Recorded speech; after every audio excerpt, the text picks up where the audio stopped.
Good morning, Conference. Good to be back because it is over a decade since I last did this, so apologies if I'm a bit rusty. I'm going to start with the results of yesterday's card votes. Card vote number 1, the MPF report, 79% for, 20% against, carried. So it's useful that we have a party programme. Card vote 2, disciplinary processes constitutional amendment, 68% for, 32% against, carried. Card vote 3, annual conference constitutional amendment, 68% for, 32% against, carried. Card vote 4, getting CLP's election ready, 61% for, 39% against, carried.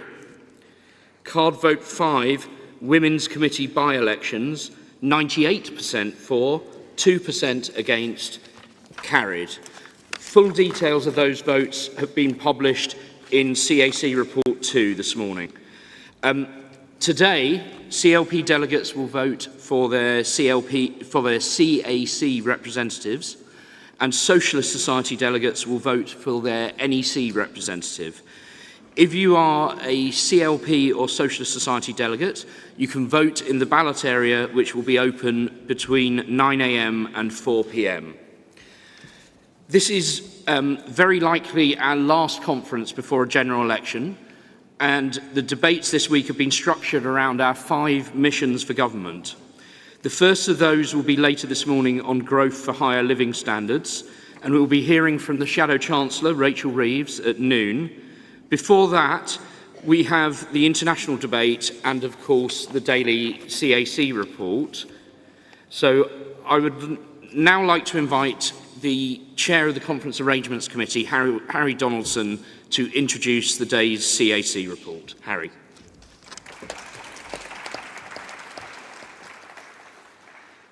Chair, Conference, formally presenting CAC 2 report. We have a packed agenda today, as already been identified, including speeches from the Shadow Chancellor, Rachel Reeves, Leader of the Scottish Labour Party, Anna Sarwar, Mark Drakeford, First Minister of Wales, and Shadow Foreign Secretary David Lammy, alongside a number of members from the Shadow Cabinet and the Cooperative Party. I've got to put on record a huge thanks to all those involved in compositing meetings last night, and today we have timetabled for debate composite motions on defence, Ukraine, industrial strategy, education and skills, critical infrastructure, and energy, technology and AI in the workplace, and social care in the workforce. These motions are reproduced on pages 9 through to 18 of CAC 2. The mover and seconder for the emergency motions were omitted from CAC 2. To clarify, the mover will be North East Somerset CLP and the seconder will be Aberdeen South and North Kincardine CLP. Composite meetings are chaired by the Conference Arrangements Committee members, and I would like to place on record my personal thanks to them and the party policy teams and regional staff who supported and worked tirelessly throughout the evening to ensure that the composites were ready and in their subject areas. We have 2 ballots today, one for the CAC CLP, as the Chair has already said, representatives, which is a CLP delegate vote. The others for the NEC Division 2, Socialist Society representatives. This vote is for Socialist Society delegates only. Just like yesterday, ballot boxes are available in the ballot area, and as well as a ballot box located in the hall to ease the congestion. Voting will take place from 9 a.m. until 4 p.m. Conference, please note that there has been a change in the ballot area opening times. The ballot area will now close at 2 p.m. on Tuesday and will not reopen after the Leader's speech, as was the case in previous years. Candidate statements were printed in the delegates' report and are reproduced on pages 21 through to 24 of CAC 2 for ease of reference. Printed on pages 25 to 27 are the results from the card votes on yesterday's important NEC constitutional amendments and the priorities ballots. Today, Conference will hear speeches on the mission plenaries, growth for higher living standards and making Britain a clean energy superpower. There will be an international debate as well as the Scotland, Wales, Northern Ireland and local government reports. I hope you will have a good day and productive day. Conference, I move CAC 2. Thank you, Harry. Does anyone, I think someone's already guessed what I'm about to ask, so does anyone wish to ask any questions or make any points on the Conference Arrangements Committee report? Remember, what we want are brief contributions about what Harry has covered in his report. Please avoid repeating points that anyone else has already made. And you don't have to raise everything here. General feedback can be picked up by the CAC outside of the hall, because any time that we spend on points around the CAC report is actually taking away time from the debates that we have on policy matters. So do I just take people in the order that they've come up? Okay, the first delegate, do you want to come up and make your point?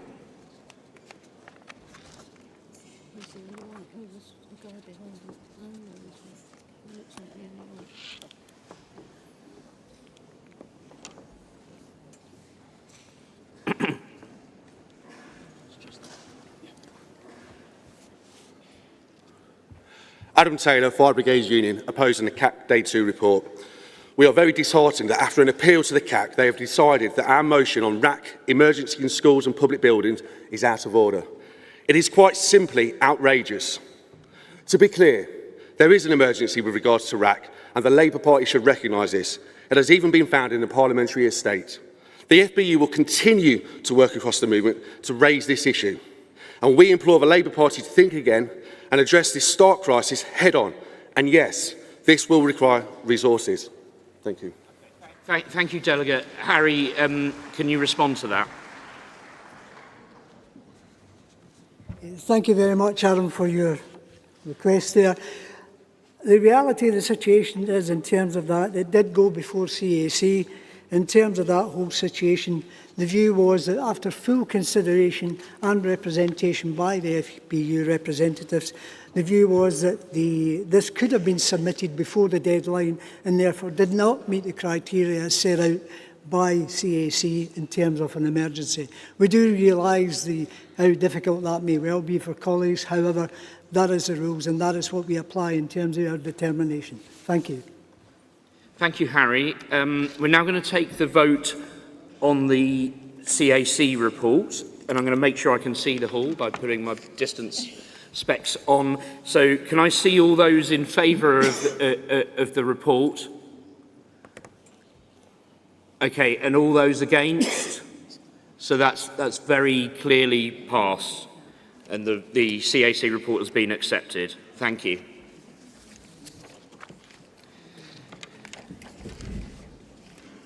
Conference, we're now moving on to our first policy debate. Yesterday, Conference voted for the 12 topics it wished to discuss over the course of the week. Delegates with text on those 12 topics then attended composite meetings to agree wording for motions.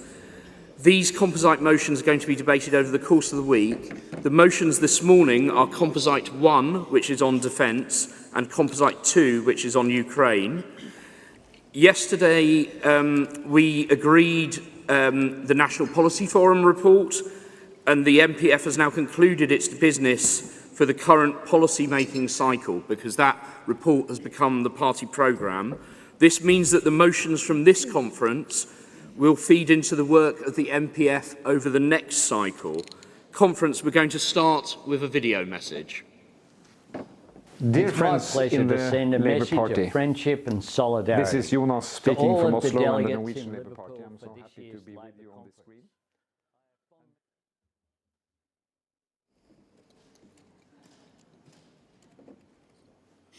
Try again. It's all going terribly well.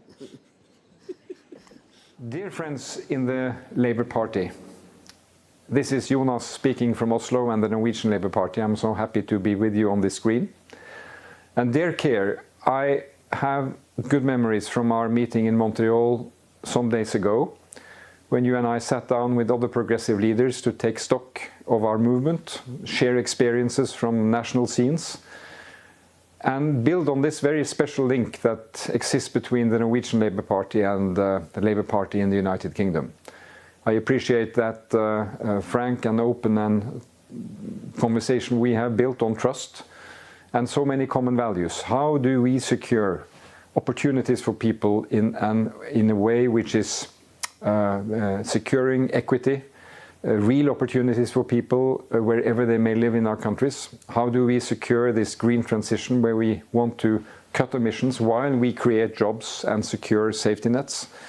How do we build on the ideas of our movement of equality and opportunity in this modern time with so many changes? How can we be there to support Ukraine's legitimate fight for freedom while taking care of a stable and secure Europe ahead of us?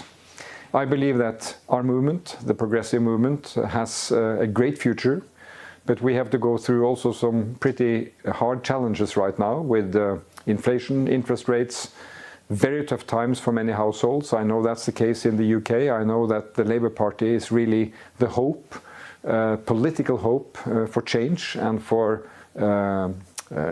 equality and opportunity in the United Kingdom.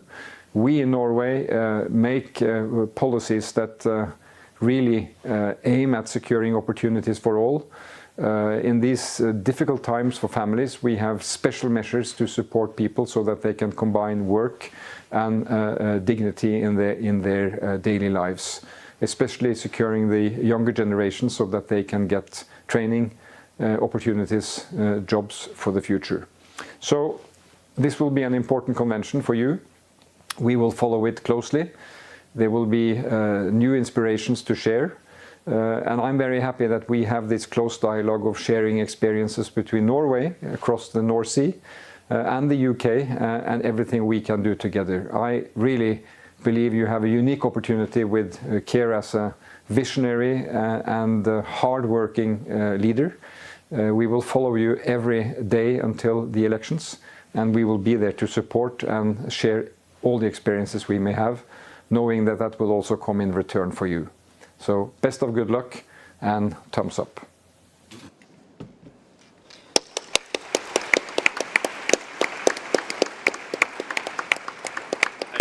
Okay, conference, I'm informed that there's a point of order that we need to take. Can I see the delegate?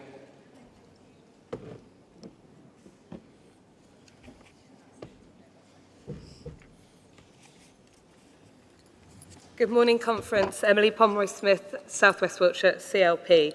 Chair, I have 3 points to raise, so please allow me the time to do so. I will try to keep to time. Conference, again, I'm on this stage calling out the disgraceful disregard for disabled members at this conference. In yesterday afternoon's session, the Chair reminded all delegates, if you wish to speak, please raise your hand, and then proceeded to select a delegate who was standing, and then another delegate. The Chair said, I can see a rolled piece of paper. Conference, please respect the rules, and chairs, please apply the rules consistently. They were put in place for accessibility reasons. Thank you.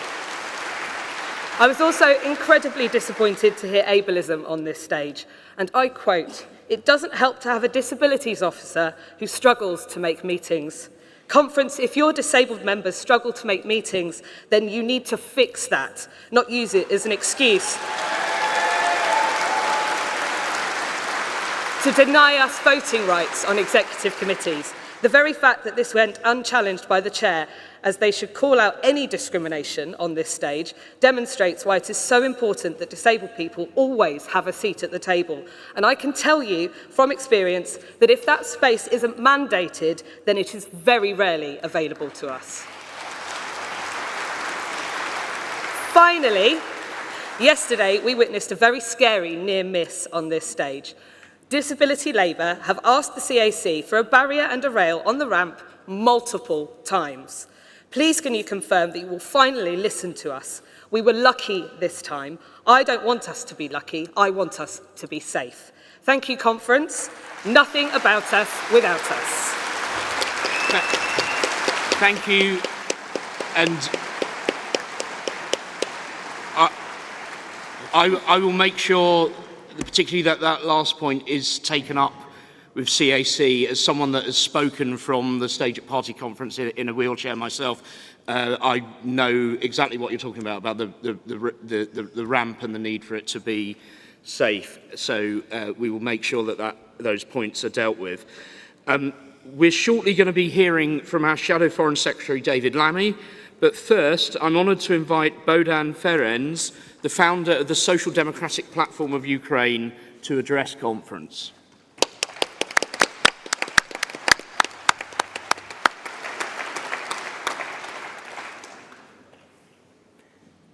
Dear party leaders, dear delegates, it is with profound gratitude that I stand before you today. In a reality vastly different from the turmoil we face back home in Ukraine. Here there are no air raid alerts, no thunderous explosions from Russian missiles, and no heart-wrenching news from losses on front lines and in neighborhoods. The gift of peace is immeasurable, a truth that British people understand well after the ravages of the Second World War. Ukrainians also want to wake up without bomb explosions. Yet to achieve this, we must defeat the Russian war machine and the shadow of Putinism, restoring Ukrainians' territorial integrity. The security situation in Ukraine remains dire. Just days ago, as I escorted my family to my parents' home in western Ukraine, the Russian missiles flew ominously overhead. The Russians continue to massively shell our cities and towns, launching up to 30, 40 drones and missiles of various types at once. I predict, unfortunately, an increase in attacks on critical port infrastructure and railway communications in the near future. They will try to freeze us again during the winter. But support, especially in the form of military aid, to counter the Russians on land, in the sky, and at the sea is critical. One cannot shield their family to defend their homeland with empty hands. The aftermath of the Russian war is devastating, leaving our streets populated with young people, maimed and traumatized. Each day lived under these conditions takes a toll on our mental well-being. Overcoming these challenges requires decisive actions and policy decisions within our country and coupled with the help of our global partners and the UK especially. Our goal is fair and inclusive recovery of Ukraine. To achieve this, our country must persist in democratization, infusing policies with purpose and progressive approaches. This includes supporting small and medium-sized business, providing meaningful employment for veterans and internally displaced persons, and intensifying our integration into the European community. By the way, social democracy exists in Ukraine, and this is thanks to your support, labor support. Many on the front lines battling Russian occupiers are young, progressive activists from SD platform, by the way. Like many of you here, it is our duty to ensure they and their families receive effective rehabilitation, social protection, and inclusion. We must empower our youth, encouraging their active participation in decision-making processes, and harness their initiatives to tackle the unique challenges that we are facing in our society. And we must, of course, support those Ukrainian women bearing a heavy burden due to this war, enhancing their access to education, healthcare, and economic opportunities, and enabling their active involvement in national and local decision-making processes. I implore you to continue to act in solidarity. Like Labour's call to repurpose sanctioned Russian state assets, to rebuild destroyed hospitals, schools, universities, and houses. I understand the challenges are immense, but with progressive politicians and members like Zeus in the Labour Party, and dedicated members, by the way, of trade unions, everything is possible. To all the British people and party members who have stood with Ukraine, I extend my heartfelt gratitude. It is now my pleasure to introduce someone who I know has and will continue to be a strong, vocal supporter of Ukraine, Labour Shadow Foreign Secretary David Lammy.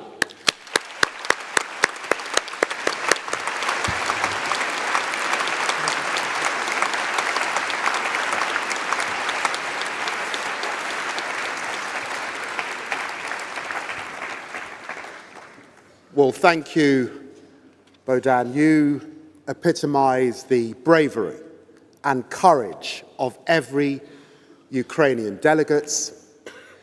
We meet as the dark clouds of Putin's war are raining bombs down on Ukrainian cities for the second year. And our message to every Ukrainian with us today is this: if Labour wins the next election, Britain's support for you will not waver.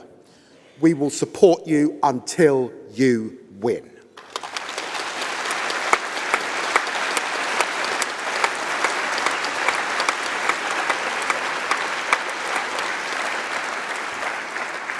And when you win, we will support your rightful path to join NATO.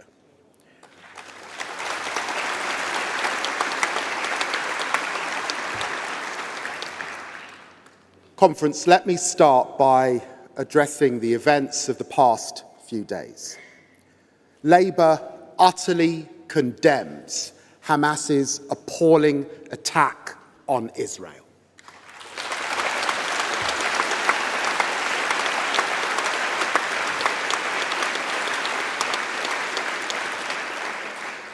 There is never a justification for terrorism. Labour stands firmly in support of Israel's right to defend itself, rescue hostages, and protect its citizens. The hostages so cruelly taken, including children, should be released immediately, and Hamas's indiscriminate attacks set back the cause of peace. Both Israelis and Palestinians paying a terrible price. There will not be a just and lasting peace until Israel is secure, Palestine is a sovereign state, and both Israelis and Palestinians enjoy security, dignity, and human rights.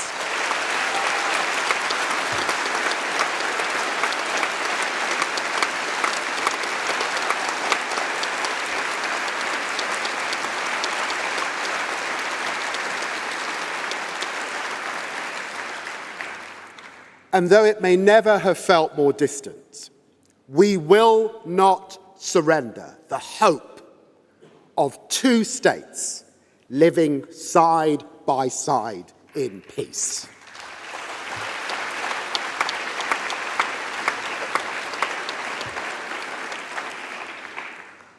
Conference, all of us remember why we joined the Labour Party. For me, growing up poor in the shadow of Tottenham's Broadwater Farm estate, the moment came during Thatcher's government. I saw what happened to communities like mine when a Prime Minister acted only in the interests of a narrow group of wealthy supporters.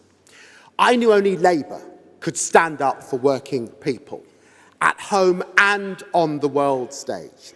Today, the Conservatives are missing in action again. Last month, Rishi Sunak became the first Prime Minister in a decade to skip the UN General Assembly. And while world leaders gathered for Climate Week, Sunak stayed in London to row back on climate and make up nonsense about 7 bins. Keir Starmer won't just turn up, he will stand up for Britain in the world. When the Tories betray our children on climate, we will stand up. When the Tories diminish Britain's influence, neglecting international development and the global south, we will stand up. When the Tories threaten to take us out of the European Convention on Human Rights, what will we do, conference? We will stand up. When the Home Secretary attacks LGBTQ plus refugees, what will we do? We will stand up. And when they say that we can't work closely with our friends in Europe anymore, what will we do, conference? We will.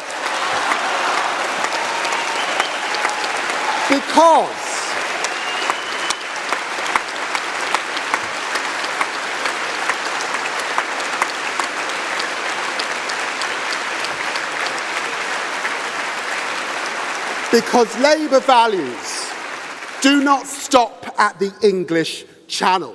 We are the party of internationalism, the party of Attlee and Bevin, NATO and the United Nations. Labour will reconnect Britain for our security and our prosperity, because we know a strong Britain is not a lonely Britain, but a united kingdom whose alliances give us strength. Delegates, I'm proud that 4 years ago I was vice chair of Keir Starmer's leadership campaign. His transformation of our party offers our first real chance to win a general election in a generation. But we must be sober about the responsibilities that we hope to inherit. Since I was last a minister, the world has become more dangerous. War on our continent, a climate emergency, dizzying technological change, rising powers, and energy weaponized. In this new world, foreign policy has increasingly become industrial policy. Biden's Inflation Reduction Act, the EU and China's industrial strategies are changing the balance of power. In only 3 years, China has become the world's largest car exporter, with over 280 gigafactories. The United States has over 30, Germany has 9, and Britain, just 1, is producing batteries so far. Delegates, the Conservatives' moth-eaten, laissez-faire economics has made Britain poorer. No plan for industry, no plan to secure critical materials, no net zero, just zero. With Keir Starmer's Green Prosperity Plan, Jaheem GB will finally enter the race. My Foreign Office will champion Keir's 5 missions and Rachel Reeves' secure economics on the world stage, delivering national, economic and climate security through diplomacy, tackling the climate crisis and creating good jobs. When I visited Kyiv with my friend John Healey, anti-corruption campaigners told me Britain must stop Putin's cronies laundering their dirty money in our capital.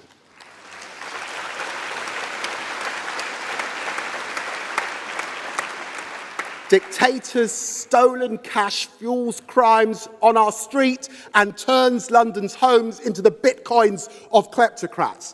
Labour will turn up the fight against kleptocracy. That's why today I'm announcing a new whistleblower scheme to reward those who expose stolen assets, sanction breaches, and help to recover misappropriated funds.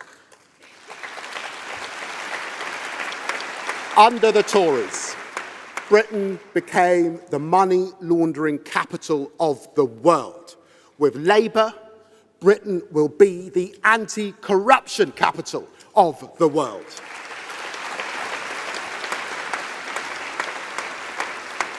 And foreign policy should be about trade.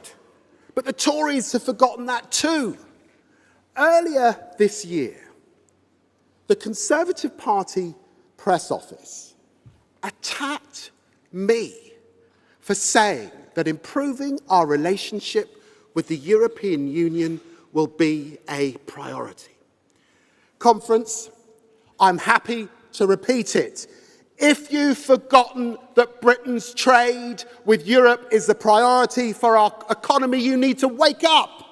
If you've forgotten Britain's alliances with Europe are a priority for our security, you need to wake up. And if you've forgotten we need to work with Europe to tackle organised crime, you need to wake up. If you've forgotten universities in the UK depend on our links with Europe, you need to wake up.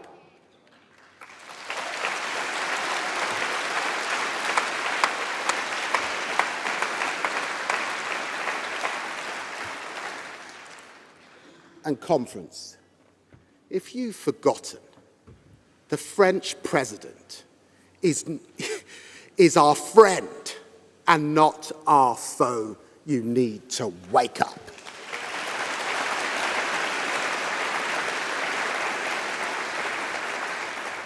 With Labour, there will be no return to the single market or the customs union.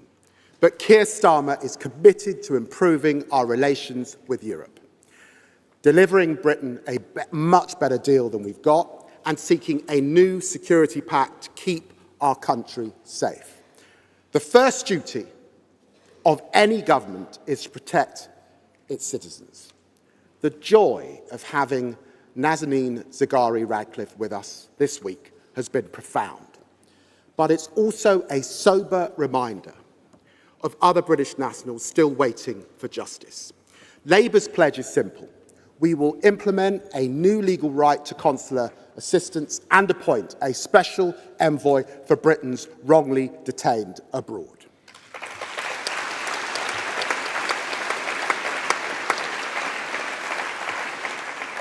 Conference, in the next general election, our offer will be based on hope, not fear. The hope of ambition matched by a plan. The hope of a united team of ministers working for green prosperity. The hope of defeat for Putin's imperialism and peace in Europe. The hope of leading again on international development with my friend Lisa Nandy.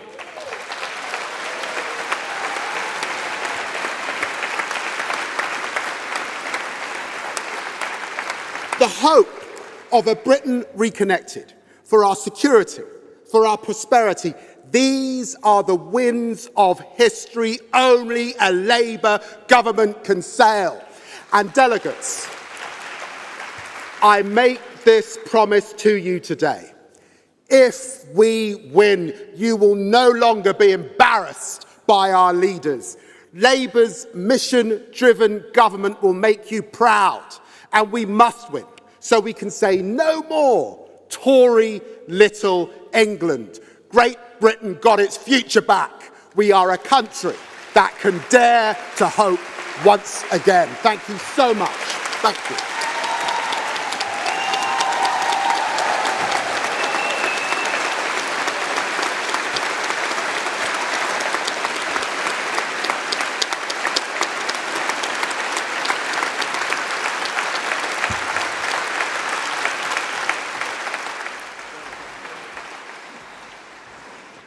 Thank you, David, for that inspiring speech, and thank you, Bodan. Our next speaker is John Healey, the Shadow Defence Secretary.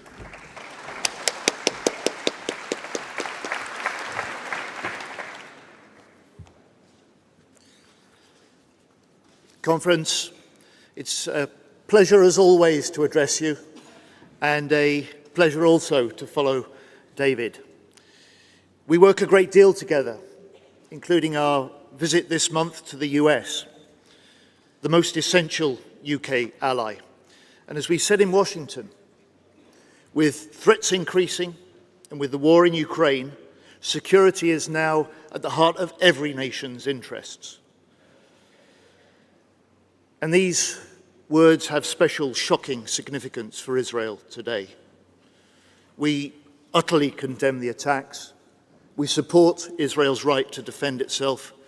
We pray all hostages return safely.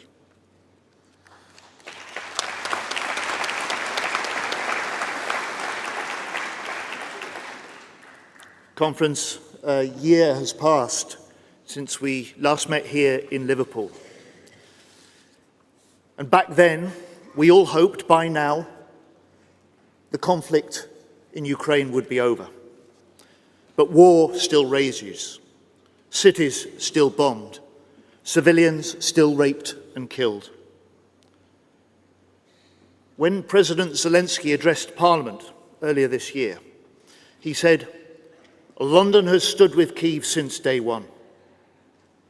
Mr. President, I'm proud to say Labour has stood with Kyiv since day one.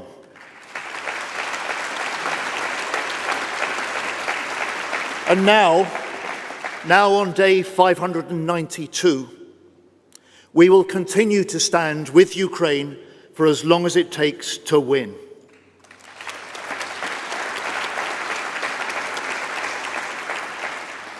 Ukrainians are fighting a tyrant ready to redraw borders by force, who murders his own people, targets our democracy, and disregards UN law. Ukrainians are fighting for the values we share: freedom, democracy, human rights, the rule of international law. That's why the defence of the UK starts in Ukraine. So from this conference, let Putin be in no doubt. There may be a change to Labour next year, but there will be no change to Britain's resolve to stand with Ukraine, confront Russian aggression, and to pursue Putin for his war crimes.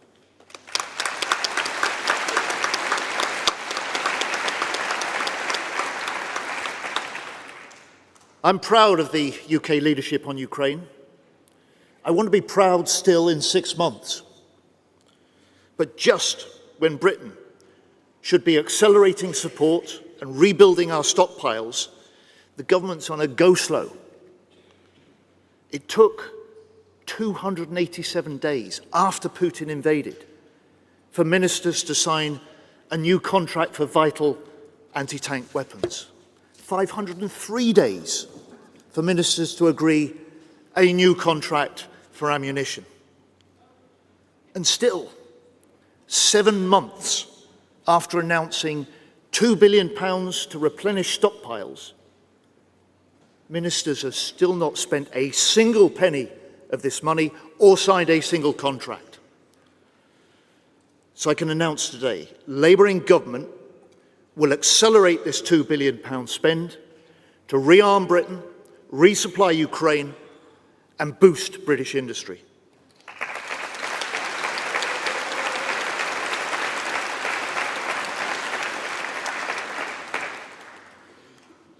Conference, from the British troops deployed with NATO to our submariners at sea with our UK deterrent. Labour is proud of our armed forces and proud of our veterans.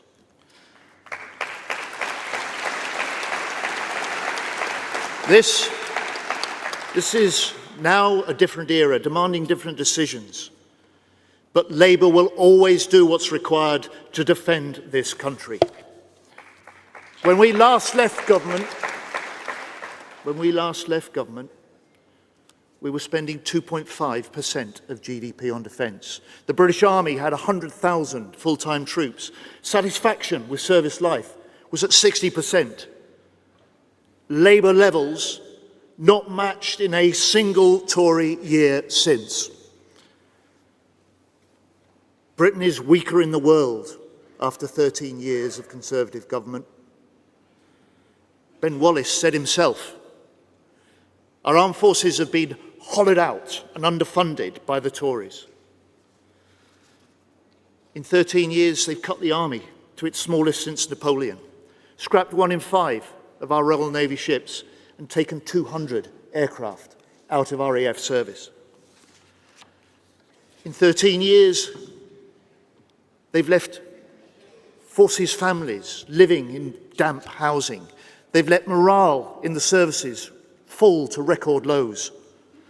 In 13 years, they've failed to fix the broken procurement system, wasting billions and too often creating jobs abroad, not building in Britain.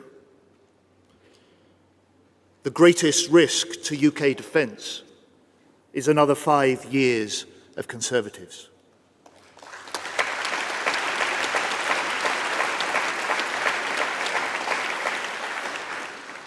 And my pledge to the British people and to the men and women who serve is that Britain will be better defended with Labour. First, we will reinforce protections to our UK homeland. Second, we will ensure that our NATO obligations are fulfilled in full. Third, we will make allies our strategic strength by developing deeper Indo-Pacific partnerships and striking new defence pacts with Germany and France and the European Union.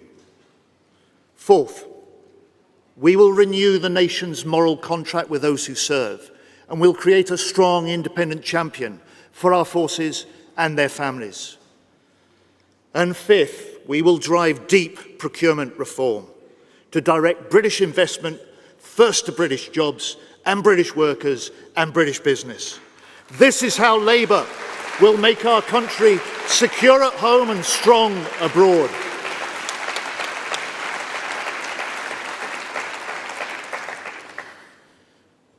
Conference, Tony Blair once said, the difference between opposition and government is this. In opposition, you wake up every morning and ask yourself, what can I say today? In government, you ask, what can I do today? Conference, we have this one single purpose, to win a Labour government. Together we can win. Together we will get Britain its future back. Thank you.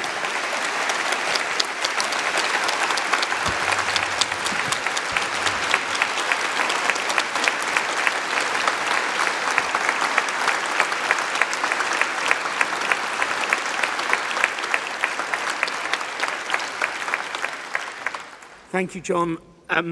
Conference, because the MPF report was agreed yesterday, there are no references back this year, or rather I should say no references back were submitted so the whole report could be agreed yesterday. This means we can jump straight into our composite motions. Composite 1 is on defence, and that will be moved by Barrow and Furness CLP and seconded by Wallasey CLP. Could the mover and seconder make your way to the Speaker's desk?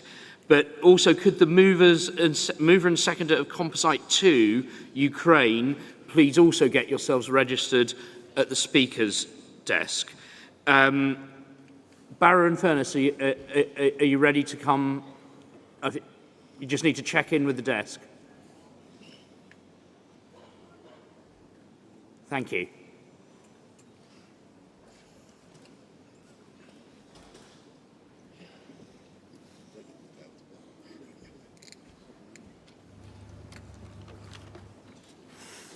Good morning, Conference. I'm Dave Webster, Chair of Barrow and Furness CLP, and I would like to propose the following.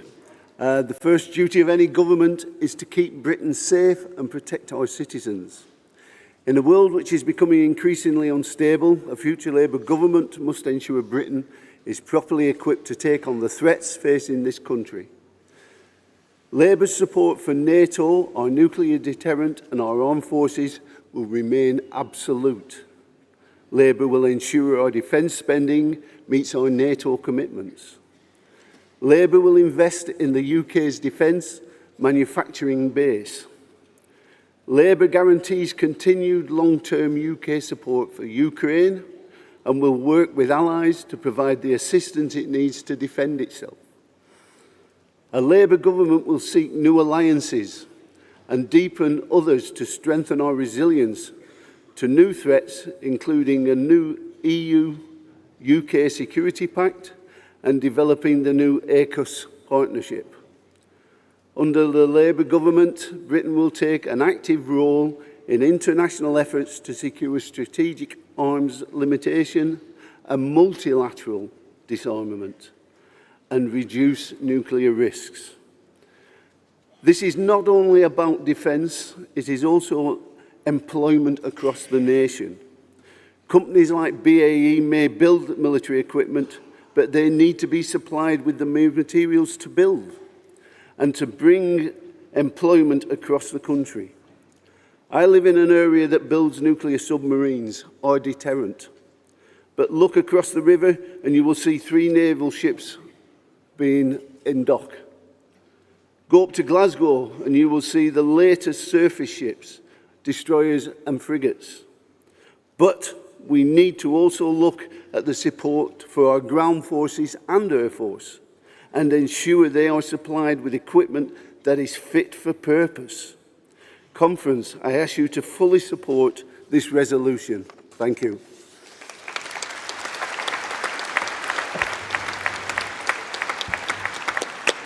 Thank you. And now can I see Wallasey to second that? I just wanted to check also, has Mid-Sussex registered with the desk as the seconders for the next composite? Okay, Wallasey, you have the floor. Conference. Councillor Paul Stewart, Wallasey CLP delegate and Will Council leader.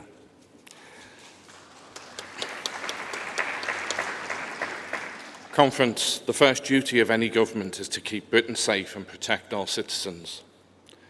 A future Labour government must ensure Britain is properly equipped to take on the threats facing our country in a world becoming increasingly unstable. And this is what this motion does. Conference. Labour's support for NATO, our nuclear deterrent and our armed forces will remain absolute, and our nuclear deterrent support is total, which we maintain on behalf of NATO allies. We will upgrade the UK's deterrent and build on the 4 new submarines at Barrow. As a permanent UN Security Council member, we want to see Britain doing more to lead efforts in securing strategic arms limitation and multilateral disarmament. We are the party of NATO. Labour values of democracy, freedom and peace are embedded in its founding treaty. Article 5 is a cornerstone of the NATO alliance and Labour's commitment to Britain's security. We are deeply proud of our armed forces personnel, veterans and their families for their contribution to our country. From deployment abroad in response to the invasion of Ukraine to deployment at home during the pandemic, our armed forces are essential to our national defence, resilience and NATO obligations. Theirs is the ultimate public service and they are rightly respected worldwide. Labour will ensure our defence spending meets our NATO commitments. The Conservatives have damaged our standing in the world, so that's why this motion stresses that Labour government will seek new alliances and deepen others to strengthen our resilience to new threats, including the new EU Security Pact, developing the new AUKUS partnership. After 13 years of Tory defence cuts and a 28% shrinking of our defence troops by 2025, Labour must reclaim that we are the party of national defence. Thank you, Conference. Thank you.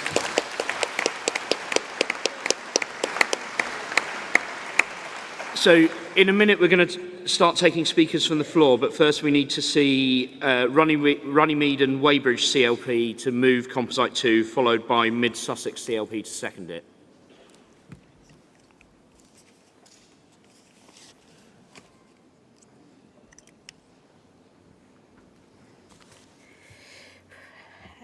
Conference. I'm Elaine Percival from Runnymede and Weybridge, CLP, home of Magna Carta, Royal Holloway University, and we're very proud to say former Labour MP for Mid-Staffordshire and Deputy Speaker of the House of Commons, Dame Sylvia Heal. I'm a first-time delegate and a first-time speaker, and it's my first time at conference.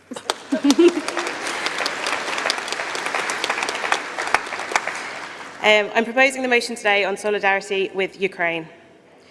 The Labour Party stands absolutely shoulder to shoulder with the people of Ukraine in their fight against tyranny, as we always have done as a proud internationalist party. Keir Starmer and David Lammy have been clear since the beginning of the conflict that we stand behind Ukraine in its self-defence and that a Labour government will continue this proud record. Conference, we must support Ukraine to victory, but we must support the people of Ukraine we must support the people of Ukraine in rebuilding their country, their economy and their lives. I don't have many kind things to say about the record of this Conservative government, but working with our allies in NATO and around the world, the UK has isolated Putin and Russia, has helped train thousands of armed forces and provided millions of pounds in military aid. Conference, let's send the people of Ukraine the signal that a Labour government would continue that proud track record of support. I move. So, before Mid-Sussex speaks, you can come up, but before Mid-Sussex speaks, I'm going to call for a round of 4 speakers so that they can get registered and be ready. I think I can see someone in a purple outfit there. Purple, that, yep. And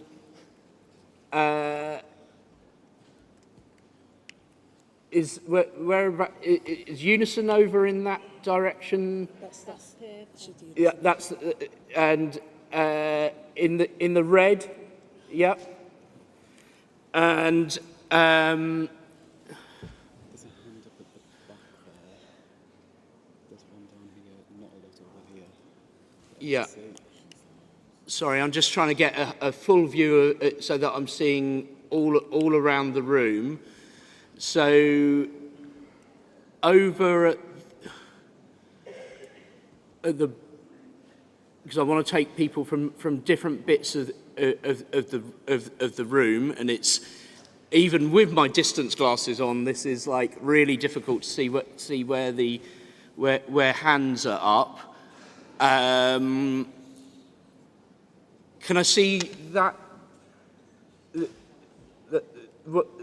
Delegate with the hand up, yes, spotted you.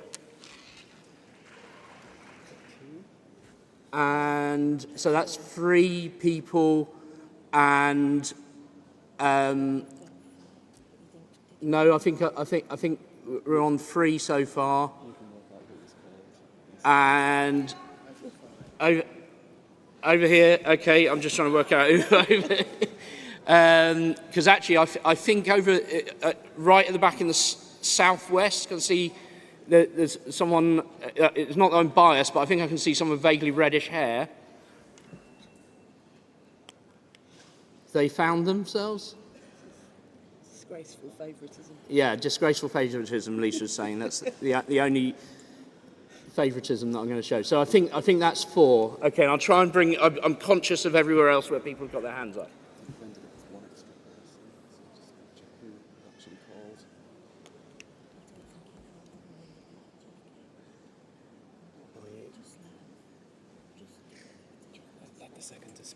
Yeah.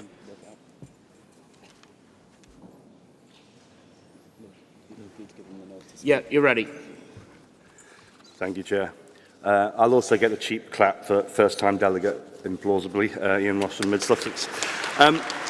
So thank you to those who've made it to the hall this morning for this important debate. I think what I would say is this motion is the least we can do, because the signal we send from this room, from everyone here, is important. We can only watch with horror as a nation defends itself with resolve in the face of an aggressor. President Zelensky has spent the last 2 years travelling around, making his case physically and virtually. A case for his country that doesn't just talk about the invasion as a territorial dispute. He vividly illustrates that it's a fight for the moral idea of peace in Europe. And this is an idea that we believe is worth fighting for. Almost 50 years ago to the day, Harold Wilson, the then leader of the Labour Party, said that the Labour Party is a moral crusader, it's nothing, and he too was Prime Minister within a year. We, in opposition and in government, stand in solidarity with the Ukrainian people, and we'll say that whilst we will bring change to Britain, we will not change on this issue. We will bring the same support the same resolve, the same resources for the people of Ukraine to continue their fight. We must support this motion, and we must stand by Ukraine. Thank you.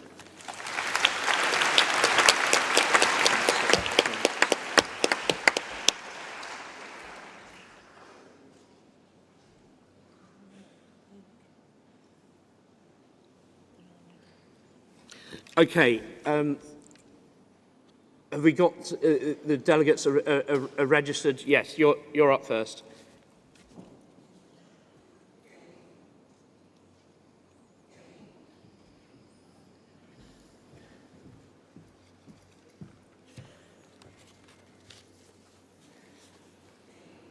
Lucy Rigby, PPC for Northampton North.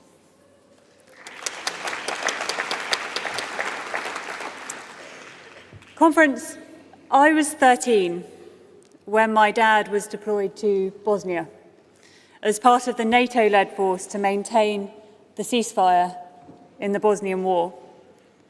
And a decade later, slightly younger lawyer than I am now, I joined the United Nations International Criminal Tribunal for the former Yugoslavia, the body established to bring some semblance of justice to bear for the crimes against humanity that took place during that Balkan conflict. And I will never, ever forget the testimony of the witnesses to torture, sexual violence, ethnic cleansing, but I will also never forget the unbelievable courage of those who testified, men and women who had been through that horror and who were nevertheless committed to the process of justice and accountability. And it showed me most of all the necessity of defending international law, the importance of the international community and Britain's role within it.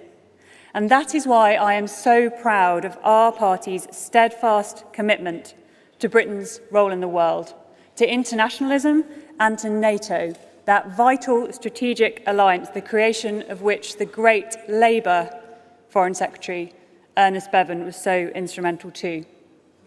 That is why I'm so proud that it's our party that's been calling for an international tribunal alongside the International Criminal Court to deal with Russia's ongoing crimes of aggression against Ukraine. I'm so proud too of everything our wonderful community in Northampton is doing to support Ukraine.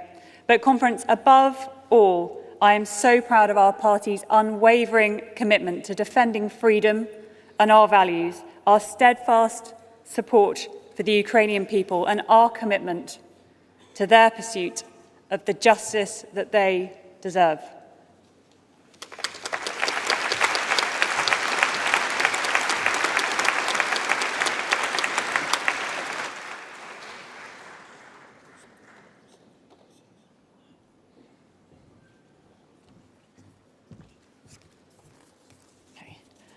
Liz Snape, Unison, proud to be supporting this motion on the Ukraine. And conference, as trade unionists, international solidarity is part of our DNA. And that is why I'm so proud that Unison was the first trade union to categorically condemn Putin's invasion of the Ukraine. And we showed solidarity wasn't just about words, it was also about action. And that is why, through our international team, we continue to mobilise support through the international trade union movement, through the TUC. It's why we're in regular contact with our sister unions across the Ukraine, people that are in constant hassle and absolutely under siege. And it's why a team of Unison members from the London Ambulance Service trekked 1,000 miles across Europe to Poland in a humanitarian convoy. They delivered reconditioned ambulances filled with medical supplies to be used by our sister unions in their ambulance service, dealing with those terrible casualties, as well as vans filled with items from clothing to toiletries for the Ukrainian refugees on the Ukrainian border. Solidarity is part of our union movement, and it is also sits at the heart of our party. Never underestimate that power of solidarity, however big or however small. And as we approach the 600th day of this barbaric war, today's motion calls on us to draw on that solidarity once more. We cannot let this war fade from the news or fade from our memories. Conference, the Russian invasion has caused untold devastation to the people of the Ukraine. We must all stand resolute, and as Bohdan said this morning, Conference, our only route to peace and freedom is solidarity with the Ukrainian people. Slava Ukraini!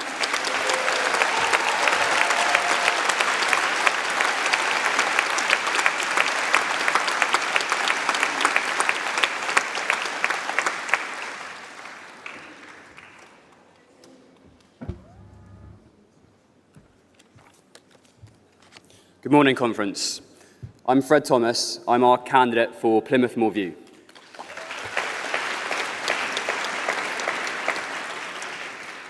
As a captain in the Royal Marines, I served our country for 7 years. Thank you.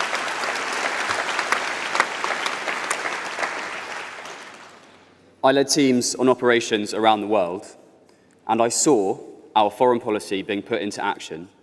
I saw development policy being put into action, and I delivered on our defence policy. And I saw when things went well and when things didn't go well.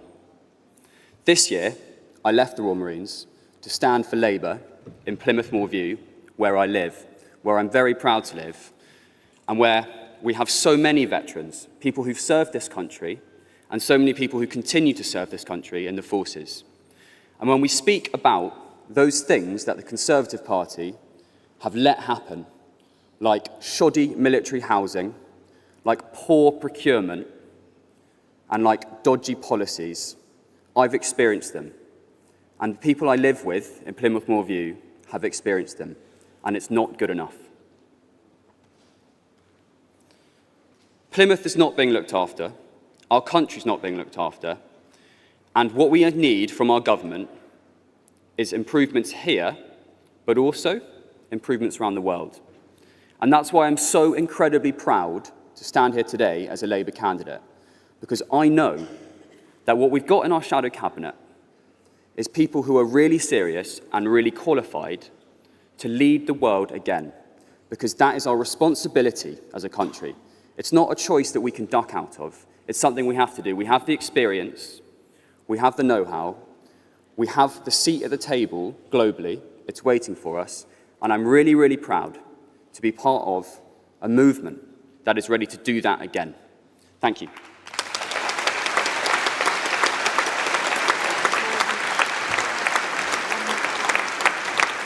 Coming up, and I think we've got time to take one more from the floor. So over there in the GMB block.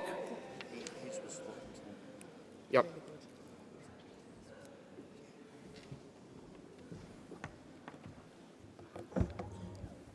Conference, good morning. Councillor Leidenija from Ealing Central and Acton CLP. I am proud today to speak in favour of the Ukraine motion. As someone who works and is involved in the realm of foreign policy, I am acutely aware of the weight of responsibility that rests on our shoulders given the current geopolitical realities we find ourselves in. We stand today in the shadow of a continued tragedy unfolding in Ukraine, a nation that has borne the brunt of an invasion by force determined to undermine the principles that uphold international peace and security. The suffering endured by the people of Ukraine is a stark reminder that aggression and territorial violation must never go unchecked. It is incumbent upon us to not only extend our heartfelt solidarity to the people of Ukraine, but also to offer them a steadfast support that they need in their struggle to defend their territory, their sovereignty, and their right to determine their own destiny. This support must extend beyond mere words, encompassing tangible, long-term commitments that empower Ukraine to rebuild, heal, and safeguard their future. We must also recognise the significance of investing in our own defence manufacturing base, a robust and self-sustained defence industry that not only ensures our own national security, but also bolsters our capacity to support allies and partners in their times of need. Now, more than ever, we must recognise the critical importance of working hand in hand with our allies across the international community. Together, we must marshal our resources, our resolve, and our diplomatic abilities to hold those who violate international norms to account. So together, let us stand with Ukraine, and in doing so, stand for the principles that define us as a community of nations, as Labour who is committed to a future of peace, prosperity, and shared progress. Thank you.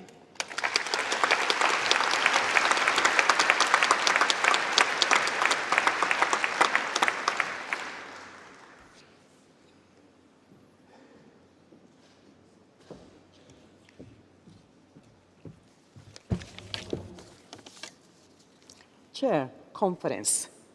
Martha de Bruxelles, first-time delegate, first-time speaker.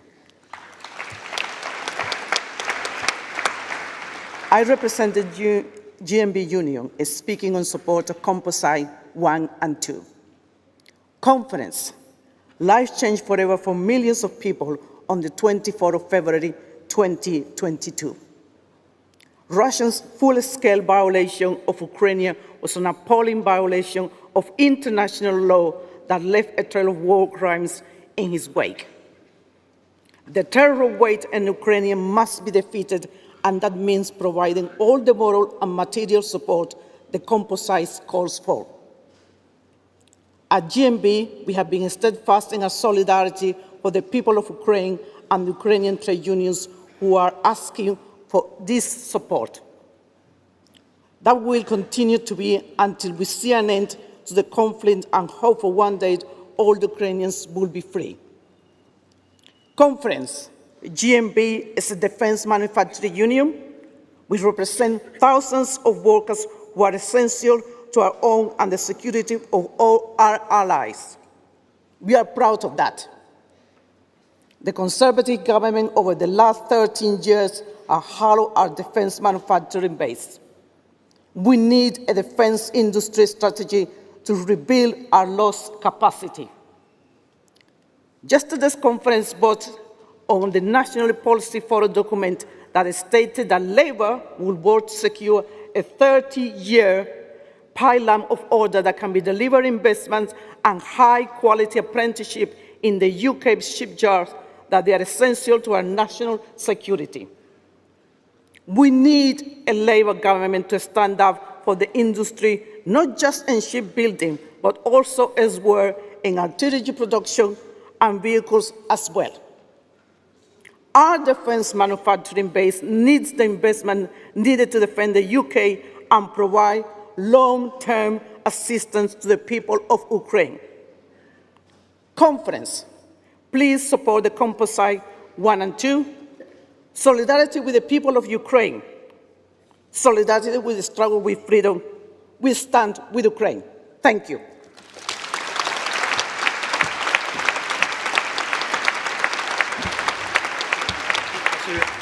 A really appropriate note to end the floor contributions on.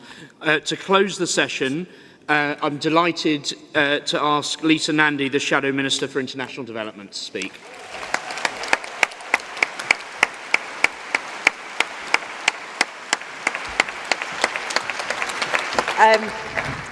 Well, conference delegates, friends, how on earth do you follow that? It was a delight to see so many incredible contributions from the floor, to hear the support for our friends in Ukraine, and to hear so many women in a debate about internationalism and foreign policy.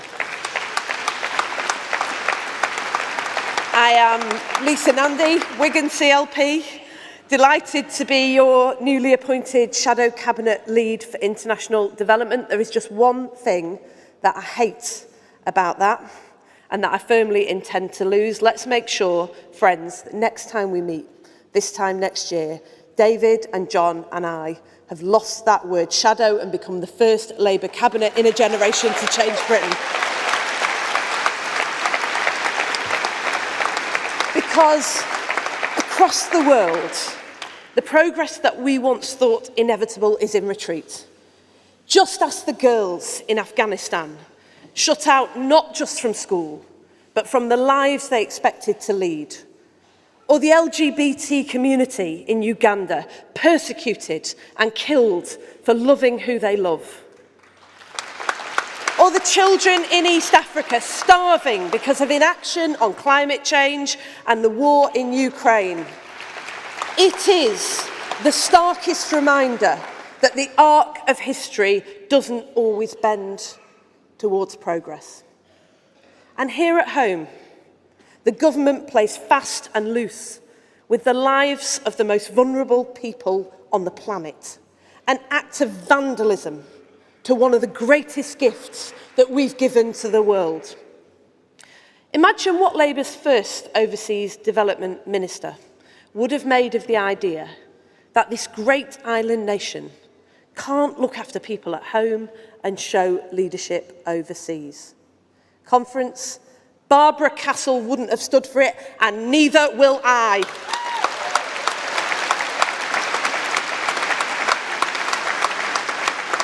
So we will bring the same energy and commitment to international development, but to changed times. Because the last time we ousted the Tories, democracy was on the march. Now it's in retreat. Nations that once came together to solve our shared challenges are unable to rise together to meet these stormy times. That's why the next Labour government will do things differently. We'll throw out the old tired model of charity handouts, and we'll embrace a new approach based on respect. A genuine partnership with the Global South, supporting their plans to eliminate poverty, tackle climate change, and reach the global goals. We'll bring together British charities and churches, businesses and universities to create systemic change, recognising that trade and jobs and livelihoods are as important as vaccinations, food and clean water. We're committed to spending 0.7% of GNI on development as soon as the fiscal situation allows, but we won't stop there. We'll share British expertise in cutting-edge data technology and use our influence to unlock new global private financing. Our politics has been too small for these times. We need big ideas for big problems. We'll rebuild the culture in government that stimulates the innovation and thought leadership that once earned us the title of a development superpower. Together, we'll build economies and public services that allow host nations to invest in their people and create the next generation of leaders and innovators at home to tackle underlying debt and harness technology so we all benefit from the clean energy revolution. We do this because it's the right thing to do and because it's the only thing to do. Security at home depends on stronger global partnerships to tackle the growing influence of Russia and China. Honesty about immigration means recognising and tackling the poverty and climate change and conflict which force people to move. Good jobs here in Britain rely on pioneers like the scientists in Oxford whose malaria vaccine will save countless lives overseas and create opportunities at home. Reconnecting Britain to the world so we can face the future together. And Conference, I tell you today that my absolute priority will be to embolden and empower women and girls in every part of the world.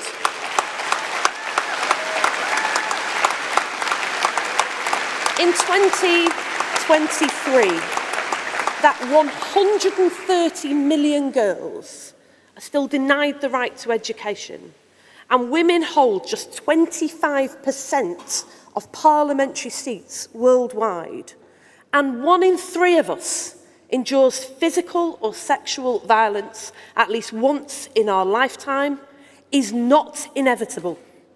So we will stand with the women who are changing the world and put them at the heart of everything that we do. With the women in Ghana and Bangladesh, who against all odds are becoming engineers and innovators, transforming their countries.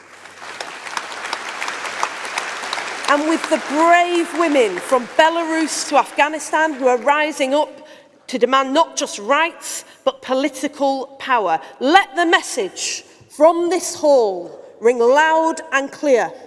If you look the other way, as sexual violence is used as a weapon of war, if you deny us education, deny us the vote, deny us opportunity, if you attack women's rights anywhere, then you attack them everywhere, and we will not stand for it, because women's rights are human rights and human rights are non-negotiable.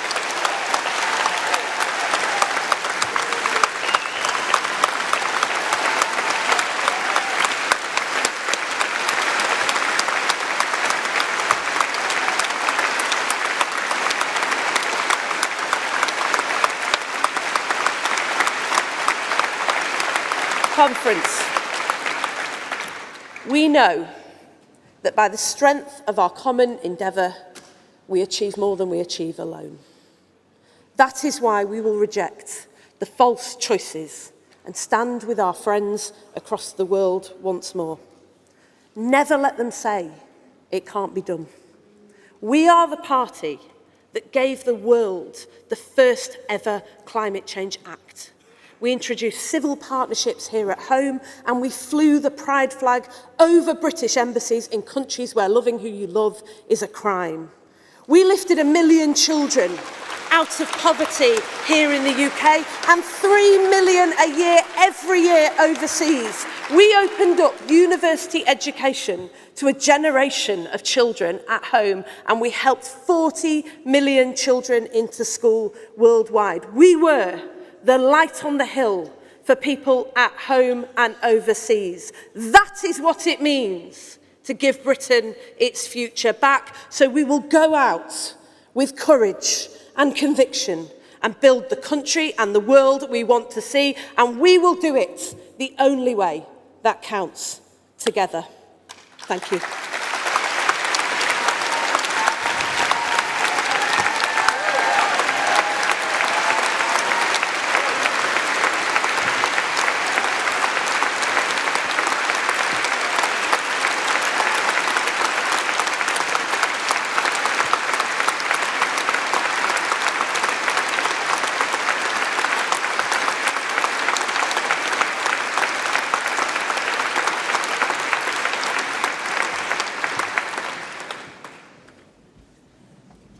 Thank you, Lisa. That was brilliant, and concludes the international debate. I'm really proud of the conference today for all the contributions, both from the platform and the floor. We live in very scary times with the horrific terrorist attacks that have just happened in Israel and the war that's ongoing, the people of Ukraine fighting for their freedom. And I think the speeches today were really of appropriate seriousness given that backdrop. The votes on those two composite motions will be at the end of the morning session, and I'm now going to leave the chair and hand it over to my friend Wendy Nichols.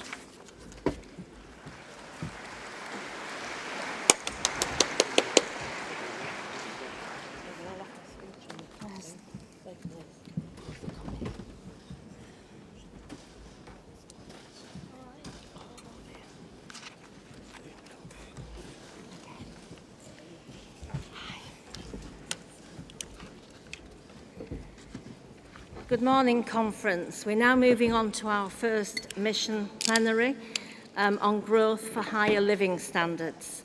This session includes 3 composite motions: critical infrastructure, industrial strategy, education and skills, and social care workforce. The debate will continue on this session after lunch, and it will then include a composite motion on technology and AI in the workplace. We will also have speeches from Thangam Debonair, that's the Yorkshire twang, I can't get around that, Peter Kyle, and of course Rachel Reeves. But first, to open the debate is Liz Kendall. Thank you, Liz.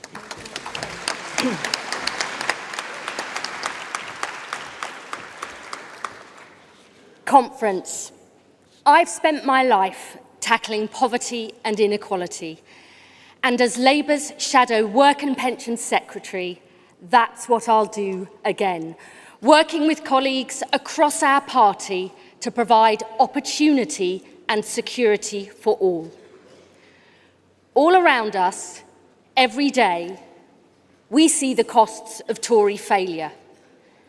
Parents working 12-hour shifts in shops and cafes, but struggling to pay basic bills.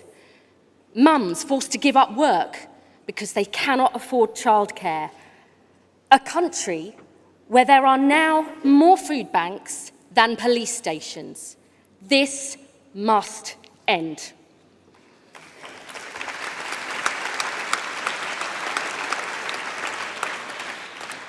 Last week saw an endless parade of Tories claim they are the party of freedom. Do me a favour. The Tories have starved so many people of opportunities, of hope. That's what poverty and insecurity does. And it is our job, Labour's job, to set people free. Real freedom means going as far as you want in life.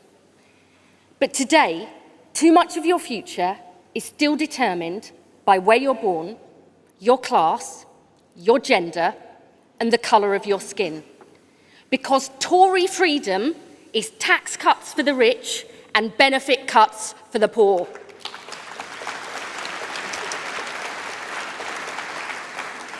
Now, Labour knows real freedom and real prosperity starts with working people. It's built from the bottom up and the middle out. And when the working classes and the middle classes prosper, our country prospers too. So we must harness our greatest asset, the talents of the British people. Too much talent is wasted today. Poverty is soaring, and the cost to the taxpayer is spiralling too. Conference, Britain isn't working. Over 2 million people shut out of the workplace because of sickness or disability want to work. The over 50s, especially women, struggling with poor physical health and caring responsibilities. Young people with mental health problems, lacking basic qualifications, on the back foot before they've even begun. Under Labour, this will change. Our top priority will be ensuring everyone who can work does, because we believe the benefits of work go beyond a payslip and in the dignity and self-respect good work brings. So we will tear down the barriers to success. We'll tackle the root causes of worklessness, recruiting thousands more mental health staff and overhauling skills, so no one is ever written off again, whatever their age.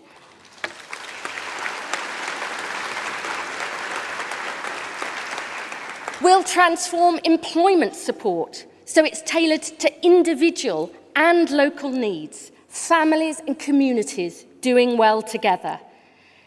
And because there should be no limits to the ambitions of working people, transforming the quality of work will be a driving mission. Only 2 things ever stop you living on poverty pay: the law and a trade union membership card in your pocket, and Labour will strengthen both.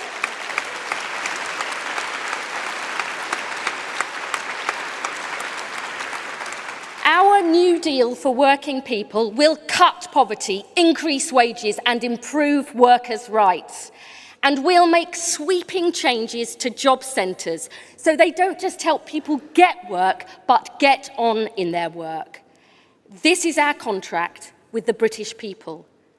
Real opportunities matched by the responsibility to take them up, because that's what true fairness is all about. And Conference will deliver real security too. The last Labour government lifted 2 million children and pensioners out of poverty.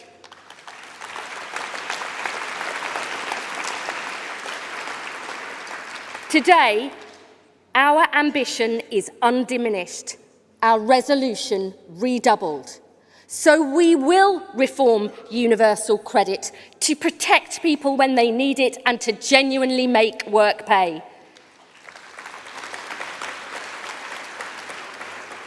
We will champion equality for disabled people, and we will deliver a bold, new, cross-government child poverty strategy and ensure decent state and second pensions for all.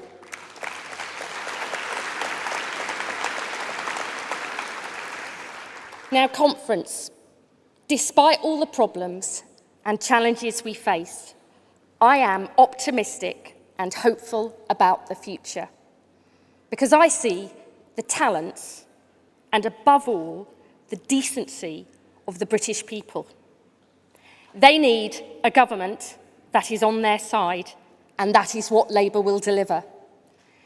And to the country, I say, our mission will be to set you free, to provide the opportunities you need to live the life you choose and the security to make that freedom real.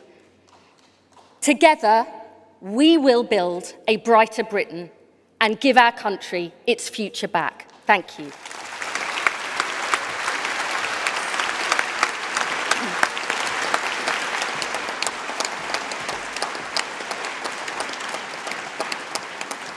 Thank you, Liz. And we move now on to the composites. And the first is composite 3, Unite to move and ASLEF to second. Can I ask someone from ASLEF to come down? And then can I have the movers and seconders of the next two composites,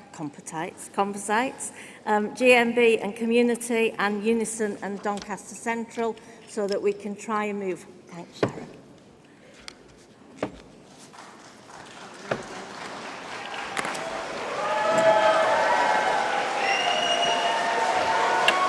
Sharon Graham unites moving composite 3. Friends, I want to start by thanking all workers in Britain who fought the profiteers as well as this shameful government, who put the stake in the ground. Workers who took action and are taking action at great personal cost, who made the choice to put others before themselves and defend working people from the biggest attack on living standards in generations. Friends, let's send our support from this hall today to NHS workers, bus workers, railway workers, steel workers, teachers, and many more besides. Thank you for what you do. Solidarity to you all. And friends, how did we get here? A £2 trillion economy, the 6th richest economy in the world, where workers and communities are merely existing, and we don't even own our most basic of needs. The big question for the next government is who pays for the crisis, because it certainly cannot be the same everyday men and women who paid for the last one. The financial crash in 2008, that pain was not shared. 10 years of austerity, 10 years of pay cuts, and 10 years of devastated communities. And then who was it who went out in the pandemic to save lives and keep food coming in? Those same ordinary men and women. And how were they rewarded? Pay cut after pay cut after pay cut. So friends, our economy is broken. This Tory government has done exactly what it says on the Tory tin: make the rich richer and enable rampant profiteering.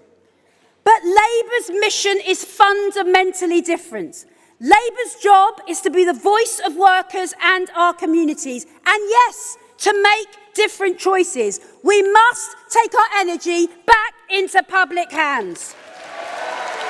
Conference in France, they own their own energy, which has meant lower bills for the French people. While in Britain, we have let energy monopolies fill their boots by picking the pockets of UK workers. How they must have laughed.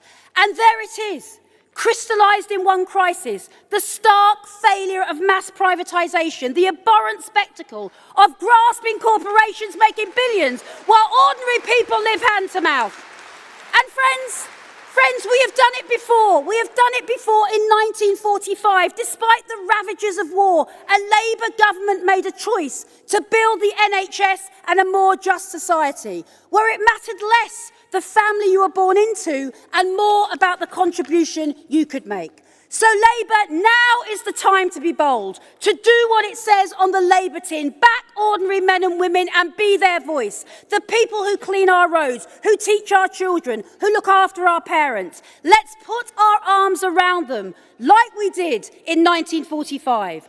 And Labour, let them be in no doubt, whose side we are on. I move.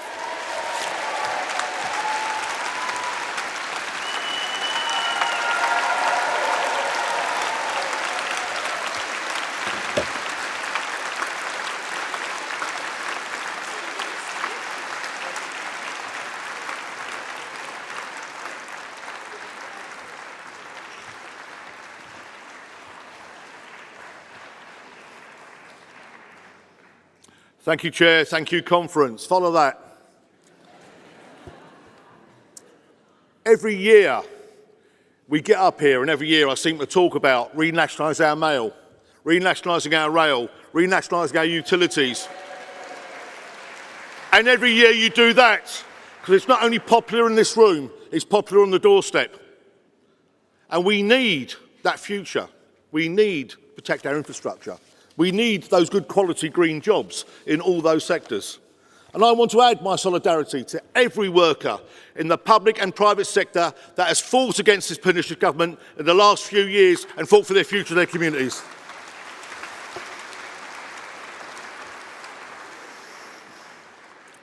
But if I might, I'll be parochial for a moment. My members have been out on strike for 16 months in a Westminster-driven dispute. We don't have a problem in Scotland. We don't have a problem in Wales. We don't have a problem in freight. We don't have a problem with open access or TfL or anywhere else. We have a political dispute with a government that wants to send my industry into managed decline.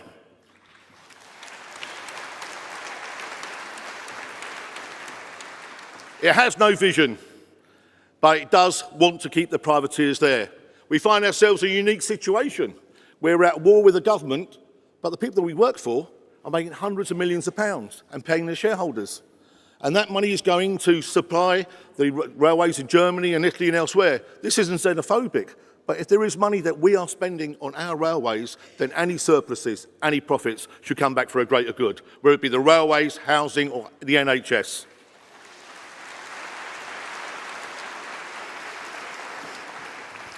I want to pay tribute to my colleagues in Tessa who are fighting for their futures. Nobody wants to see the ticket offices closed. 700,000 responses to that consultation.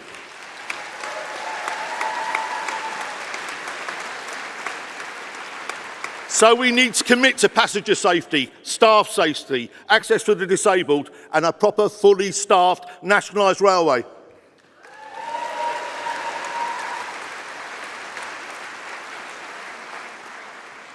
But colleagues and friends, let's be bolder. Let's have that green, electrified, nationalised railway with the nationalised utilities at the heart of it and a future and a vision for all workers everywhere. Please support.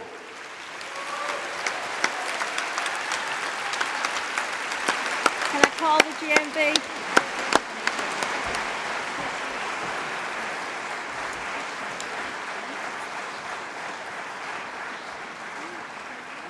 Chair, Conference, Gary Smith, GMB. Thank you very much. We have just returned from the United States, and actually I'm very proud of the fact we're joined by American unions this week, because the Biden administration in America is working with those unions in delivering record growth in low-carbon jobs. And the contrast between the American experience and that under Sunak could not be greater. Cutting HS2, sending renewables jobs overseas, and preparing the most shameful campaign in a generation, attacking workers and minority rights. This is a Tory government that's out of touch, out of ideas, and out of time. Our country needs an election, and we need a Labour government.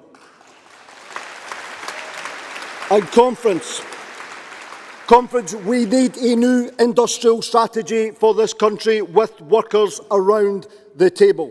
And decarbonisation must be done with the workers, not to them. And let's look at steel. Let's look what's happening in the steel industry under the Tories. 3,000 jobs going at Tata, and thousands more are going to be lost in the supply chains. It is a devastating blow. And we must understand that electric arc furnaces alone will reduce us to working only with recycled steel. We will be importing more primary steel at much higher carbon costs. And steel workers have been ignored. When they said they wanted investment in hydrogen and carbon capture, they were ignored. And the whole of the Labour movement, party and unions must make a united case now and stand together. Conference, when the Conservatives attack workers' rights, we must extend them. When they devastate our industries, we must rebuild them. And when they come for our members' jobs, we must defeat them. Our task is historic. Our economy is hollowed out. Our systems of industrial relations are unfit for purpose. We need an industrial strategy, and we need a plan for strengthening collective bargaining. We need a Labour response to the Inflation Reduction Act. And the commitments in the New Deal and the MPF report are essential to this task, and let's celebrate them. The right to access and organise, national bargaining, social care, school support staff, negotiating body, and new commitments on equal pay. These are policies, Conference, that are worth fighting for. Our members, working people in this country, are crying out for change. The policies we have developed together are part of that better future. And there are, Conference, of course, times when we will disagree. It's part of the health and strength of our movement. But our overriding political priority now must be the election of a Labour government. This is our moment, Conference. We must come together. We must rise to the challenge. Conference, support GMB members, support the steel industry, support the motion. Thank you. Thank you, Gary.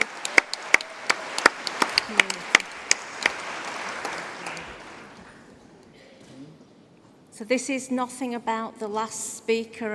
I've been asked to advise people not to speak, not to shout into the microphone.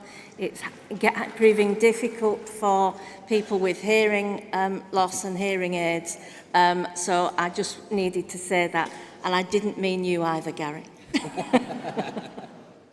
Thank you. Good morning, Conference, Chair.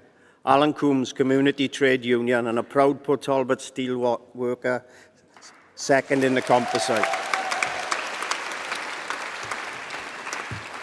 I've been a steel worker for over 40 years. My dad was a steel worker, and my two grandparents were steel workers. The blast furnaces I've worked on are much a part of me as my arms and legs. Steel is not just a crucial part of our economy, it's a lifeline for so many communities like mine. And for generations it's provided good quality, secure jobs. But now thousands of them jobs are on the firing line. You may have seen Port Talbot in the news recently with the deal the government have struck with Tata Steel. Only the Tory government could spend $500 million to make our steel industry weaker, to cost jobs, not to create them. A deal so bad, so incompetent, that they didn't even have the guts to consult with me and my colleagues. An electric arc furnace-only approach is central to this deal and would retain only a tiny fraction of the jobs required to make steel. And just recycling steel in an electric arc furnace means we will need to import all of our virgin steel that's needed in the UK. Instead, the UK could be leader in green steel. There is a way to reduce our emissions by using a range of technologies without losing thousands of well-paid, skilled, unionised jobs. But Conference, we desperately need a Labour government to ensure that becomes a reality.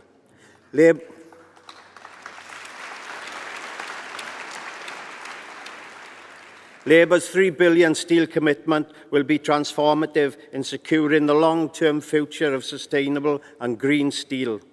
And I want to thank Johnny, Keir and Rachel for their unwavering support for steelworkers and our communities. We know that you are on our side, and thank you.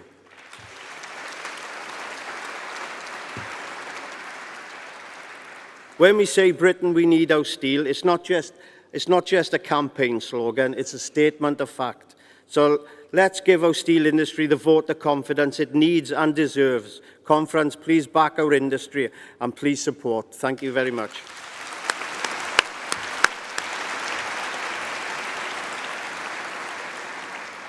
And moving the next composite, Unison.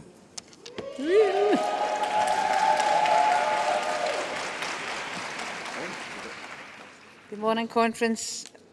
Chair, Christina McEnany, Unison, moving the motion on social care workforce. Conference, remember when Boris Johnson, and sorry, excuse my language, stood outside Downing Street and promised us that he had a plan to fix social care? And then in his final departing insult to the country when he was resigning, he had the cheek to claim that, like a rocket booster, he had fixed social care. Well, Conference, that came as a huge surprise, I think, to everyone who works in that sector or who relies on that sector. Because far from being fixed, social care is in a worse state now than it's ever been. It's propped up by underpaid and undervalued workers and exploited migrant workers. There are 160,000 vacancies in social care, and thousands of hospital beds are taken up by patients who need social care. But last week in Manchester, the Tories had nothing to say about social care. They have no plan now. They've had no plan for the past 13 years, neglecting everyone who needs it and ignoring all the workers delivering care to those who need it most. Now, I hear people saying Labour needs to be ambitious, and I completely agree. But, Conference, what's more ambitious than creating a national care service for this country?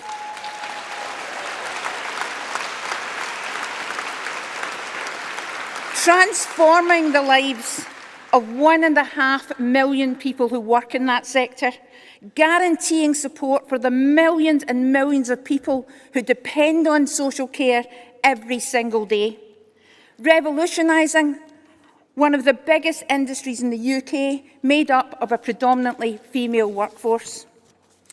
And I also want Labour to be bold. So in its commitment to the first fair pay agreement, that will be in social care, a diverse and complex workforce, that is what being bold means. A fair pay agreement that will empower workers and their unions to get in there and negotiate pay, conditions and training for this incredibly valuable workforce. Now, you'll hear the Tories say we get challenged on it all the time. We can't afford it. It's more unfunded, uncosted, frivolous socialist spending. Well, Conference, social care already costs a fortune. There's plenty of money in social care. If there wasn't, why would all these hedge funds in the Cayman Islands be investing in the UK's social care structure? They're extracting profits from social care, pushing down standards, keeping pay down for those who work in it. And Labour's commitment is to stop those immoral companies exploiting care. Conference, we've now had 75 years of an NHS. Imagine if we were also celebrating 75 years of a social care service, a national care service. Well, under a Labour government, we have that opportunity to create that national care service, linked into the NHS, that gives people dignity, high-quality care, allows family members to stay in their jobs, gives care workers real opportunities, and gives the people who rely on care a say in what their care looks like. If you have a broken leg, you know where to go for help. You go to the NHS. But if you suddenly can't look after yourself, or your family are desperate for help, where do you turn? Conference, with a Labour government, we will answer that question. It must now be our shared mission that in the years ahead, we will be celebrating the birth of a national care service. And we can look back, those of us in this room now, and proudly say, we built that, just as Labour built the NHS. Thank you, Conference.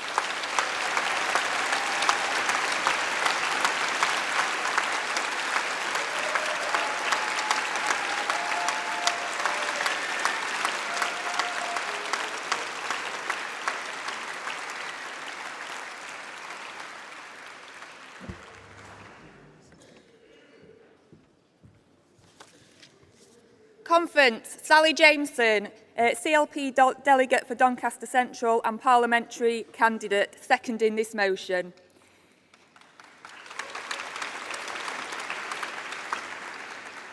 Conference, I'm a proud public servant. I'm a prison officer and I'm a union rep in my workplace. And like many of you here, I see firsthand every day our public realm crumbling while this Tory government sit idly on their hands. But nowhere is this more true than in social care. In Doncaster, like most places, we struggle to recruit home care workers, and it's no surprise because the home care providers don't pay for travel time and sick pay is nearly non-existent. Is it any wonder there are over 160,000 vacancies in the sector, the worst rates for any part of our economy? Being a care worker is a difficult and it's a skilled job, and they gave their all during the pandemic, and we should value them, not make them suffer for the career that they have chosen. And the people who need care, the elderly, the disabled, they should be able to access it. But let's be clear, this is a national problem and it needs a national solution, and that's why we need the National Care Service. A service that will implement national pay and terms and conditions for all workers. A service with long-term and adequate funding for high-quality social care. And a service with new rules to make sure money intended for social care actually goes on social care and not for shareholder profits. We know creating this National Care Service won't be easy and it won't happen overnight. But Conference, we have to be ambitious. So let's support this motion, kick the Tories out and get the National Care Service we deserve. Thank you.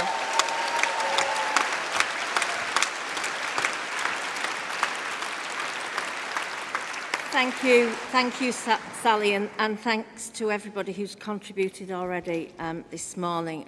So important debates that we've had, and I'm now going to do my first round of speakers.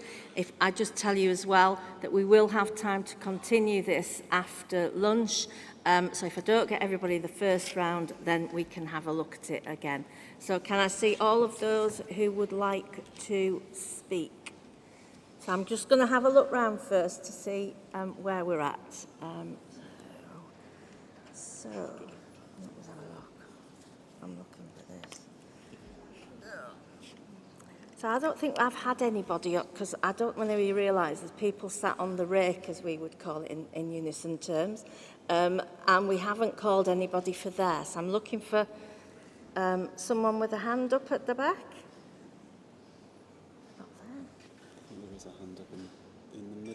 In the middle? I'm not sure if it's on the rake or the back row. I can't quite tell, but there is a hand up there. Yeah, there's someone in a florally top with hand. Yeah, there. And then behind, someone in a. Is that someone in an orange top? No, black top. Thank you. That's two. That's two. We didn't call this guy in the blue shirt, did we? Which one? Who's walking? No. It's the woman in front. It's the woman in front, yeah. And then I want to go over there to what we're looking for. Help me out here. This is a guy in the blue shirt. A guy in the blue shirt. Just on the end of the wall. Yeah. And then we'll take one more. What about the woman in red at the front? Yeah, and in red there. Thank you. I will come back round and I'll come over this way then. I don't think we're going to get many of these. We should, I think it would be all right just with the number of speakers we'll be able to take. Yeah. Based on the number of hands that are up. Yeah. Thank you. And can I just remind people you've got 2 minutes, and if we can stick to that time, then I can bring more in. Thank you very much. Good morning, Conference Chair. Angela Williams, Clwyd South, but soon to be the constituency of Montgomery and Glyndŵr. First time conference and first time speaker. Comrades, at this moment, my 95-year-old mum, a great and active Labour supporter all her life, is lying in a hospital bed, nearing the end of her life. She would not have wanted me to miss this conference. Her wish is to return home to her own surroundings, to the surroundings she is used to see the photos of those she loves in front of her, and to feel safe and more comfortable in those surroundings.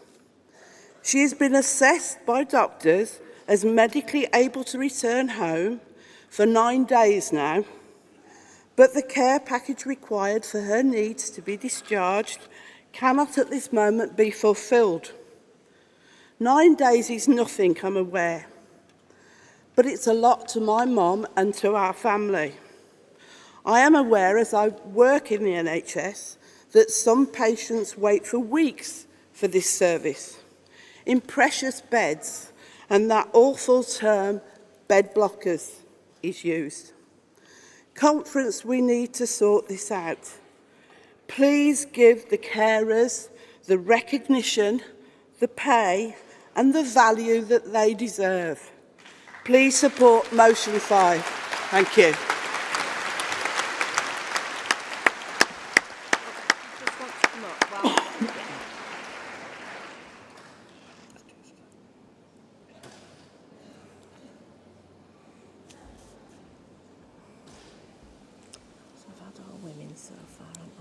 Conference Chair Melissa Hayward, President of TSSA, speaking in support of the composite motion on critical infrastructure.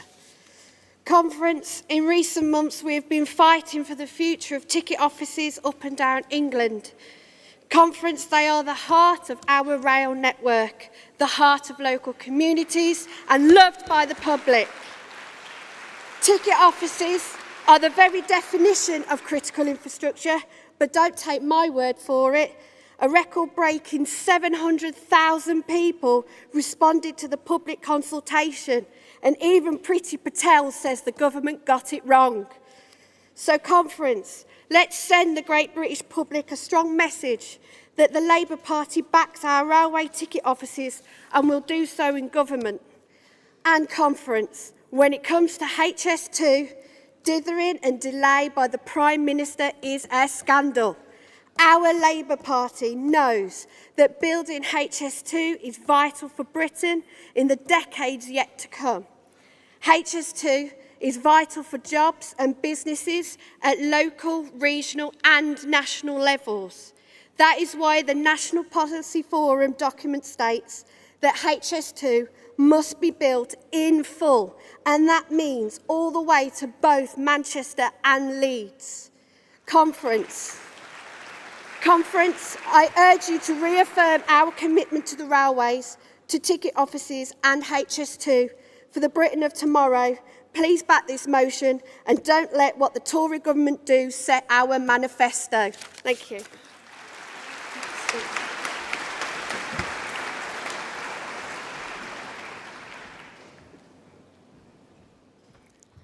Hi Conference, my name is Nadia and I'm from Vauxhall CLP.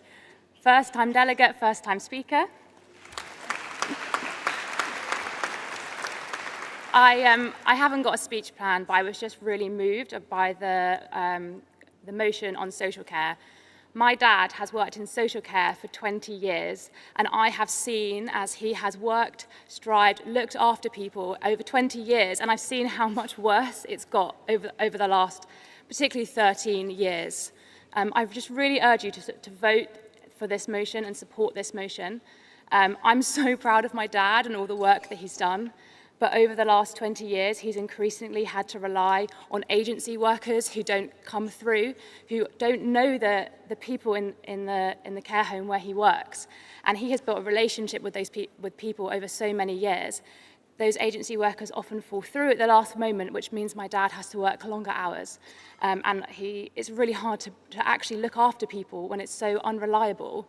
And he worked extra hours over COVID looking after people. And Conference, do you think he's ever had a pay rise? No. If we want our social care sector to work for the people who are working there, and for more importantly, the people who we need to give care to, then we need to invest in our services, we need to support our care workers, and we need to vote in a Labour government that will change the social care sector and look after people the right way. Thank you.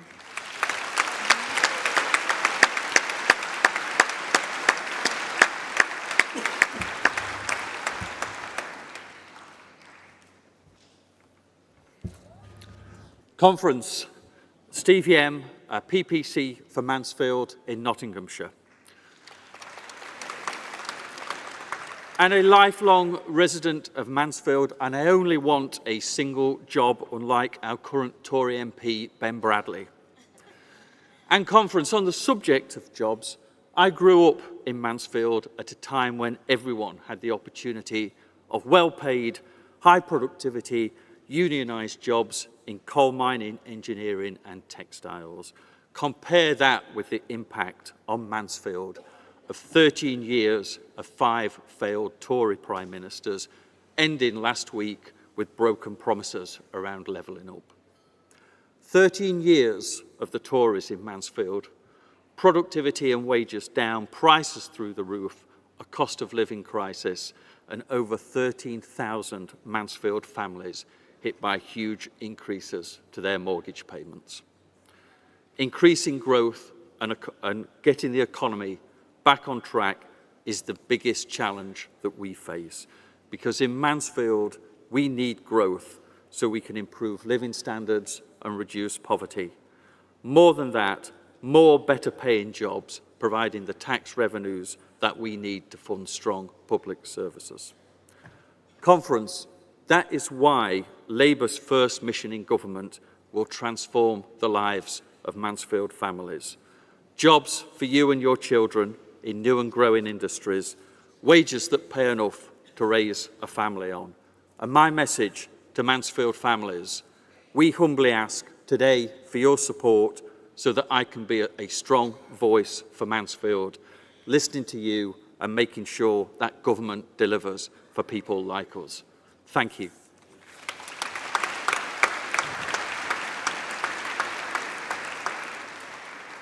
Can I ask you to come up, but I'm going to do the next round before you start. Thank you. Can I see your guide there in, is it orange or, yeah, stripe, the one behind, and then the third row, yeah, yeah, and I can take one more in this round, in the middle over there. Can you take somebody from the back as you've got 2 from the front? Where can I take from the back? Right, that back there, right at the back, the guy. Yeah, yeah, yes. I can't, we have got time for another round of that. So if you all want to come down and register, and then, sorry for keeping you waiting, if you'd like to start. Do you want to start? Thank you. Hello, Conference. My name is Catherine Preston, and I'm chair of the Berwick-upon-Tweed CLP, soon to be called North Northumberland. So that is the North. Thank you. I want to speak on behalf, in support of Composite 5. And I want to highlight the postcode lottery that is our care system. the lottery for pay and conditions for people who work in the care system, and the lottery for the people they look after. This is exemplified by Pam's story. Pam had dementia and needed oxygen 16 hours a day. In Manchester, she was kept in a first-floor room, little bigger than the average bathroom, but not for long, because she had a champion, me. So we decided to move and live by the sea and take Mum with us. So we relocated to Berwick. There, she had a ground floor room next to the River Tweed. I had 24 access and she was kept safe by a dedicated team of people. We must support the creation of a national care service. We must ensure that people who need care are treated fairly across the UK. And we must recognise and reward those who look after our loved ones. Please support Composite 5. Thank you.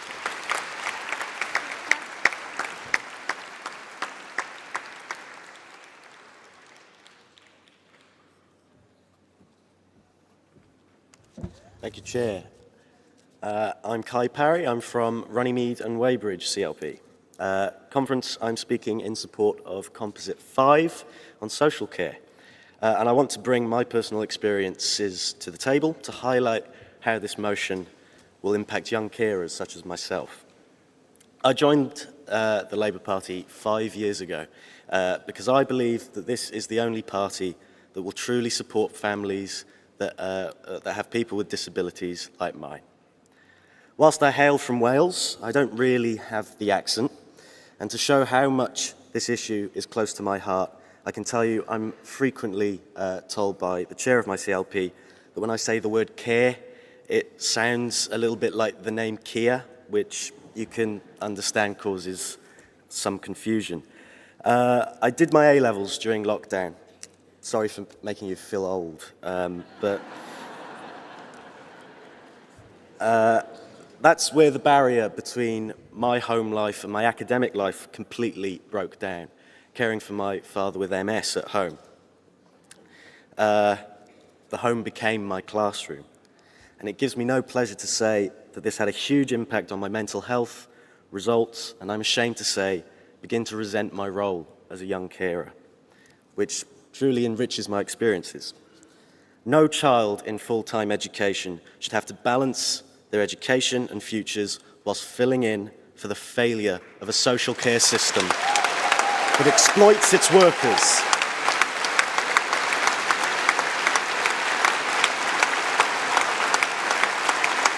No child should resent their upbringing or feel stress in their own home. When we say that one of our missions is to break down the barriers to opportunity, this is exactly what we mean.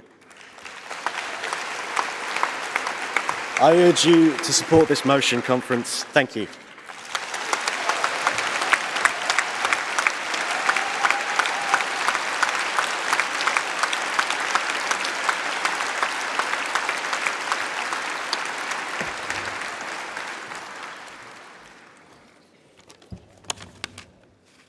Conference, Joe Pitchford, GMB, speaking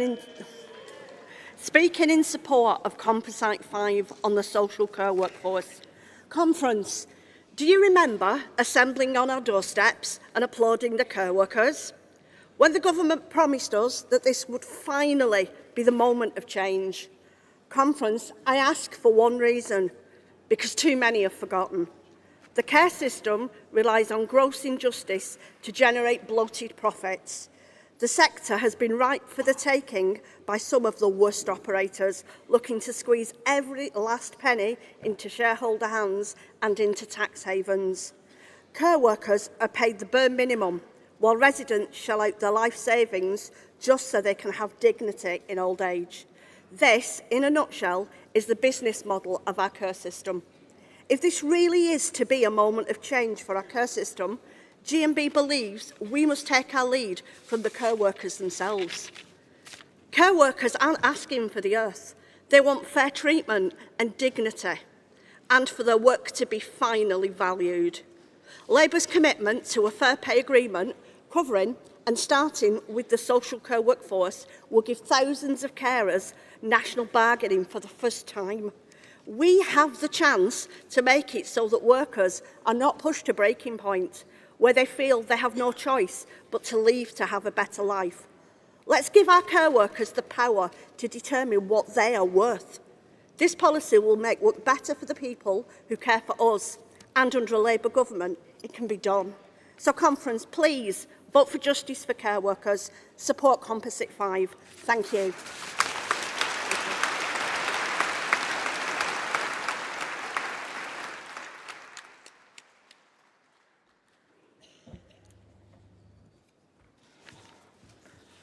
Ivan Monkton, speaking on behalf of the Unite the Union and for our members in the steel industry, especially, despite my accent too, my fellow Welsh workers. This is crunch time for steel. It's time for this party and the government it will form to show steel workers which side it's on. If the right choices are made now, steel can have a bright future. A future built on commitment to good jobs sustained through the right investment.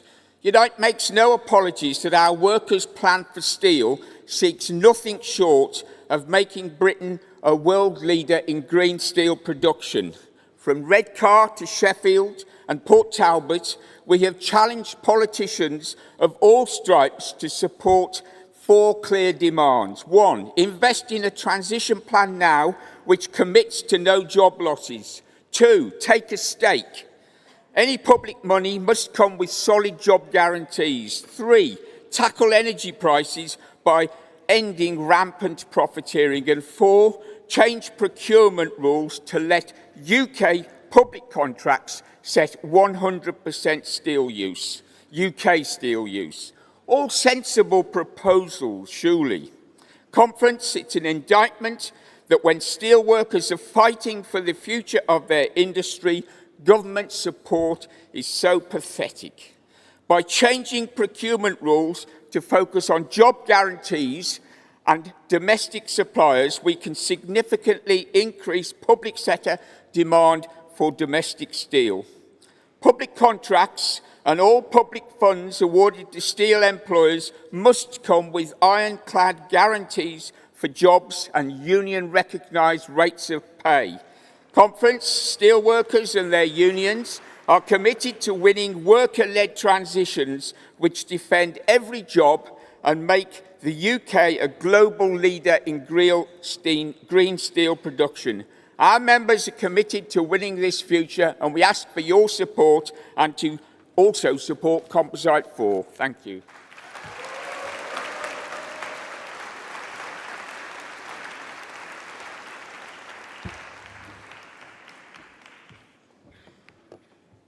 Hi, Conference. I'm Ollie. I'm a delegate from Congleton CLP and a proud Unite the Union member. I, like many of you, believe that our ticket offices should be kept open. It discriminates against the elderly, the disabled, and those who don't use the internet. Ticket offices are also an opportunity for people dealing with loneliness to speak to others. This person dealing with loneliness could have been on their own for months with no one to talk to. Keeping ticket offices alive, keeping ticket offices open could save lives.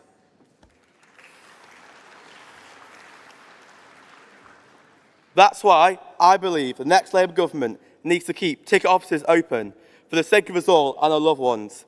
Conference, please support Composite 3.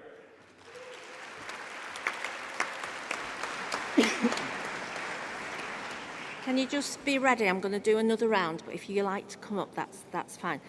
Given we've just had 4 guys, I'm going to look for 3 women initially. Yeah, in the green and black there.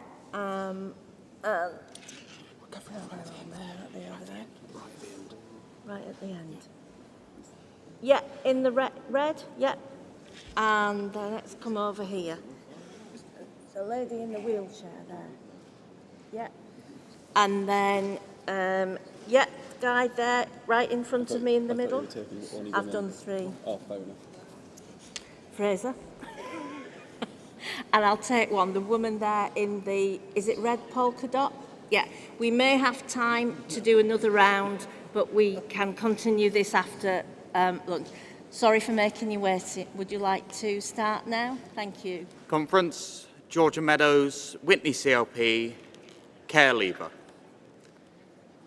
Having actually been in care, I have personally seen the effects of the staff on the effects of the staff's health, mental health and well-being on care leavers and people in care such as myself. It's really quite difficult to feel positively and to improve in care when the staff are so poorly treated, underpaid, and are themselves often depressed. I fully support the incorporation of a national care service because it allows for greater standardisation and allows people to actually get the care they deserve from outstanding care providers. Because currently, the outstanding care providers, as given such a status by CQC, don't often accept the people who need outstanding care because they wish to keep their outstanding status. And often, more complex needs come with more complex work environments. So, I do fully support motion 5.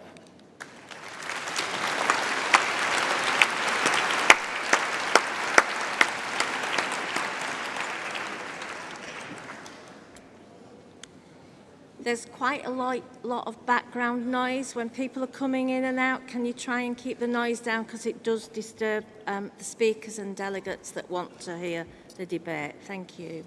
Thank you. Good morning, conference. My name is Lade Hepzibah Olubemi, representing Erith and Thamesmead, and also a councillor from the Royal Borough of Greenwich.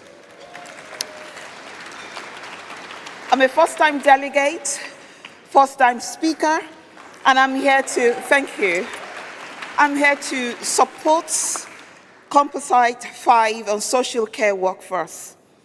I am standing here representing the number of overseas workers who have been recruited to fill in the 160,000 vacancies that we have in social care sector.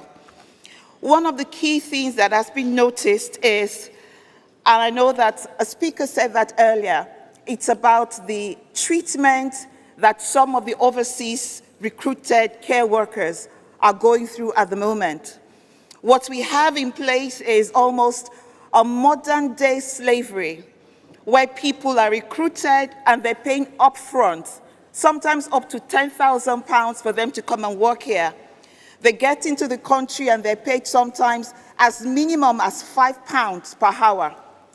I am hoping that conference, as we are supporting and as I am supporting this motion, that we will look very closely into making sure that we value staffs who are working in the social care sector. They go through a lot, they are there all the time. I'm here to also speak on behalf of those workers to make sure that we Labour Party, put a scrutiny in place to ensure that the social care sector providers are scrutinized to make sure that they give value to their staff. Thank you.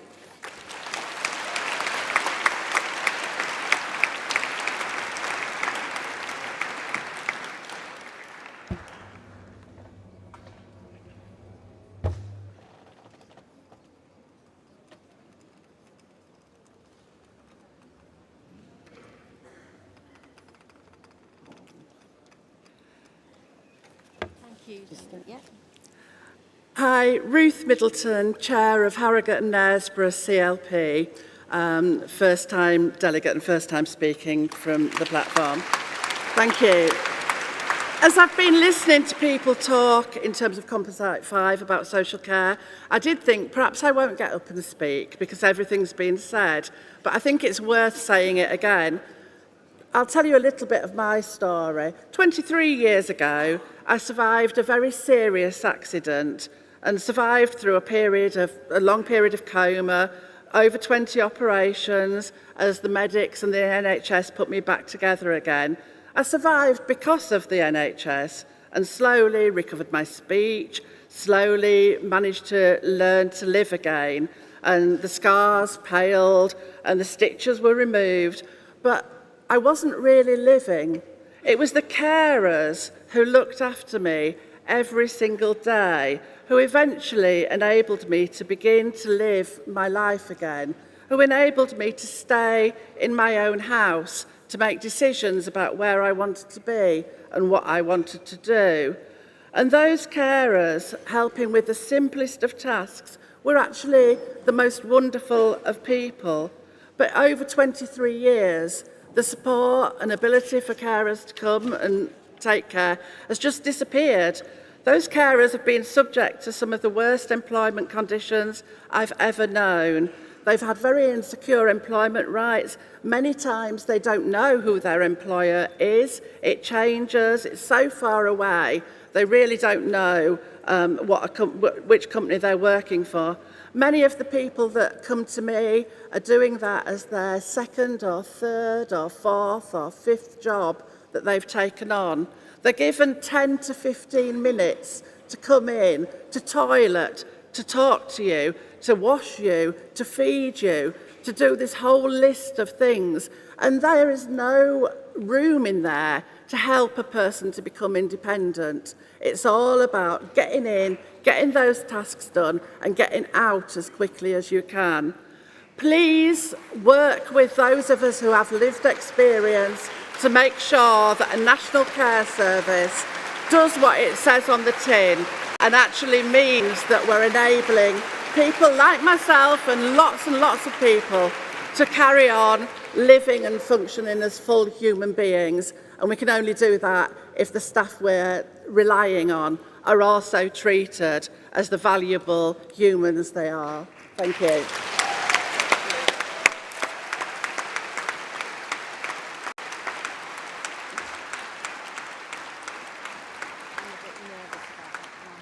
Yesterday.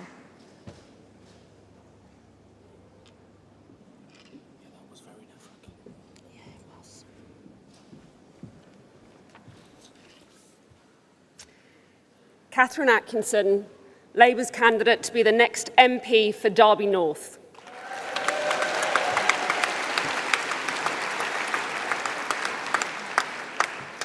Conference. Derby returned Labour's first MP in England, the first railway worker to enter Parliament, a city that has been building trains for nearly 2 centuries. But even before the Tory government took a wrecking ball to HS2 last week, it knew that there was a production gap at Alston Derby. It knew that the factory that's been making trains for 147 years was at risk. And the 2,000 highly skilled workers there and the 17,000 jobs that rely upon it was at risk. And this at a time when there is growing global demand for trains and the hydrogen and electric trains that we need to meet carbon zero. While the Tories cheered at last week's decision, do you think they spared a single thought for the families of the workers at Alston, caught in their wreckage? Conference, every speech we hear from the Tories is about decline and retreat and what our country can't do. I believe in what our country can do, in what Derby can do, and what we will do with a Labour government and an industrial strategy. Conference, Ulster doesn't need a handout. It needs the opportunity to bid for the trains that our country needs. And it needs a government that understands the importance of rail. Conference, help us fight the threat to Derby and to the thousands of high-skilled jobs that our country needs. Thank you.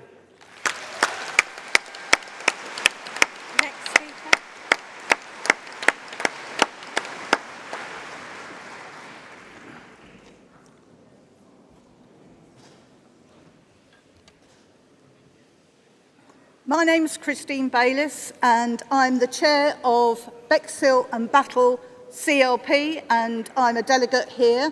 I'm also the leader of the Rother Labour Group on Rother District Council. We have 8 councillors. 6 years ago we had 0 councillors.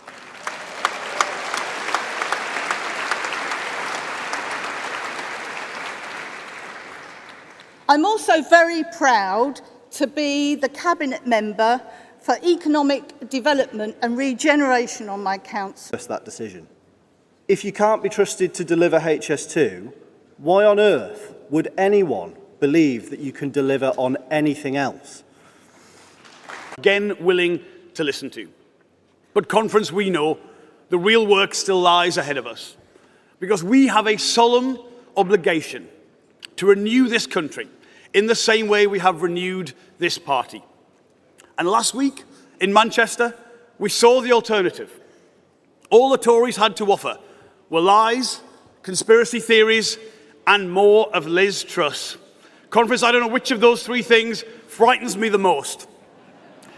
And if I get to be a Labour business secretary, I know we will face one of the greatest sets of challenges any incoming government has had to deal with. A cost of living crisis, our post-Brexit future, the transition to a net zero economy, all of which requires the very best of government. But faced with those challenges, this government has broken the promises that they've made to British industry, and they've sought to make net zero a divisive issue. And if the Tories want to fight the next election in this way, I say, bring it on. Because Labour knows net zero is key to rebuilding our country. That it can and should mean more jobs, cheaper bills, and greater security in an uncertain world. But you need a government with the vision to see it and the bravery to grasp it. It was at this podium last year that I launched Labour's industrial strategy. Over the last 12 months, the Tories have spent their time proving exactly why we need one. Now, I simply do not accept that we should have the worst business investment of any major economy. I do not accept that we cannot build enough clean energy to protect us from dictators and energy crises. And I do not accept that we cannot build the infrastructure that Britain needs. Businesses, up and down the land, they know this is no way to run a country. How can we expect business to invest for the long term when they cannot rely on a single word of government policy? Businesses need ambition.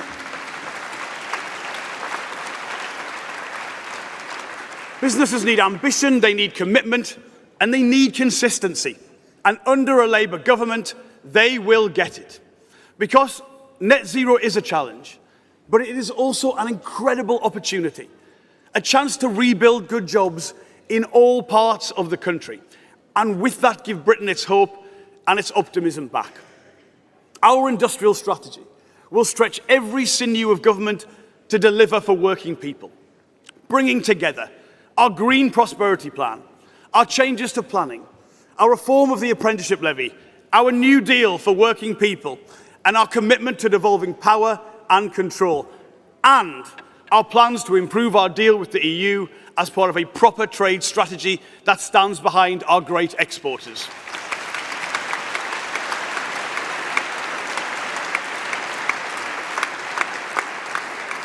all designed to bring wealth and opportunity and pride back to Britain.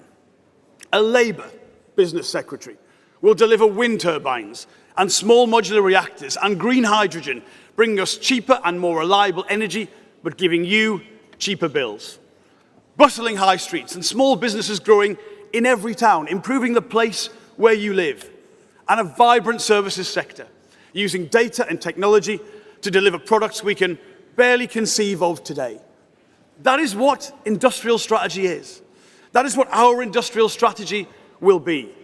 Not a nostalgic hark back to the days of the past, but the kind of strategy that gives business the confidence and the opportunity to choose this country over the alternatives. And let me tell you what that means in practice. I grew up in Sunderland, next door to the Nissan factory. I know the difference good companies make to a place. I have friends from school who still work there. And that's why I will never take the automotive sector for granted, and why I'm proud to announce here today Labour's plan to drive the automotive industry confidently into the future. We will deliver battery factories on our shores, reliable charging networks in every part of the country, secure supply chains, and 80,000 more highly skilled jobs.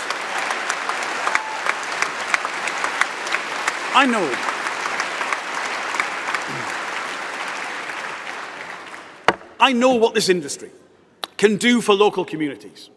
And while the Conservatives chop and change and leave British industry stalled, Labour's industrial strategy will give the automotive sector its future back. And Conference, there is something I cannot stress enough, which is that this moment of opportunity, it must just be that. One that has at the heart of it the delivery of good jobs and good wages. Because being from where I grew up and living my adult life in Tameside, I know what happens when government gets major economic changes wrong. And instead of working to make a transition a success, the government just walks away, leaving people to face huge economic shifts on their own. We cannot afford to blow this opportunity and repeat the mistakes of the 1980s and leave behind regional inequalities so entrenched we can still see the scars today. And I promise you, Conference, if I get to be a Labour Business Secretary, decarbonisation will never, ever mean deindustrialisation.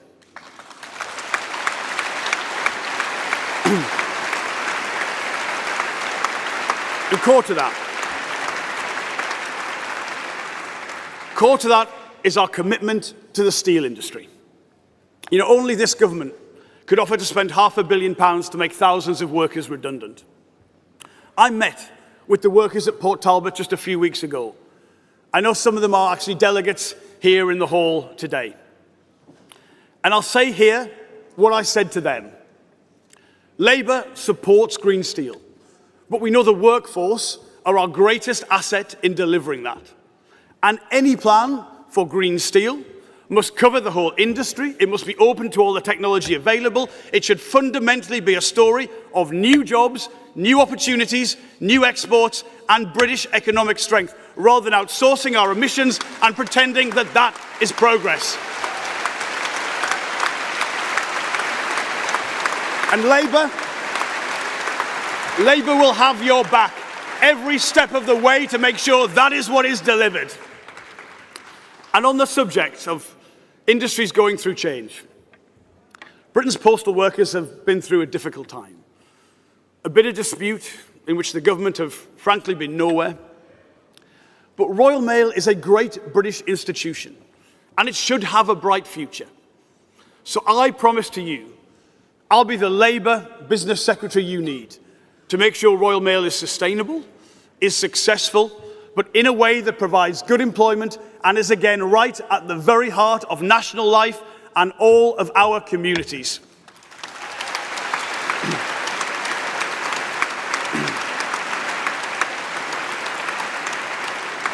Conference, that is why I want to be a Labour Business Secretary. It's true that the Labour Party has strengthened our relationship with business, and I make no apology for that.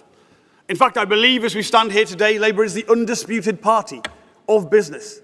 And I take pride in the fact that business leaders and workers alike look to us, and not the Conservatives, to address the big challenges ahead. The Conservatives have nothing left to offer but division and fear, and they are willing to blow our greatest opportunity in decades to try and save themselves. But here in the Labour Party, that will never be our approach. We know the best of Britain is when we work together, that the only way to properly rise to the challenges before us is to build a new pro-business, pro-worker national consensus around industrial strategy, greater investment and good jobs in every part of the UK. Industry and workers pulling together, hand in hand to face the future. Rebuilding Britain cannot wait another day. And out of the wreckage of this government, let us give Britain a brighter future than ever before. One where the future is built here, where people have jobs they can raise a family on, have towns and places they can take pride in, and have the power over the changes affecting their lives. This is the Britain we can build. This is the Britain we must build. And under Labour, this is the Britain that we will build. Thank you very much.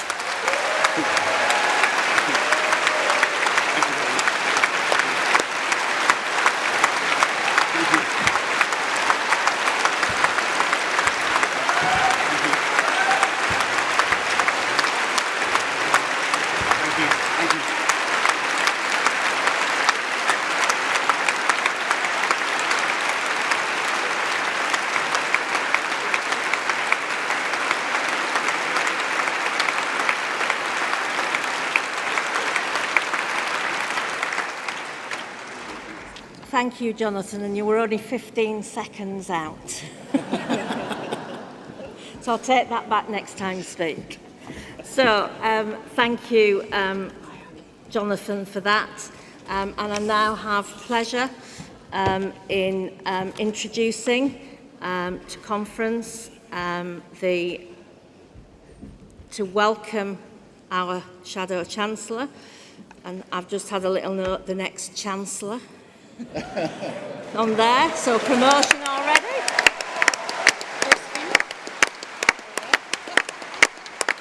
And I'd like to welcome the retail consultant and business expert and broadcaster Mary Porters to introduce our Shadow Chancellor. Thank you.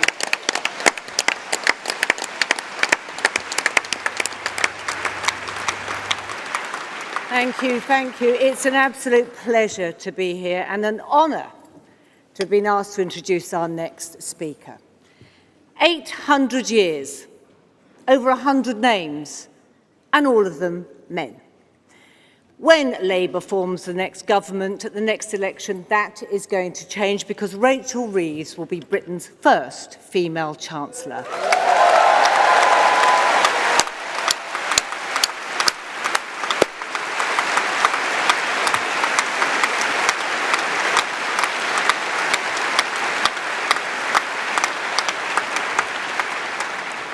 And that is historic, not just for women and for women at the top, but also because this will mean that politics will really start to work with business to propel us forward into the new future we all so desperately need.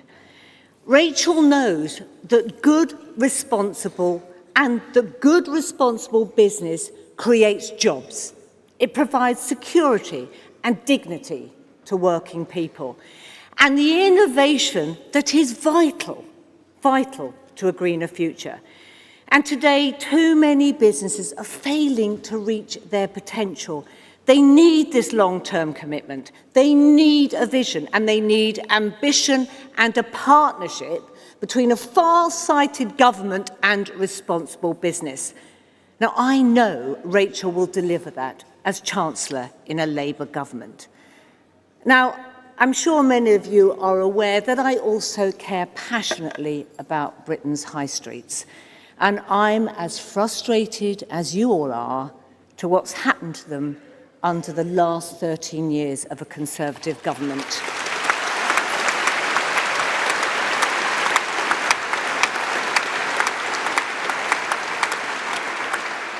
I am absolutely confident that Labour will breathe life back into our high streets again. Rachel's committed to scrapping business rates and replacing them with a fairer system that will provide critical support to many of the small businesses that make up, let's face it, 99% of our economy, and they are the backbone of Britain.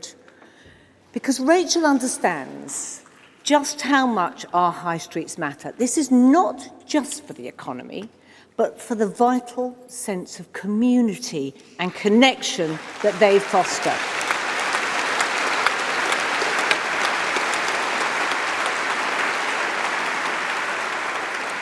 She understands if you get your high streets right and thriving, the subsequent financial and social uplift feeds a local economy, it feeds a community and the safety and well-being of the people in it.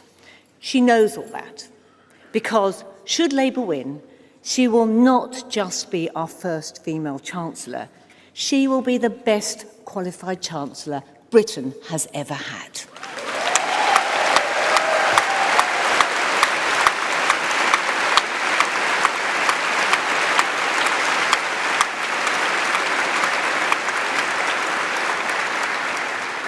She's an economist. She knows the numbers. She's worked at the Bank of England, had a career in finance, which she gave up, incidentally, to represent the people of Leeds West. Today, she's exactly where she's supposed to be, or she's almost where she's supposed to be. So, Conference, I'm delighted to introduce the Shadow Chancellor of the Exchequer, Rachel Reeves.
Conference, it is a privilege to stand here as your Shadow Chancellor. Today, I make this commitment to you and to our country. Out of the wreckage of Tory misrule, Labour will restore our economic credibility. We will lift our living standards, make work pay, rebuild our public services, invest in homegrown industries in every corner of our country, and together we will get Britain its future back.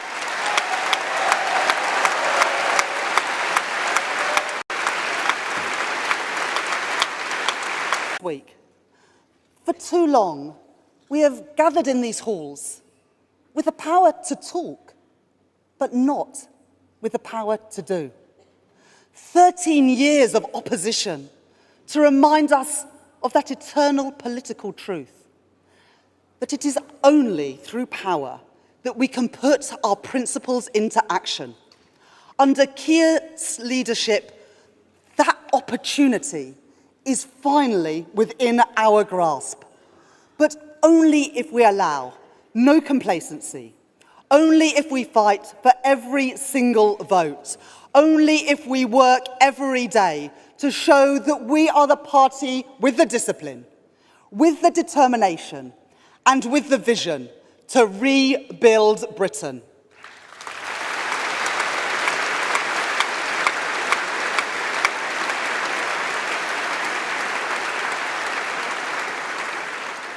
Labour's task is to restore hope to our politics.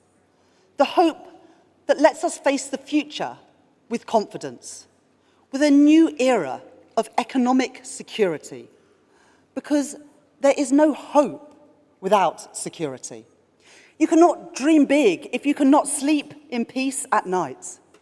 The peace that comes from knowing that you have enough to put aside for a rainy day, and the knowledge that when you need them, strong public services will be there for you and your family. The strength that allows a society to withstand global shocks, because it is from those strong foundations of security that hope can spring. Conference, the choice at the next election is this: 5 more years of the Tory chaos and uncertainty which has left working people worse off, or a changed Labour Party offering stability, investment and economic security so that working people are better off. It falls to us to show that Labour are ready to serve, ready to lead and ready to rebuild Britain.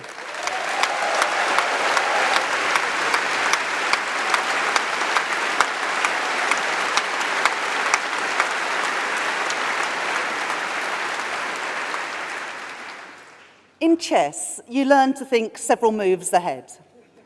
But even I couldn't have predicted the mayhem that we have seen, week after week, year after year, from this Conservative government.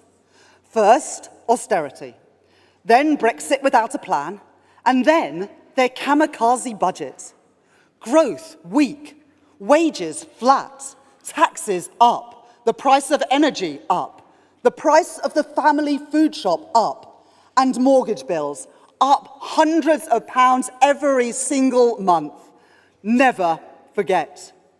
This time last year, in their clamour to cut taxes for those at the top, the Conservatives caused market chaos, crashed the economy, and left working people to pay the price. That is why you can never trust the Tories with our economy ever again.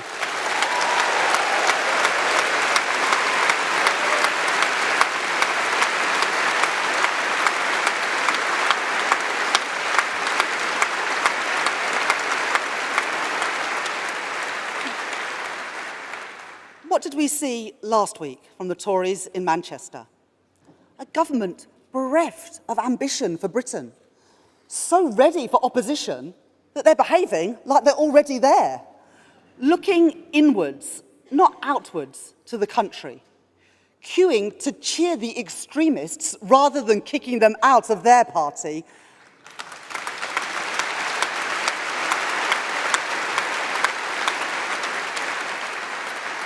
And telling us what we already know. Liz Truss might be out of Downing Street, but she is still leading the Conservative Party.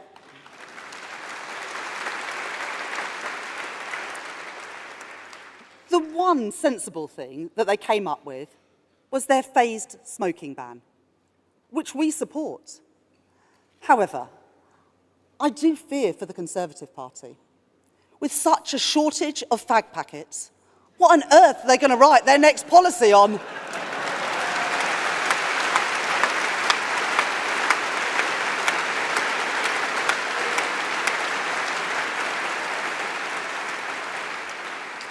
And what about the Prime Minister? Well, Rishi Sunak had the chance to denounce the politics and the policies of Liz Truss, to make clear that he would never repeat her mistakes. But he didn't. If he's too weak to stand up to them 1 year in, what chance do you give him 5 years in? Be in no doubt, the biggest risk to Britain's economy is 5 more years of the Conservative Party.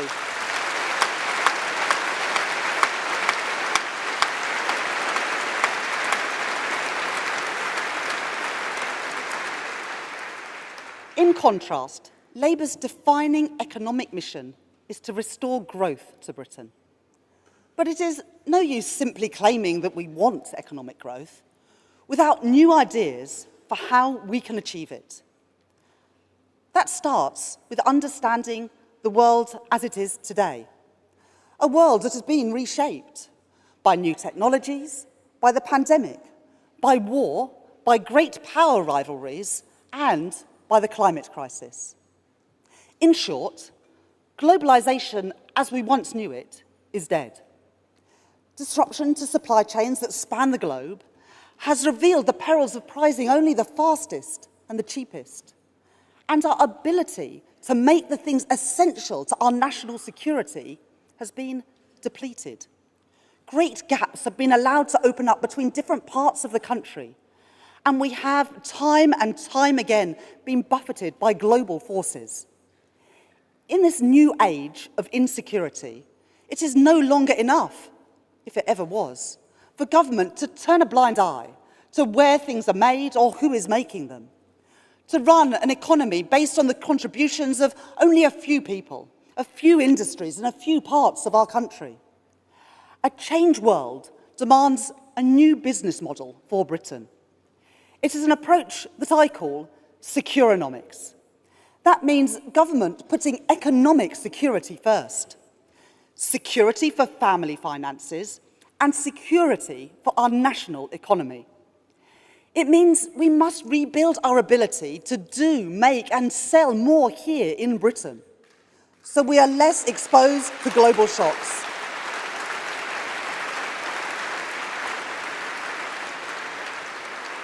Governments around the world have come to understand this in a way that our government cannot. That wealth does not just trickle down from a few at the top, but rests on the contribution of the many, on the skill and dedication of those who work in our everyday economy. Care workers, postal workers, supermarket workers, and on entrepreneurs, innovators and scientists. Growth from the bottom up and the middle out. An economy rebuilt in the interests of working people.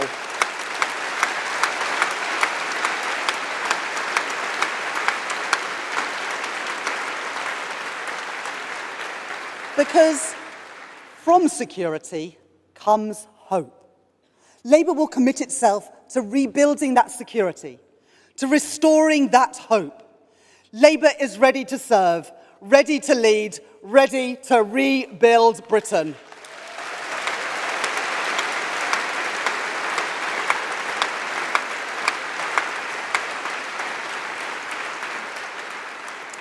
Conference, I do not underestimate the scale of the task ahead of us, nor the problems we would inherit in government. They demand hard work, determination, and tough decisions.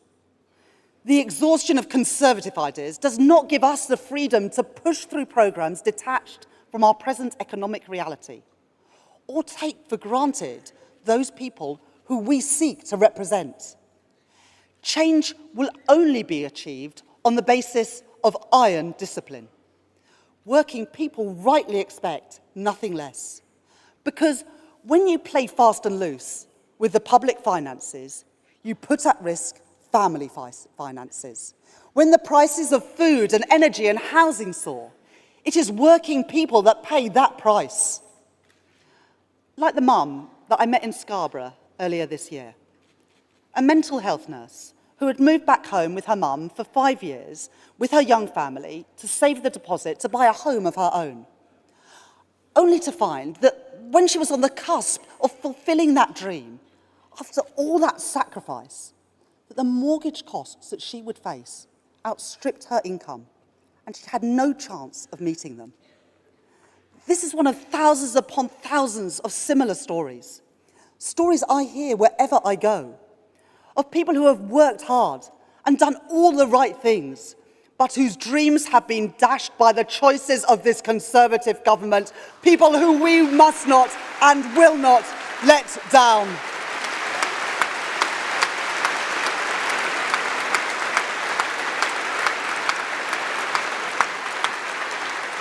So, a Labour government will not waver from ironclad fiscal rules, nor play the Tory game of undermining our economic institutions.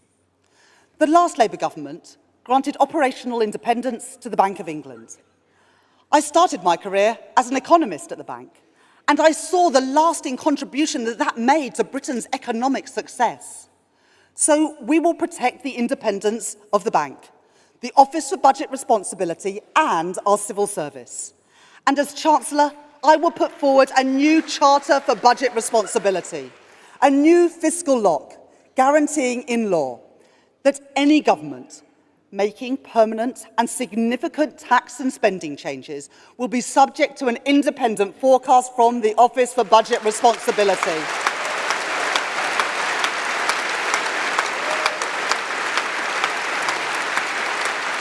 Never again will we allow a repeat of the devastation that Liz Truss and the Tory party have inflicted upon family finances.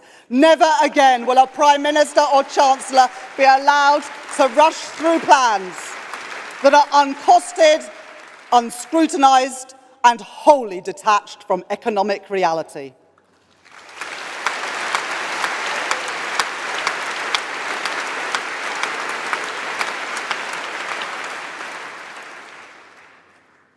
But let me address directly those who say that to make hard choices is to make the same choices as the Tory party.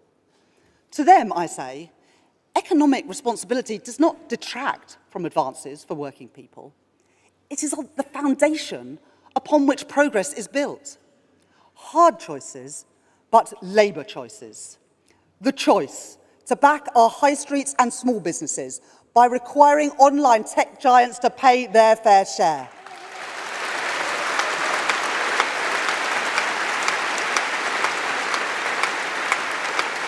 The choice to levy a proper windfall tax on the huge profits that the energy giants are making.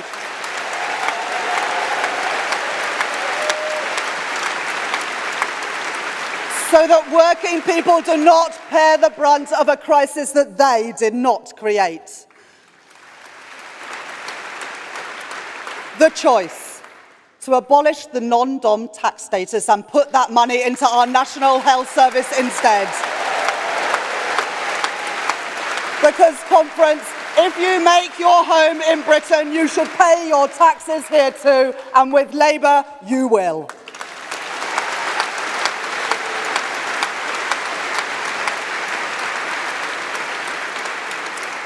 And another choice. In my first budget as Chancellor of the Exchequer, I will end the tax loophole which exempts private schools from paying VAT and business rates. And, Conference, we will put that money into helping the 93% of our children who are in our state schools.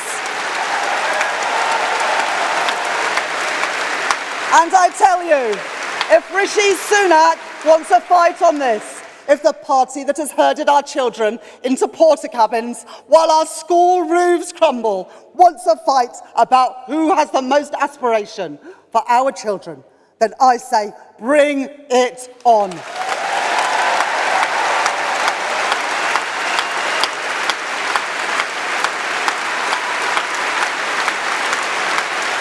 Conference, we are ready to serve, ready to lead and ready to rebuild Britain.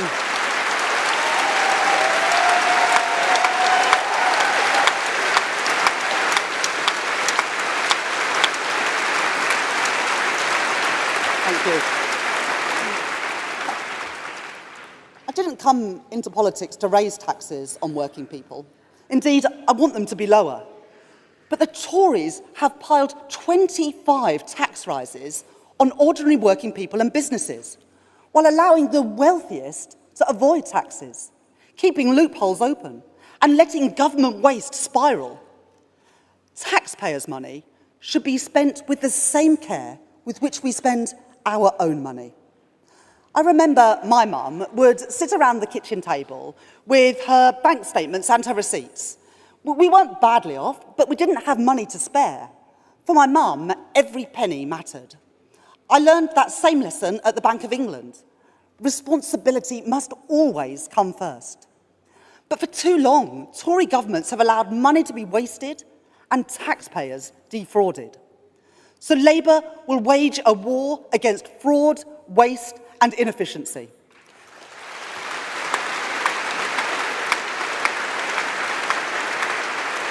Today, I can announce 3 further fronts in Labour's war on waste. First, we will crack down on Tory ministers' private jet habit.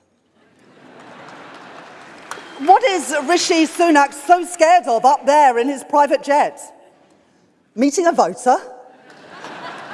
Well, we will properly enforce the ministerial code on the use of private planes and save millions of pounds for taxpayers in the process.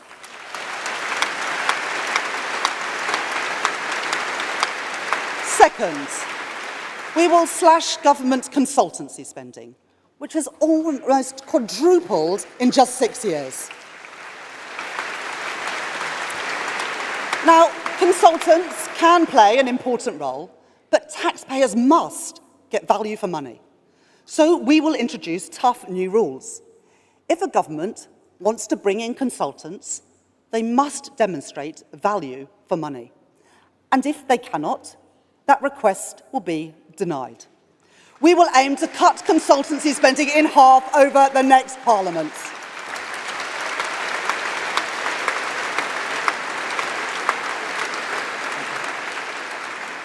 And third, we will go after those who profited from the carnival of waste during the pandemic.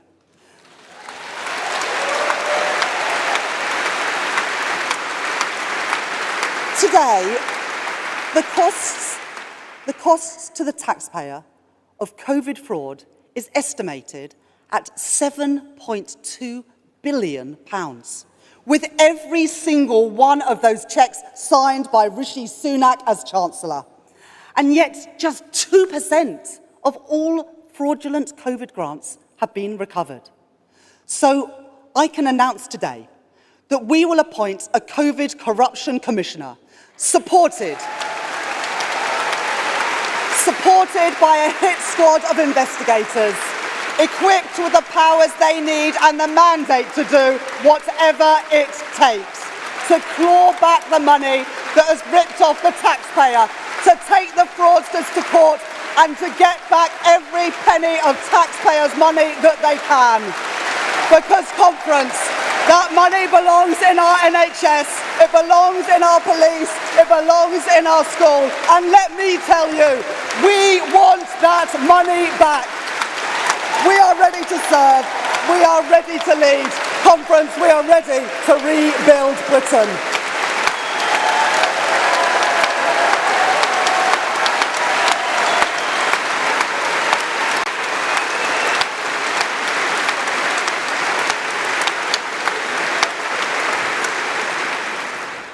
Labour will tax fairly and spend wisely.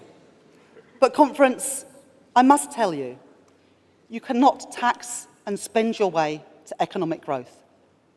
The lifeblood of a growing economy is business investment. It is investment that allows businesses to expand, create jobs and compete with international rivals, with new plants, factories and research labs coming to Britain, not France or Germany or America.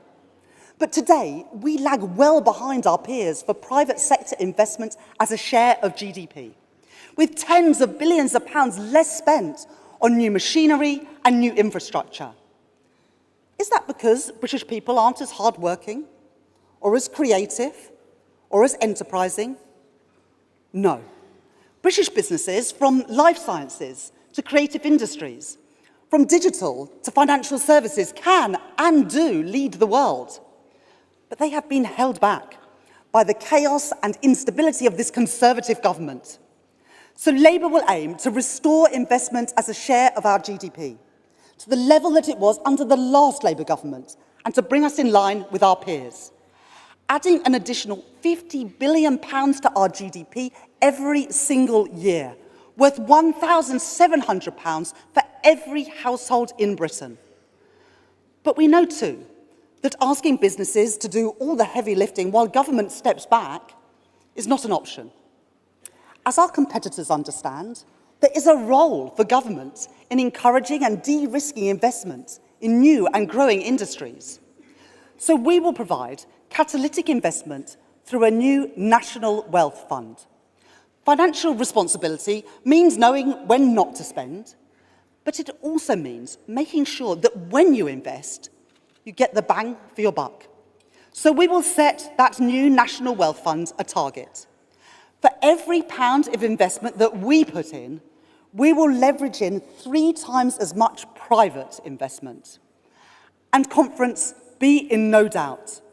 No matter what political games the Tories are willing to play over our energy transition, no matter how willing they are to ignore the warnings of businesses, investors, and trade unions, no matter how many times they put short-term political calculation over the security and the prosperity of the British people, Labour will make the long-term decisions and invest in British industry, driving down bills and creating new jobs.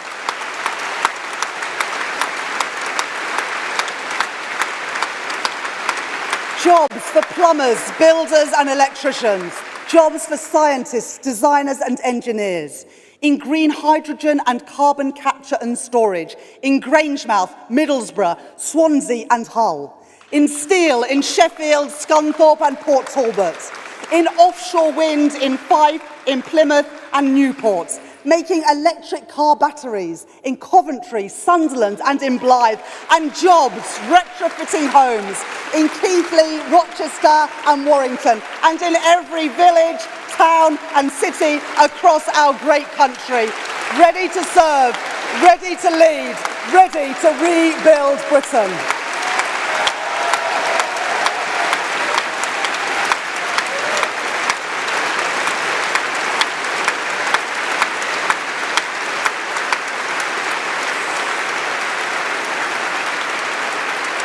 And conference.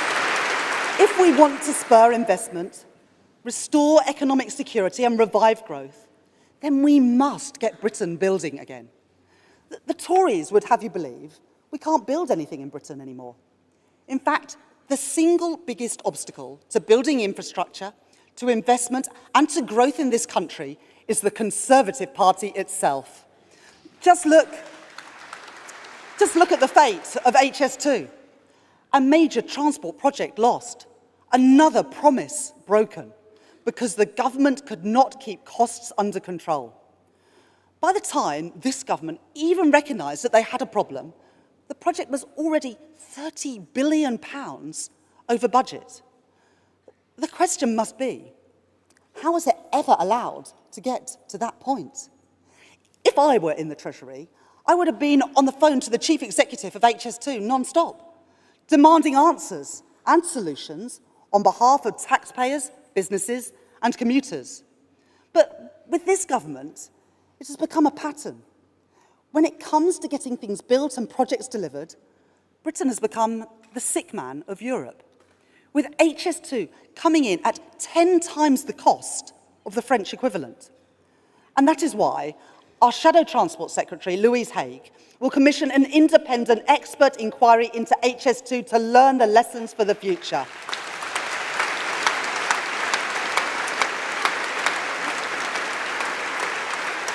Because many more major government capital projects are running over time, over budget, and are in danger of going undelivered. It is incumbent on government to make sure major projects are delivered on time and on budget. I will not tolerate taxpayers' money being treated with the disrespect we have seen over recent years. I will not turn a blind eye to dither, delay and incompetence. I will hold those responsible to account. I will demand action when they are not delivering value for money. And so I have asked Darren Jones, the Shadow Chief Secretary to the Treasury, to work closely with industry experts and trade unions and to examine line by line every ongoing major capital project to make sure that on day one of a Labour government, we are ready to get Britain building again.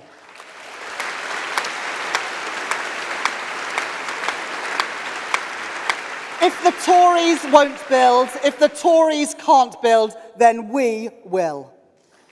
We will take on our antiquated planning system. Since 2012, decision times for national infrastructure have increased by 65%, now taking 4 years. With Labour, that will change. So today, I am announcing our plans to get Britain building. A once-in-a-generation set of reforms to accelerate the building of critical infrastructure for energy, transport and housing, to fast-track battery factories, life sciences and 5G infrastructure, the things that we need to succeed in the decades to come, and to tackle the litigation which devours time and money before we even see shovels in the ground, and to make sure that when a local community hosts national infrastructure, they will feel the benefits, including through lower energy bills. Conference, it is time that we had a government that matched the ambition that people have for their families and communities. A government siding with the builders, not the blockers. A government that will get Britain building again. And with Labour, we will.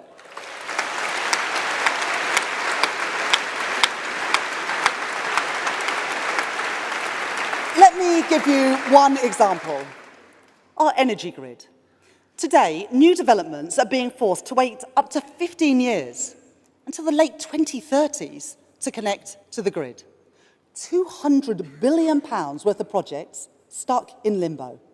So today, working closely with Ed Miliband, I can announce Labour's plans to rewire Britain, securing the supply chain we need for lower bills, and to build faster and cheaper, opening up new grid connections to competitive tendering.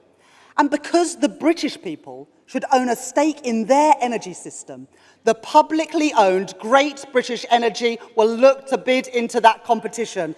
220,000 new jobs, lower bills for good, and energy security for Britain. And there's more. We will invest in expanding local authorities' planning capacity to speed up decisions. And here is how we will pay for it. Rocketing interest rates have dealt a hammer blow to the dreams of millions of people who want to own their own home, when already that dream was far too remote for far too many people. It is not right that while so many people are struggling, many homes are bought by overseas buyers who may own a property but leave it vacant, driving up prices while families and young people are desperate to get onto the housing ladder. So because 1 year ago, Keir Starmer set out the ambition for the next Labour government to make 70% of British households homeowners, because a house should be first a home and not an asset, and because, Conference, it is time we built the homes our young people need, we will raise the stamp duty surcharge on overseas buyers to get Britain building. Conference, Labour is the party of the builders, not the blockers. Labour is the party of economic growth.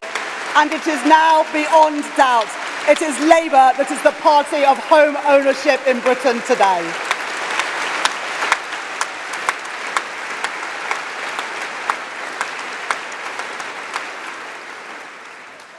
Working people need the skills to succeed in the modern economy and the security to utilise them.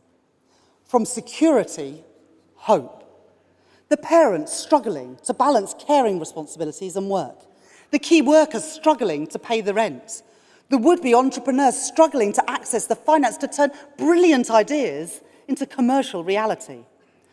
A productive economy cannot be built on such fragile foundations, because there is now a mountain of economic evidence that higher wages and greater job security have real benefits for businesses. And there is also a mountain of human evidence of too many children growing up in poverty, of too many parents skipping meals, of too many people waiting by the phone to find out whether they have work that day or not. So, as Angela Rayner set out yesterday, the next Labour government will offer a new deal for working people. 0-hour contracts banned, fire and rehire gone, sick pay strengthened, and basic rights from day one. And Conference, it was the last Labour government which finally delivered on the promise of Keir Hardie to implement a national minimum wage. The fight against poverty pay has always been at the very heart of our movement. And so the next Labour government will go further. Not a rebrand of the minimum wage like the Tories, but for the first time, a minimum wage taking account of the real cost of living. Finally, Conference, with Labour we will have a genuine living wage.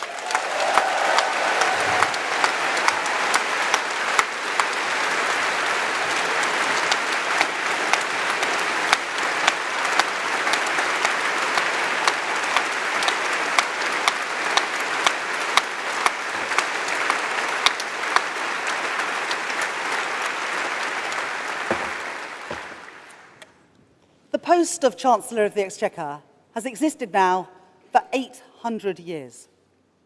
In that time, not one single woman has held that post. Conference, when we next meet, I intend to address this hall as Britain's first female Chancellor of the Exchequer.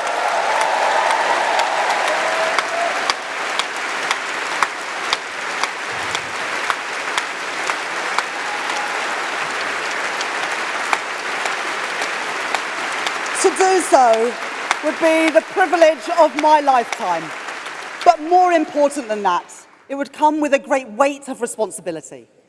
The responsibility to show our daughters, to show my daughter, that they should place no limits on their ambitions. And the responsibility too, like Labour women before, to drive progress for women. Still, half a century after the Equal Pay Act, women in Britain earn on average 15% less than men. On current trends, it may take until 2044 for that gap to disappear. But women cannot afford to wait that long, and nor should we have to.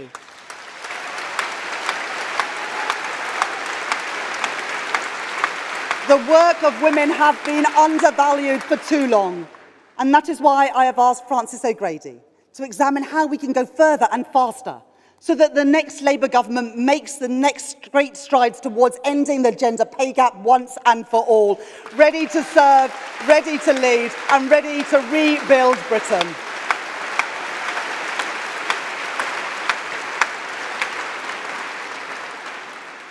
We have changed this party so that we may have the chance to change our country. Labour will fight this next election on the economy. Every day we will expose what the Conservatives have done to our country. Because the questions people should ask themselves ahead of the next election are simple. Do you and your family feel better off than you did 13 years ago? Do our schools, our hospitals, our police work better than they did 13 years ago? Frankly, is there anything in Britain that works better than when the Conservatives came to office 13 years ago? Now, if you do think that Britain is better after 13 years, if you think our country is as good as it can be right now, if after all of this you want to leave your future, your children's future, our country's future, in the hands of the Conservative Party, then I may not be able to persuade you.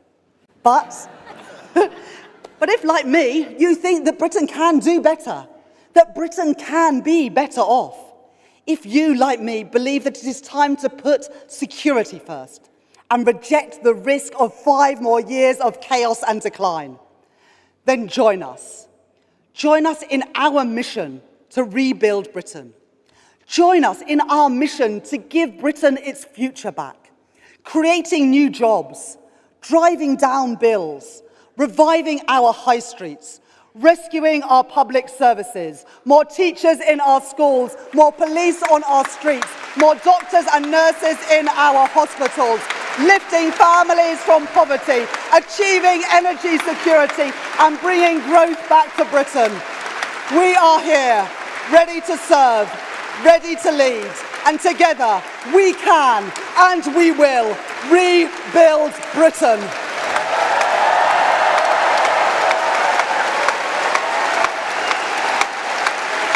Thank you.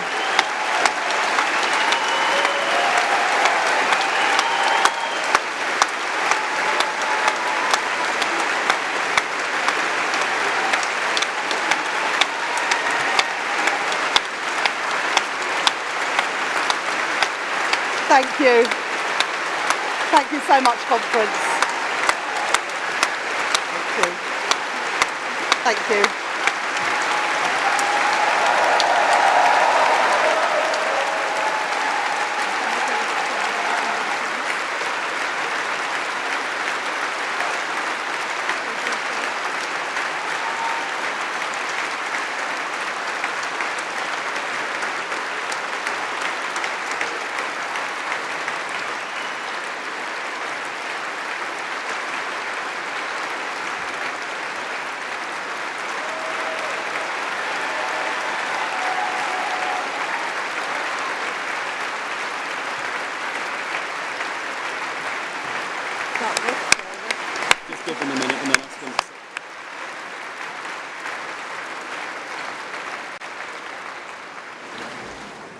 Delegates, can I just ask you to take your seats but don't leave the hall just yet?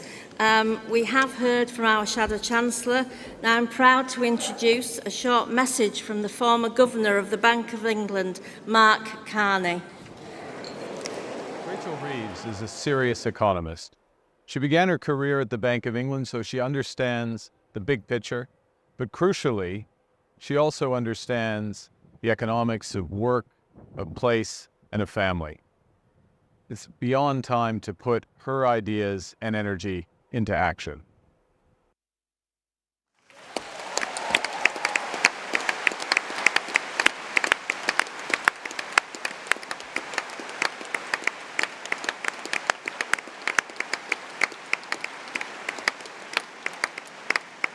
Delegates, conference now stands adjourned until 2 o'clock this afternoon. Thank you very much.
Conference. Please welcome Wendy Nichols and the Platform Party.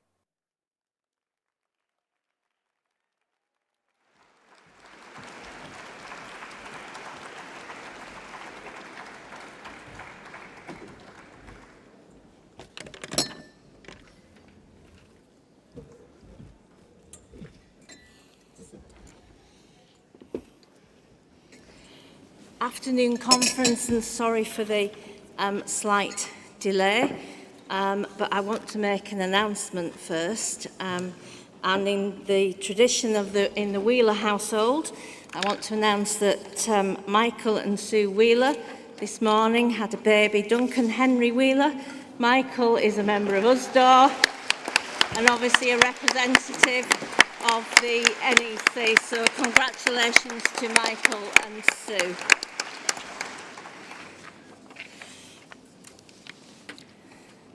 Okay, conference. So we're now going to continue on from the debate that we had this morning, welcome back. We have the Growth Mission plenary and reports from the nation's local government, the Cooperative Party, but first we have the rest of the growth debate. So the first speaker I'd like to introduce you to is Thangam Debonair, Shadow Secretary of State for Culture, Media and Sport. Thank you.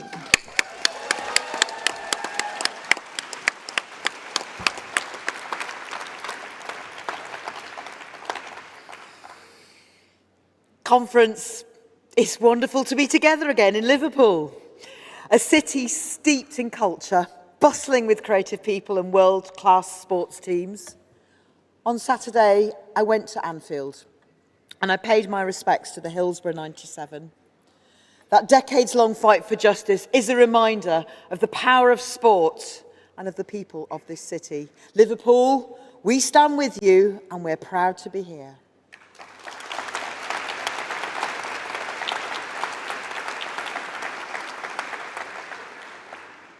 Conference, creativity is one of Britain's greatest strengths.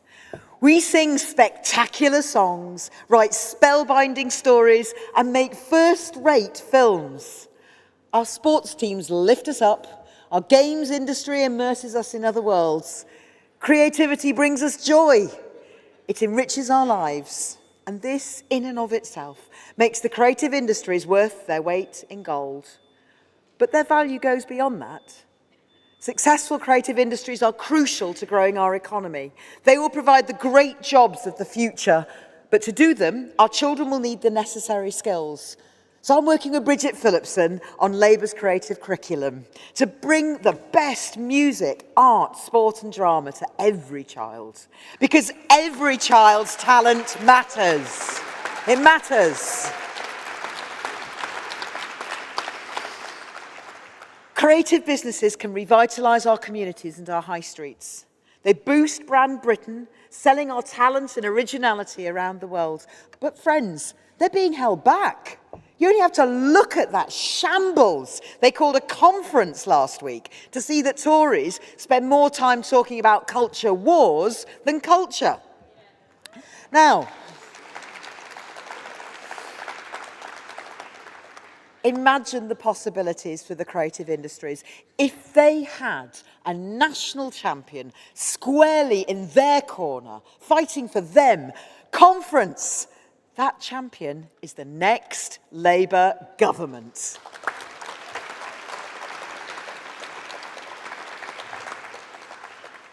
We'll make sure everyone has the opportunity to share in that success, but it starts with asking tough questions. How do we all share in the joy and the jobs? Where are the women? Where are the people of colour? Where are the people from working class communities?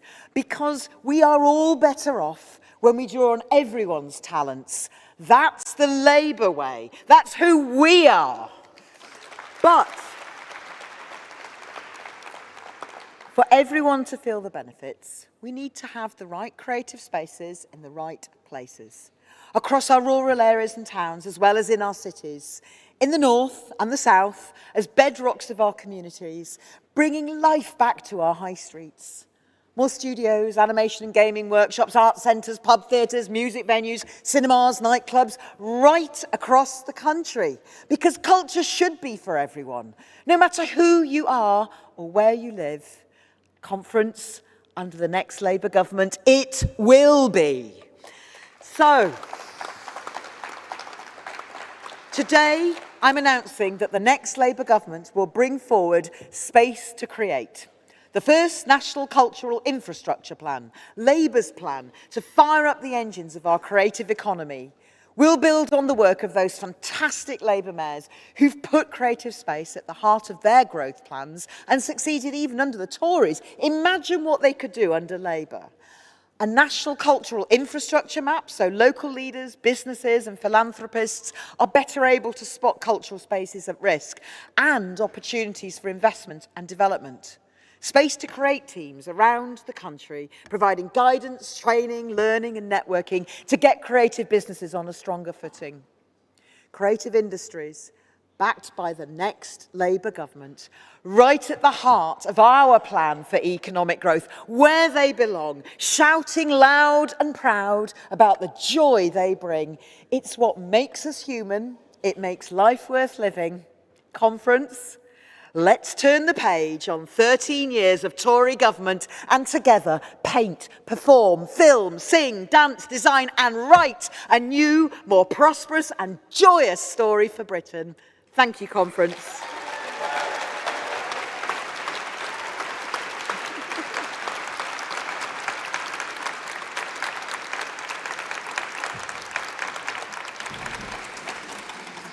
Thank you, Thangam. And we move now on to Peter Kyle, who will address Conference in his new role.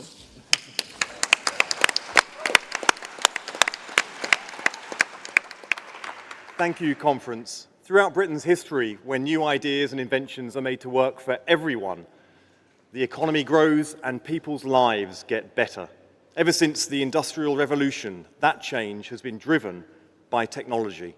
From horses to cars, from sailing ships to passenger jets, the information revolution enabled by Britain's Tim Berners-Lee's World Wide Web, and medical science that has made organ transplants, IVF and mRNA vaccines possible, helping our NHS to save lives. Wave after wave of scientific, technological and research-driven progress. Of course, each wave has posed risks, each generated fear. And when governments have got it wrong, too often it's been those with least resilience or wealth that have missed out on the opportunities that progress can deliver. We are a progressive party. Those aren't just words. It means that we're in favour of progress. Our task as a political party is to harness that progress for all of us. It gives us a mandate to harness this, one of the great progressive causes of our times, because a new wave of innovation has just arrived. One in its infancy, but with the potential to be the biggest yet. Computers are on the cusp of becoming infinitely more powerful. Programs are starting to organise vast amounts of information in recognisably human ways.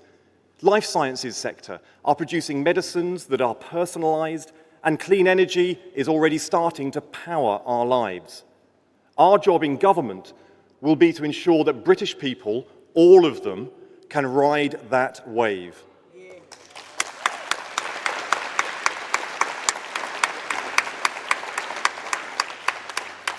Understandably, once again, people are worried. And that's why, in the interests of working people will be baked into everything the next Labour government does.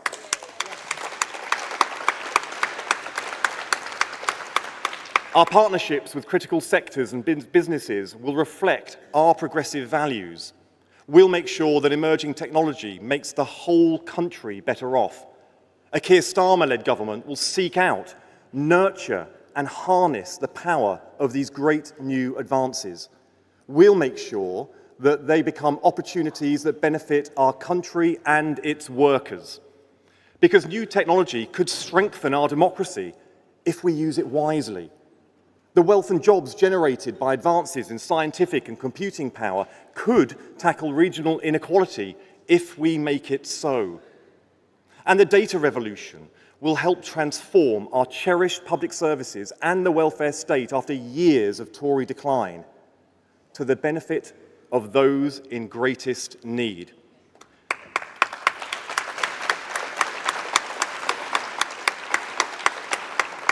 It could reinvent them for generations to come, yet this will only be possible if there is a Labour government to make it happen.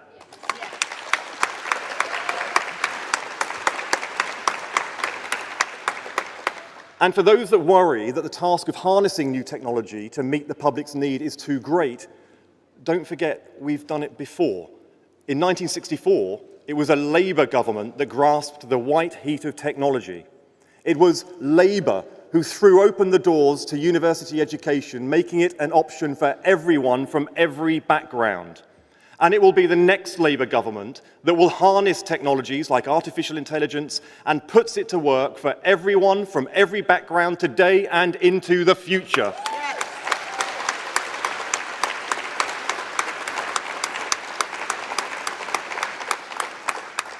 Our potential has been squandered by 13 years of Labour government. Life sciences, one of the crown jewels of our science sector, yet pharmaceutical exports have fallen by over a quarter since 2015. The Tories boasted about rejoining Horizon after 3 years of uncertainty, having promised it would be there from the first day after leaving the European Union. Their chaos and instability is bad for innovation, and it's bad for investment too. It's especially bad for the development of new, cutting-edge technologies that require years of careful research. Great, transformative breakthroughs need certainty and consistency.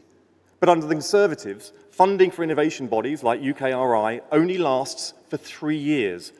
That's just enough to see them through 3 Tory Prime Ministers, but it's not enough to create the innovations that our society and our economy needs. So a Labour government will create certainty with 10-year R&D budgets.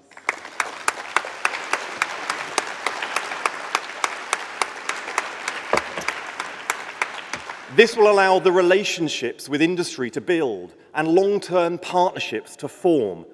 That leads to investment in new technology and the infrastructure that underpins it. And that's enough time not only to invent, but also to invest and implement. Enough time to help us improve lives and make the savings needed for more investment. And we will go further than ever before to make Britain the best place to innovate. We will end the Tory labyrinth that wastes time of our inventors and our investors. A Labour government will cut red tape and introduce a series of earned trust in place of repetitive paperwork and endless box ticking. We'll increase the number of university spin-outs, accepting the recommendations of our startup review. That includes publishing annual data on the performance of university spin-out support and a new founder track, giving more flexibility to people who establish spin-outs and want to keep a higher stake of the equity. Just think of the possibilities this new world of innovation, technology, and scientific progress offers the people of our country. It could give every small business owner the same tools as global giants. It could mean every student having an education tailored to their personal talents and challenges.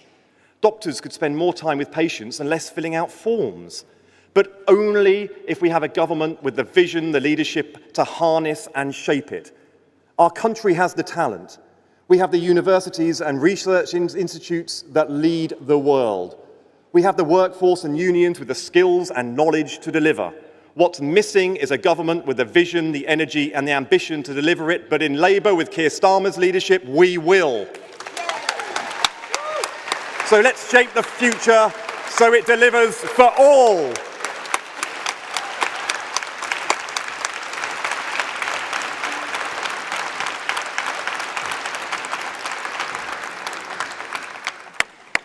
Thank you, Peter. So now we have Composite 6, Technology and AI in the Workplace, to be moved by Unite and seconded by the CWU. If you want to sign in at the desk.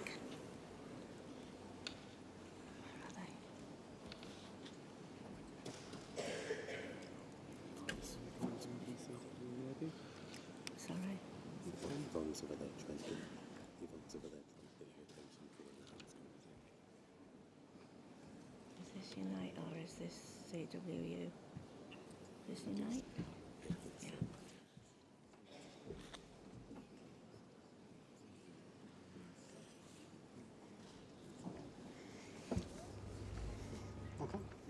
Sorry about that. I was waiting for the cab to pick me up at the back of the hall. Tom Murphy, moving this important composite on behalf of Unite the Union. Conference, workers in the print industry have long memories, and we remember the charging horses of the Wapping dispute, where millionaires imposed automation by force. New digitisation and the rapid rise of AI are undoubtedly more subtle than the brutality of that dispute, but if left unchecked, that impact on workers' jobs and livelihoods will be no less profound. This debate is not about holding back the tide of progress. It never has been. It's about the terms by which it is introduced and who benefits. Analysts at McKinsey are already forecasting that AI could increase corporate profits by a further $4.4 trillion. It should be no surprise to us that this isn't how workers experience it.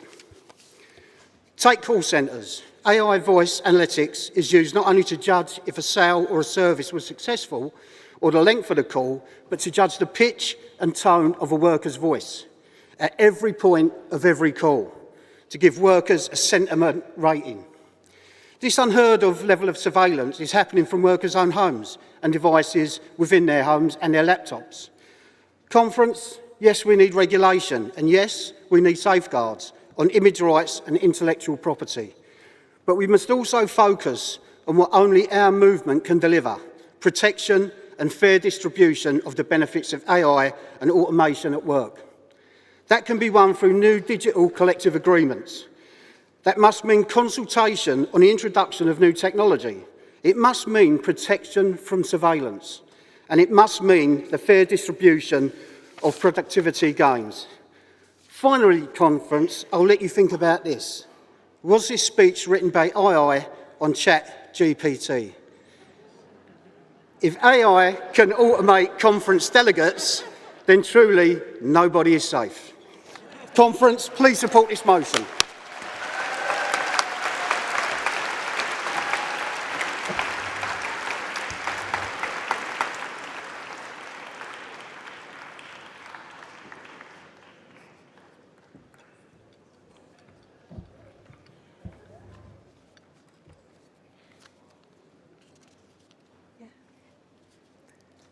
Chair, Conference. Karen Rose, Communication Workers Union, to second Composite 6. Conference, artificial intelligence is everywhere, from Netflix recommendations to human resource management, including the hiring, firing and surveillance of workers. Our members in the CWU are already experiencing the damaging and dehumanising impacts of AI, including work intensification, discrimination and the invasion of privacy. Whether in Santander, BT, Virgin Media, Royal Mail, the Post Office, Capita, or the tech sector, all of our members are feeling the effects of unregulated expansion of technology. Failing to regulate the use of technology can have disastrous consequences. In the delivery sector, Amazon drivers are reporting being forced to drive dangerously in order to meet unmanageable delivery targets set by the company's app. In contact centres, our members have to use AI-powered apps to guide customer conversations and meet stringent goals for handling and completions. Employers across our economy are increasingly reliant on advanced technologies to make managerial decisions, with devastating results when the data is incorrect or biased. When workers are told the computer says no, they don't have any clear route for appeal, there's no automatic right to a human review and automated decision-making, and this must change. The next Labour government must urgently introduce legislation to protect working people. This must include the legal duty on employers to consult with trade unions on the introduction of the invasive AI and automated technologies. The importance of it cannot be underestimated. We're calling on Labour to commit to working with trade unions to better understand how technology is used in the workplaces. We're not opposed to the use of new and innovative technologies. We know they can make life better for us all. But trade unions and workers must be at the heart of the approach we take to the rapidly changing world of work. We ask you to support this motion. Thank you.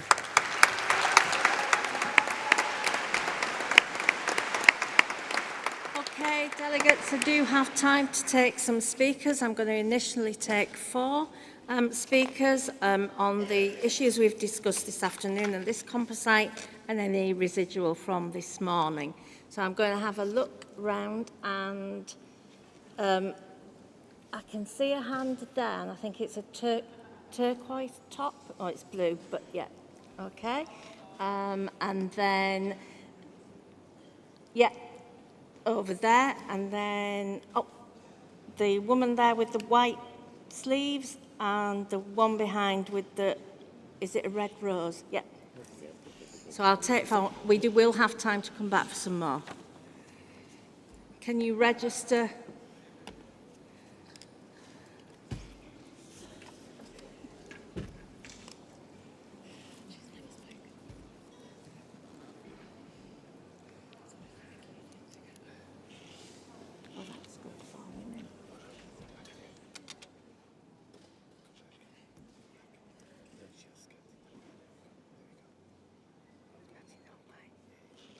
Thank you.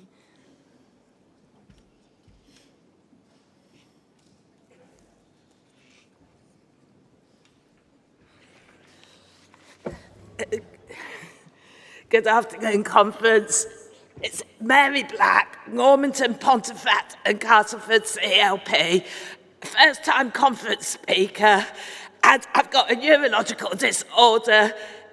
It's the same one that Bobby Kennedy in the United States has got. That's my claim to fame or not.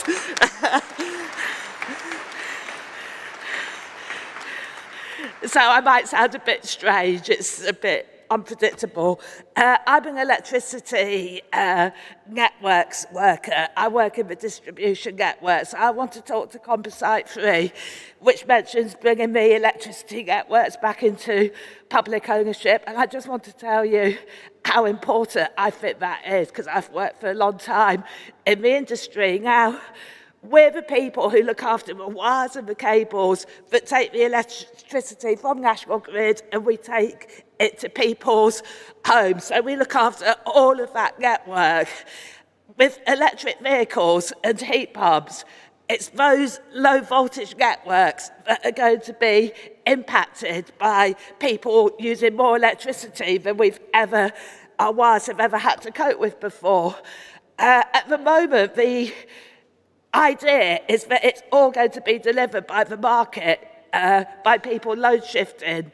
And I just want to talk about the need for planning and the sheer scale of what we face. For a start, we're talking about millions of people whose data we need to understand if we're going to be able to shift the load. And I do believe we do need some load shifting, but also where you've got some very narrow cables going down streets, there's a limit to what you can load shift. So you also do need some investment in the infrastructure. But we've had years of outsourcing, of being understaffed. We're still paying for the years where no apprentices were taken on, which is why we got a shortage of linesmen and women in the country, which is why it's harder to get people's electricity back on when you have an outage during a climate change event.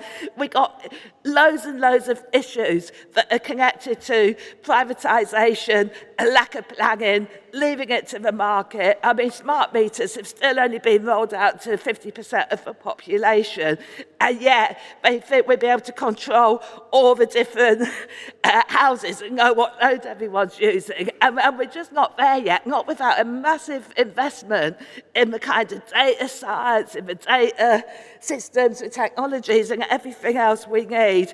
And in some ways, with the NHS, you know that it's crumbling in a way that's quite demoralising for the staff, just in terms of that general crumbling of the infrastructure. And we feel the same in our industry, to be honest. You still see the lights on. You don't see the lights coming off. What you don't know is all the things that are creaking at the edges, because that money's been going into the pockets of our owners over the years. So please, please, please support Composite 3, if only for that little clause, but support the whole idea. Thank you. Do you want to come up? Next speaker.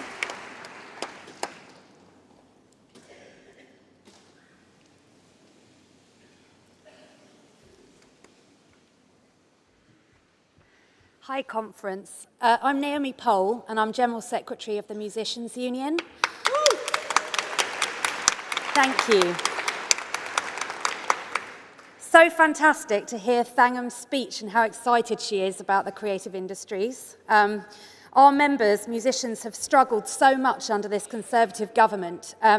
We recently ran a survey of our members, and their average earnings from music are £20,000. And when we ran that same survey 10 years ago, their average earnings were still £20,000. So their costs have increased. Touring's getting much harder, not just in Europe post-Brexit, but also in the UK because of the cost of it. They've also had very little support during the pandemic. When their workplaces were closed, there was no work at all. 40% of our members didn't qualify for any government support. So they've really suffered, and we need things to get better. And it was great to hear Rachel Reeves speaking about growth and the workforce in the same sentence, because we've not heard that. A lot of the growth that we've seen in the creative industries and in the music industry has been about massive corporations that are based in the States, and all the money generated by the musicians that we represent leaves the country. So it's not actually benefiting the UK economy as much as it should. We need to see a fair deal for musicians and creators and artists who work so hard but just don't get the reward for the work. We know their works are being streamed all the time on platforms, and they're not getting any revenue for that. So thank you, Thangam. We're very excited about a Labour government. I think with announcements in the last couple of weeks about Northern Ballet, for example, they're no longer going out with a live orchestra on tour. They're going to be using a recording because they can't afford it. And it's because of standstill arts funding over the past decade. We're really worried now about our members' jobs. So yeah, desperately need a Labour government. Let's get the Labour government in, and we're really excited that you won't be Shadow Culture Secretary, you'll be Culture Secretary. Thank you.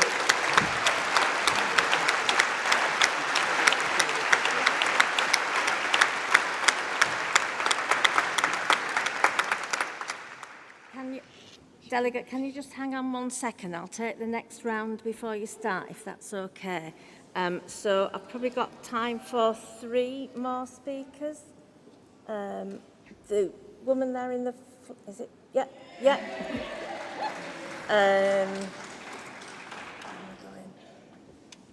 The person towards the back, I think it might be a grey shirt there. Hands still quite high.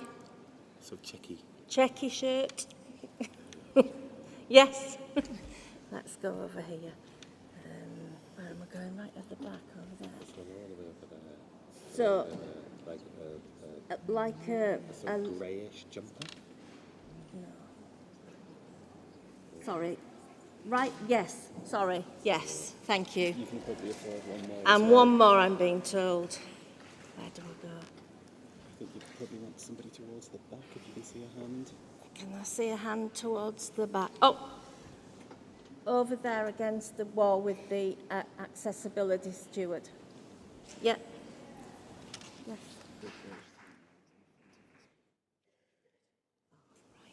Okay, thank you. If you want to start. Okay.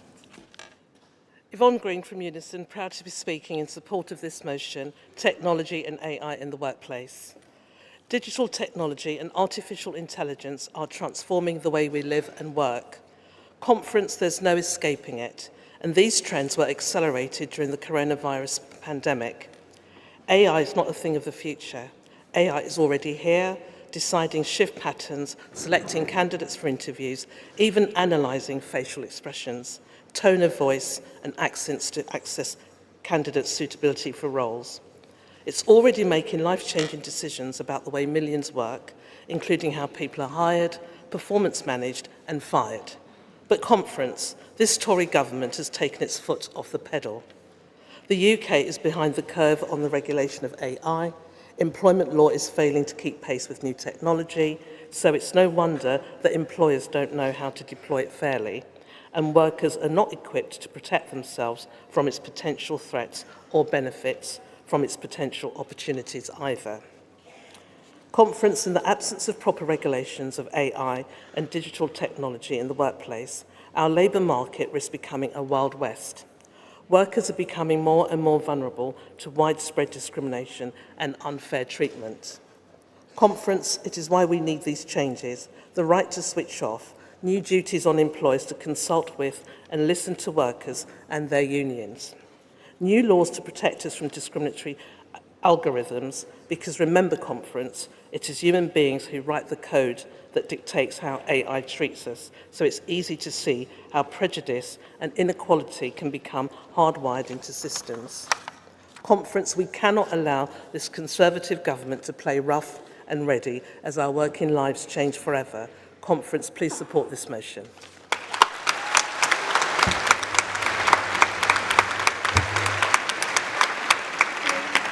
It's the... Yep. Oh, all right, thank you. And please walk up with him.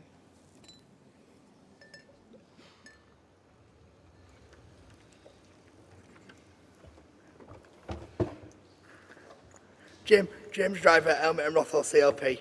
I speak in favour of Composite 5 social care workforce. This motion is about three simple values: dignity, respect and opportunity. Staff paid fairly in a well-resourced system gives vulnerable people the dignity they deserve to live their lives with freedom and choice. Respect, because our staff always go above and beyond to give people they work with every opportunity to thrive.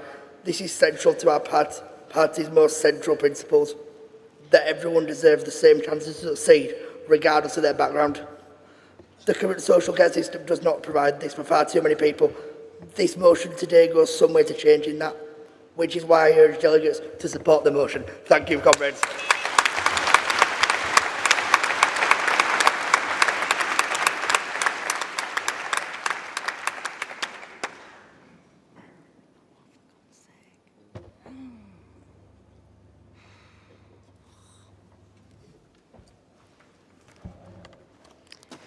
Hello everyone, my name is Judea Spencer and I'm a delegate for Greenwich and Woolwich CLP. This is my first time at National Conference and my first time as a speaker here. I would firstly like to thank the chair and the panel for the opportunity to speak on this stage. Young Labour and the rest of our generation are at an age where we're looking towards or just starting to go into full-time employment. Entering the workforce is supposed to be an exciting milestone for us, but recently there are many horror stories over surveillance and the fears of AI taking over our entry-level jobs. And this is affecting us mentally in a very negative way. I believe that we are a generation that are masters of adaptation, and we have experienced constant change over our lives so far. As our job roles are changing, I support this motion and asking the Labour Party to adapt legislation with us, because it is exactly what we need in order to ensure the inevitable rise of the use of technology and AI will benefit everyone. As MP Rachel Reeves mentioned in her speech earlier, in chess, we must think a few moves ahead. And this is why I'm asking the party to seek to create a healthy digital culture through proactive legislation.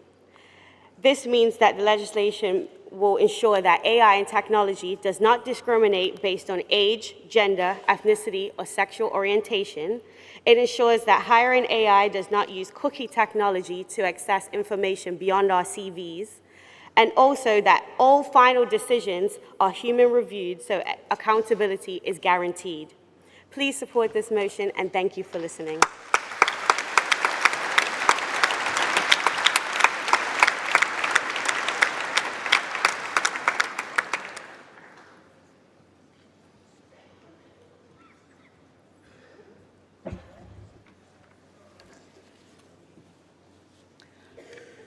Joe White, PPC for Bassett Law.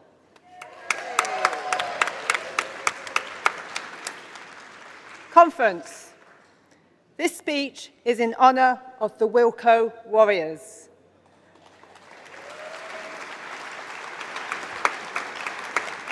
The workers who have lost their jobs in recent weeks. Wilko Warriors is the name of the Facebook group of the 1,500 people who worked at the HQ and distribution depot, where they shared the updates, the hopes, the fears, and the lows as they travelled the route to mass redundancy. In Bassett Law, we are seeing 2,000 jobs wiped out. Wilko was the first logistics site to come to Bassetlaw, attracted because of the good reputation of the people, loyal, hard-working and reliable. Many have worked at the site since its opening, lifelong friends. The bonds that tie them have been broken. I have spoken to the warehouse man who cannot drive and now needs to find a job on a good bus route.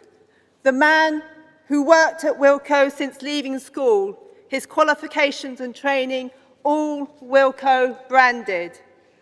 The 59-year-old expecting to finish his working life at Wilko. The married couple, both reliant on a Wilko wage. The young mum whose wage pays the family mortgage. It was an open secret that Wilko was being badly managed. Its failure to modernise, to rise to the challenge of internet shopping, its sucking out of dividends to shareholders whilst recording massive losses. But it's not just the owners who are at fault.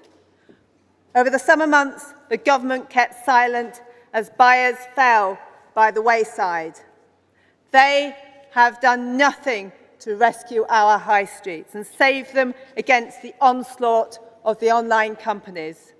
A complete failure to reform business rates. A government that allowed Amazon to pay no corporation tax for the past 2 years and instead gave them tax credits. The great British brand Wilko thrown to the wolves by the Tories.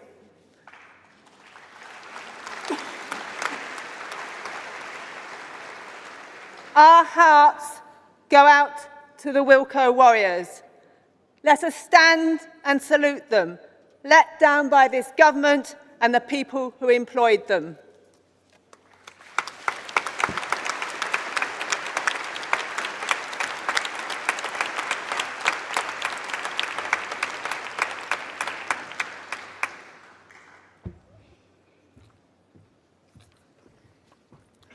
Conference Chair, Michael Brooker, Chair of Witney CLP. I'm a parent. I'm a firefighter and a proud FBU member for over 23 years. I'm also a district councillor. I'm speaking and voting in favour of Composite 3. We'll start with austerity. Remember that? We were told by the Tories and the Lib Dems that difficult choices had to be made. That was a lie for us. The only difficult decision that should have been made was to realise that capitalism does not work for us. We've seen our critical services destroyed under the Tories in the past 13 years. We've seen our key workers downgraded by the Tories and the buildings and infrastructure around them crumble. It's been proven when train companies have lost their franchise that the profits for us were there. So why give them back again? It's been proven that to make the economy, people need to move. So why not let them? It's been proven that an integrated network working for all makes sure we get the opportunities we all need. Ask yourself, do you want a public sector that works for Britain? As a public sector worker myself, I know its importance. Do you want energy bills to work for everyone in Britain? Paying to heat or eat should not be a concern in 2023. Do you want our rivers and seas to run clear and clean? In my area, Thames Water blames the Victorian network. They should have been fixing it. We must return to public ownership of our industry and services. Without this, we will not be able to continue. We need to go and we need to make sure that our money goes to us, not to pensions in the Cayman Islands or other countries. I urge you to support Composite 3. Thank you.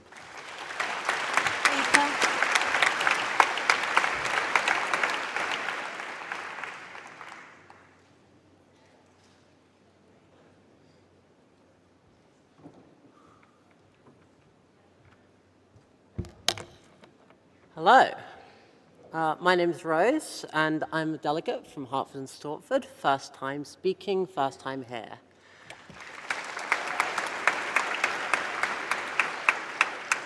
I am standing here to advocate for Composite 3, to advocate for investment into British rail, mail, energy and water, to advocate for the interests of the British public in the face of crooks and Conservatives. The British people have been facing a dire crisis in the exorbitant increase in costs of energy and food. But you can just look over the channel to France and see that they are not suffering anywhere near as badly as we are. So we have to ask why. Why do our poorest people have to choose between heating and eating? And the answer is clear. Greed. Simple greed. The British people are paying through the nose to line the pockets of the rich. The rich who every quarter announce record profits. It is greed that pollutes our environment. It is greed that dumps hazardous chemicals into our water.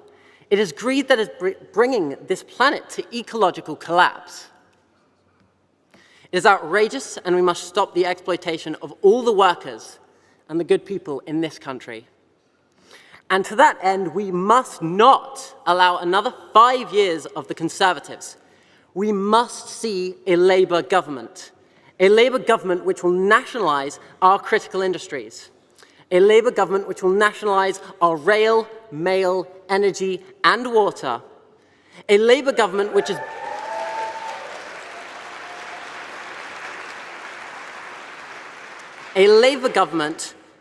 is bold and will invest in our future. If we wish to truly get Britain's future back, we must get our key industries back. We must support Composite 3. Thank you very much.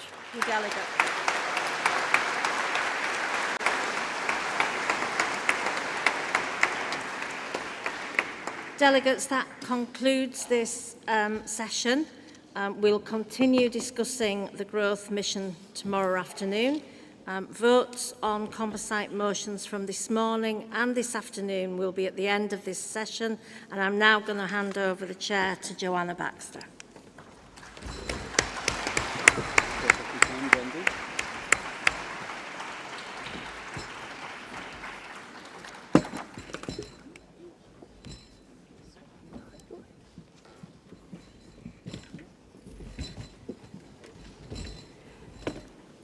Good afternoon again, conference.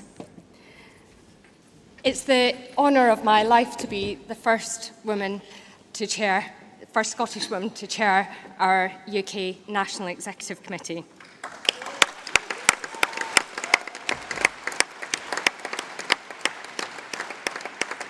So I pulled a few strings so that I could get to chair the Scottish section of conference. And a wise person once said, you should dance with those that brung you. And we owe a lot to the people that we will listen to speaking in this session. But they couldn't have done it without every Scottish Labour Party activist that is in this hall. So if you're from Scotland, can you stand up? If you can. And take a bow.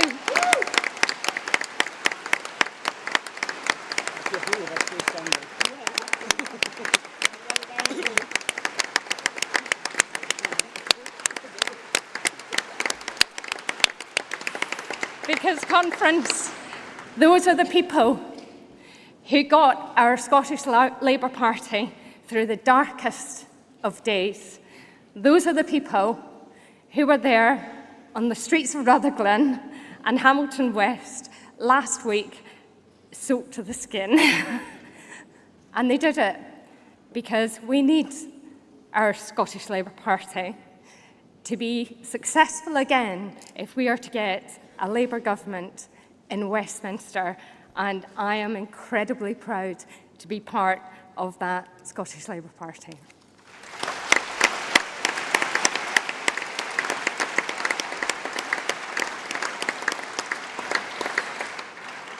So it's my great pleasure to introduce you to Ian Murray, who's going to address conference. And Ian has a new pal in Westminster, which is great.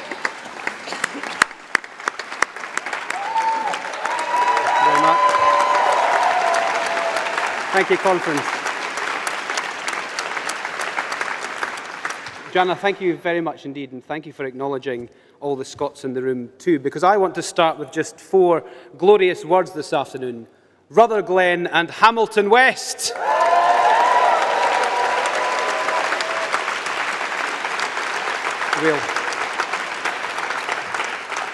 We'll get fed up celebrating sometime the day after the next election.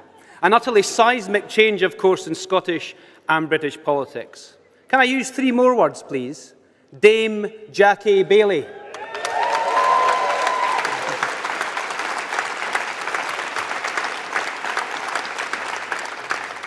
She said if you clapped too much, she'd cry, so Dame Jackie Baillie.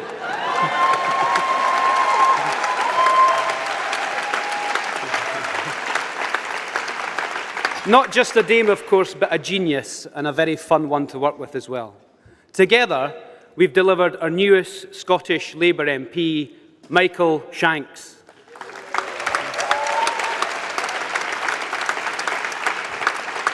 An unprecedented 20.4% swing from the SNP to Labour. What it means is there is no SNP MP who can rest easy.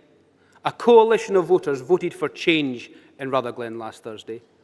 It's no wonder the SNP is in total disarray. This time last year, the SNP leadership was Nicola Sturgeon and Ian Blackford. Remember them?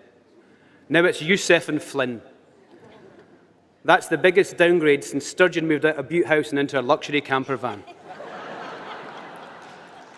But this conference isn't about them, but about what we can offer the country. And I want to focus on the Scotland office. Because after 13 years of incompetent Tory government, it's a shell of what it can be. It involves itself in Scottish public life only when it's after a political fight or the Secretary of State is defending Liz Truss. Conference, if you win the trust of the voters next year, Anas, Keir and I have a different plan. And I believe there should be 3 broad principles. The first is how we harness Scotland's role in the world. Brand Scotland is such an easy thing to sell. From Harris Tweed in the Western Isles through to cutting-edge science in my own constituency, the potential of Scotland is awe-inspiring. In this job, I've seen yet more evidence of something every Scot understands when they travel abroad, the soft power of Brand Scotland.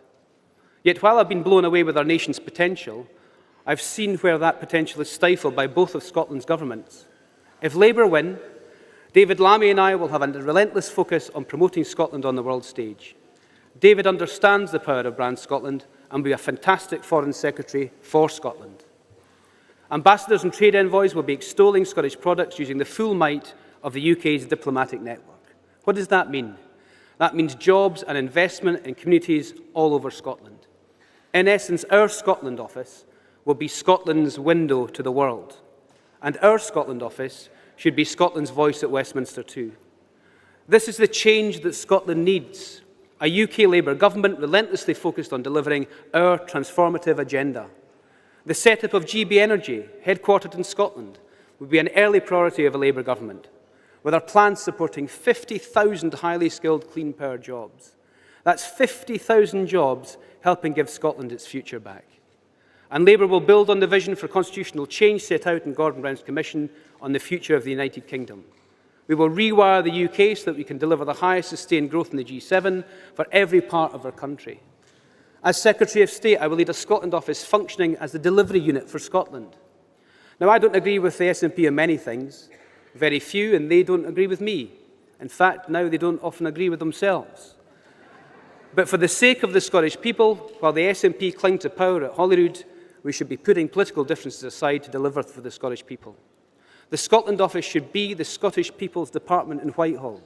It should be listening to Scots, ensuring the Labour government can deliver the solutions for Scotland in Scotland. Because make no mistake, the difference Labour can make in government is enormous. That is the prize that is open to all of us. When voters go to the polls at the next general election, they will have a ballot paper with a clear choice on it. A Scottish Labour MP delivering a progressive agenda, An agenda where the UK Labour government grows our economy, promotes our nation around the world and delivers fairness at its heart? Or an SNP MP languishing on the opposition benches while the Tories crash the economy and make working Scots pay for it? There is still a huge mountain to climb to deliver that change. When Keir took over as leader, he said the path to Downing Street runs through Scotland. When Anas took over, he said the Scottish Labour Party would recover. Many doubted them then, but nobody doubts them now. What happened in Rutherglen?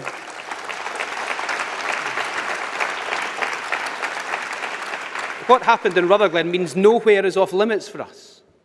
Conference, we have shown now that we can defeat the cynical politics of nationalism.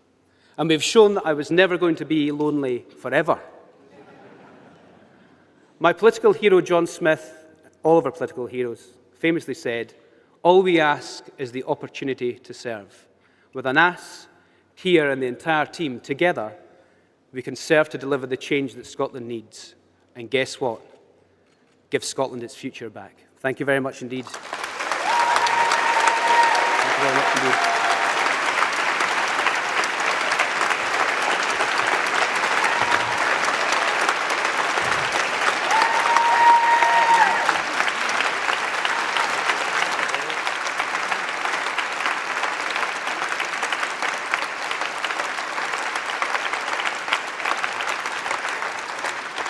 And conference in Rutherglen, this is how we did it.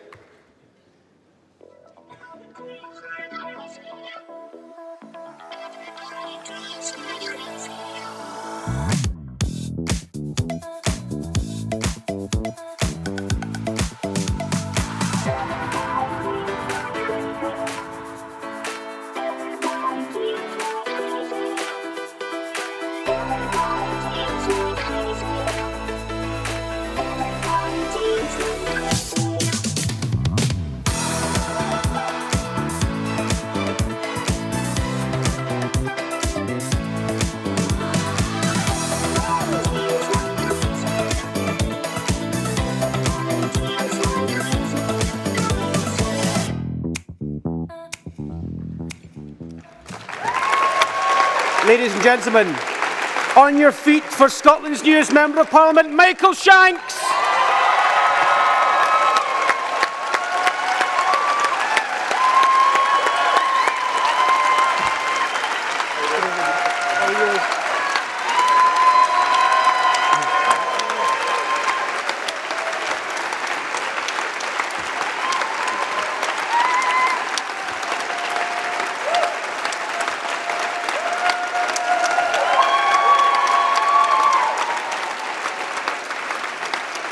Thank you so much. Conference, Michael Shanks, Rutherglen CLP, first time speaker at UK Labour Conference. And it's quite a big one, I suppose. It's truly the honour of my life to stand here as the MP for Rutherglen and Hamilton West and to be able to represent and serve my absolutely fantastic community in Parliament. There are so many people responsible for our victory on Thursday. So my thanks goes to them all, to the phenomenal Scottish Labour Party staff, to my CLP and to all the local councillors and activists, to the political leadership of Ian Murray and Jackie Bailey, to all our members of the Scottish Parliament, MPs, councillors, candidates, to the trade unions, to the thousands of people, the length and breadth of this country, who came to Rutherglen to campaign for change and to fight for Labour values. Thank you.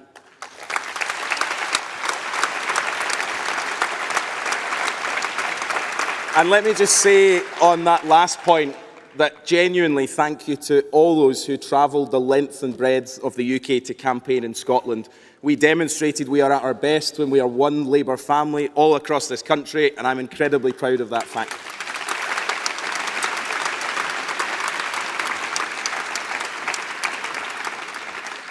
We spent 6 months on this by-election, half a year, and let me tell you, it does feel like it. Pounding the pavement, speaking to tens of thousands of voters, listening to their hopes, listening to their fears, their aspirations, their challenges. Our campaign was focused relentlessly on offering people a fresh start, a break away from divisiveness and distraction of two failing governments. and to give voice to those who are too often voiceless in our society. But that change isn't just needed in Rutherglen and Hamilton West. Across Scotland and the whole of the UK, communities like mine are being let down. But our message is clear. This isn't as good as it gets. Across the UK, Keir Starmer has changed our party so that people once again know that we are ready to serve them in government. And his relentless focus on delivering for working people offers a clear alternative to the chaos of the Tory government. It's time for change. That change can't come fast enough, but one thing is clear from the result in Rutherglen and Hamilton West. There is no part of this country that Labour cannot win.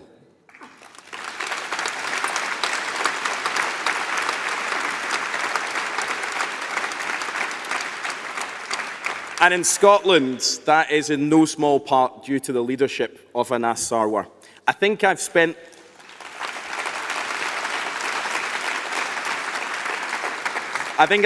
more time with Anas Sarwar than anyone in the past 6 months. At one point, I thought he might just move in with me. And one of the things I can tell you from the thousands of doorsteps we've been on together is that he connects with people instantly. Something that's cost me dearly during this by-election, because part of his charm is also volunteering me on almost every doorstep to help with the gardening or the painting or bringing in the shopping or cleaning the car. Anything a floating voter might require, essentially. But genuinely, Anas has transformed our party in Scotland.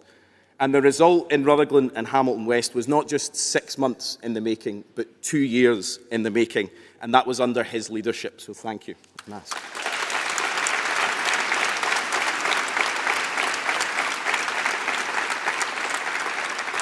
So what I want to say really clearly is that Rutherglen and Hamilton West was a starting point, a moment where people said enough was enough and went out to vote for change, where they said they had had enough of the managed decline under the SNP, enough of chaotic, distracted government, enough of needless division. People wanted hope, they wanted change, they wanted a fresh start, and they put their trust in Labour to deliver that. And it gives me absolute pleasure to introduce the only political leader in Scotland that's fighting for real change, not more of the same, but real change, Anas Sarwar.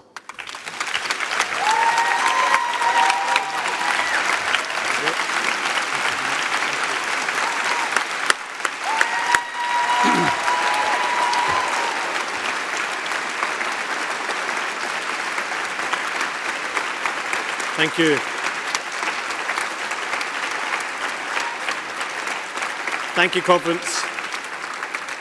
Conference, let's hear it again for Labour's newest MP, Michael Shanks.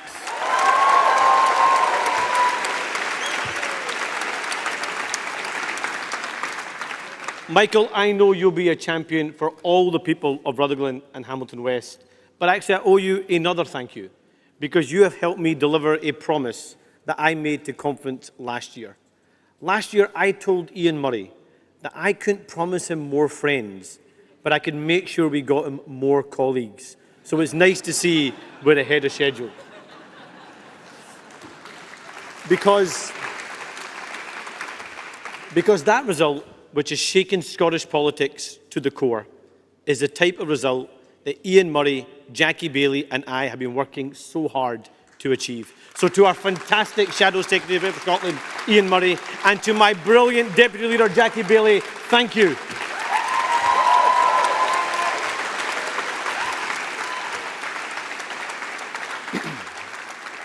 Conference, on Thursday night, we made history and we changed the face of Scottish politics.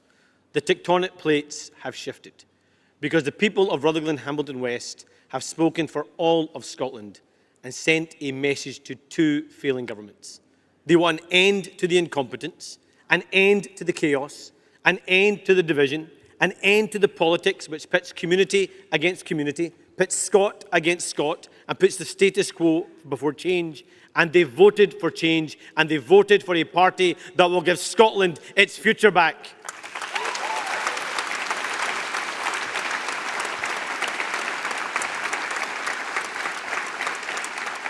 Because, friends, Scottish Labour is once again the party that speaks for the hopes and the aspirations of the people of Scotland.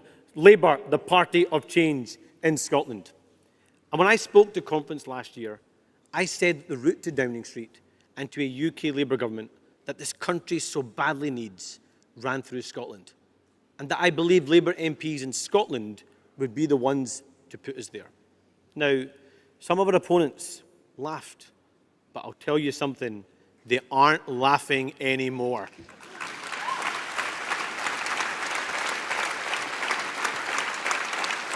I am so immensely proud of the campaign we ran in Rutherglen and Hamilton West. So to all the staff, activists and volunteers who made our seismic win possible, thank you from the bottom of my heart. But let me make this promise. This is just the start. The best is yet to come.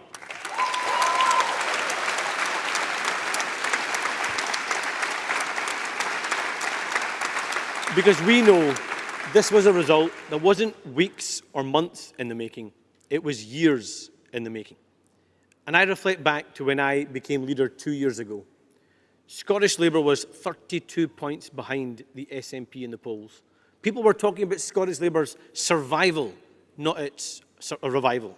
But 2 years on, we've gone from 32 points behind the SNP to winning our first parliamentary by-election for over 12 years, from a 32% deficit to an over 20% swing to Labour, proof that Scotland will lead the way in delivering a UK Labour government.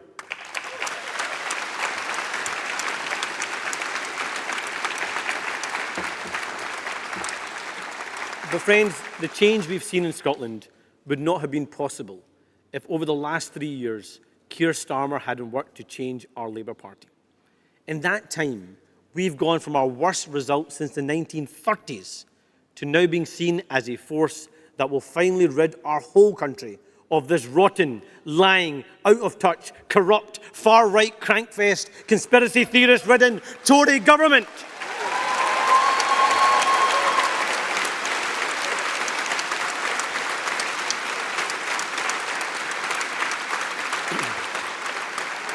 Conference, you know there was a time when Labour feared elections in Scotland and the SNP relished them. No more.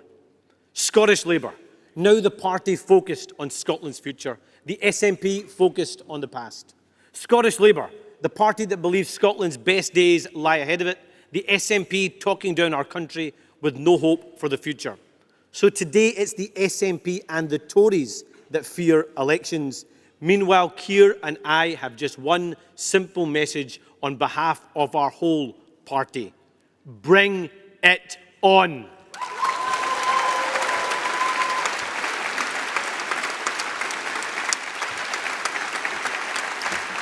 You see, that result showed something that I've long suspected and that I imagine the SNP have long feared. The cracks in their foundations are deeper and wider than they've ever recognised. And while senior nationalists have lined up in TV studios to blame the voters, they have missed the point. Just like the Tories before them, they've made the mistake of thinking politics is a game. But I've got a message for them. Politics isn't a game. Politics is about service. It's about working hard and delivering for our communities. It isn't about the same old constitutional fights and asking people to pay more for less. It isn't about failing to support our public services and trying to blame somebody else. Politics, Labour politics, is about changing people's lives. And it's about delivering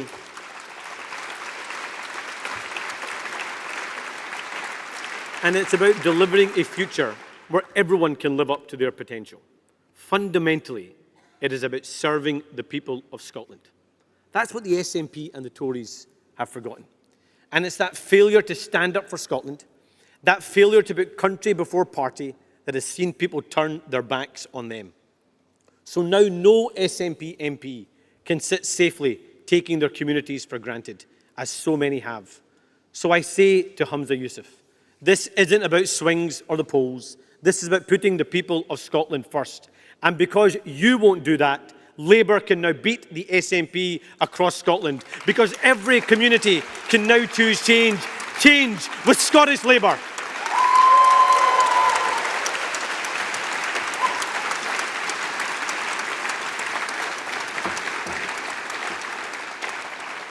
The conference, we've had a lost decade under the SNP and the Tories, which has held Scotland back.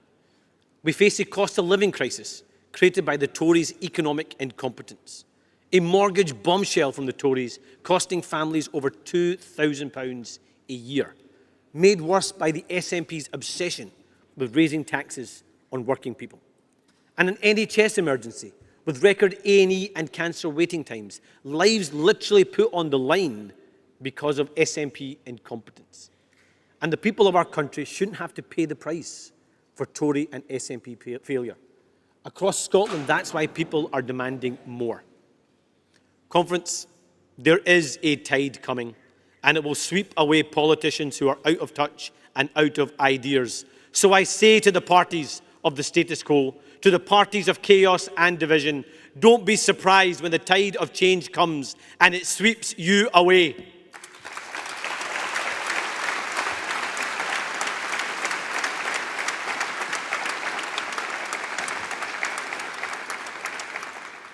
Conference, I want to speak directly to people outside of this hall, to people who voted for other parties or who even voted yes in the past, but who are now looking at Labour. I understand your frustration. I understand why you are desperate for change. I understand why you've wanted to run a million miles away from this Tory government. But I believe we can work together to boot them out of Downing Street, because the next general election is an opportunity for change. So the hard work that we have shown doesn't end with a by-election win. If anything, it ramps up. Because the promise I make to you directly is the same energy, hard work and humility that we've shown in the last 2 years will continue to show, so we can earn your trust, earn your support, and change our country in the process.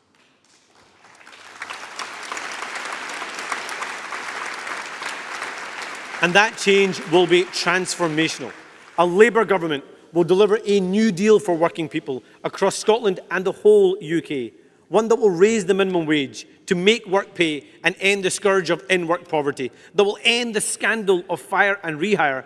And while the SNP use zero-hour contracts to deliver their election leaflets, our new deal will ban exploitative zero-hour contracts and deliver the biggest expansion of workers' rights in a generation.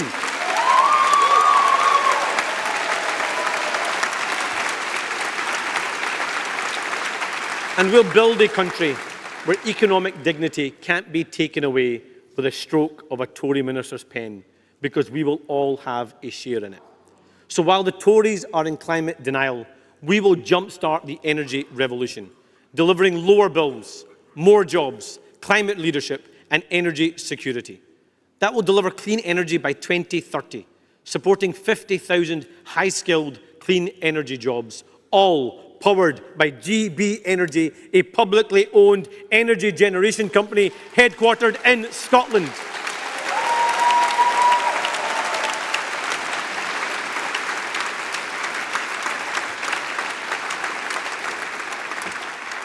And we'll reform our public services, ending the non-dom tax status to invest in the NHS so it is fit for the future. And crucially, we will bring honesty, decency and integrity back into government, because that's the change Scotland needs, and Labour will deliver it.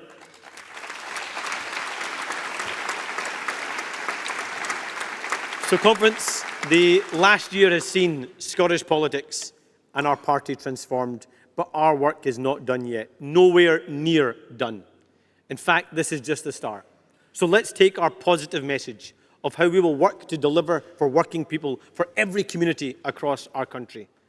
Because now there is no doubt, there is only one party of change, only one party that can transform lives, only one party that will make every corner of our country flourish, only one party that will stand up for working people, only one party that will deliver the brighter future we need. That party is Labour.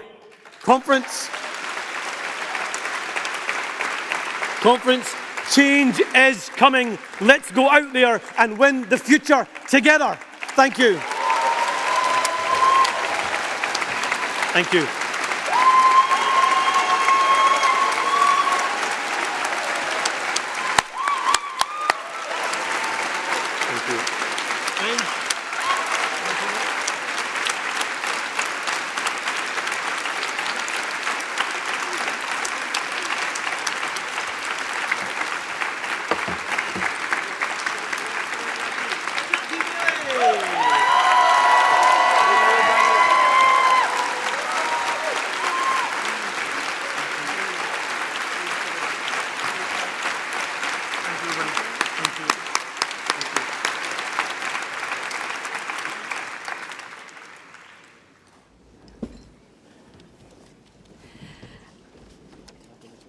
Conference, Scottish delegates will have smiles on their faces for a very long time. We are going to move the agenda on, and I'm going to hand over to my NEC colleague, Abdi Douali. Perfectly timed, thank you.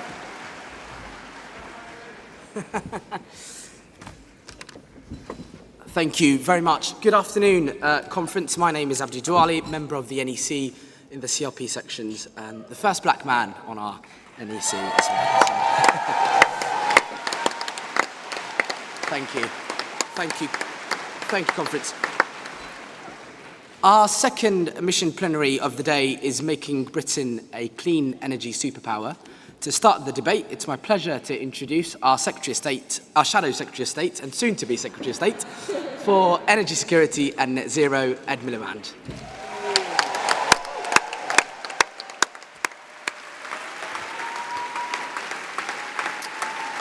Thank you very much.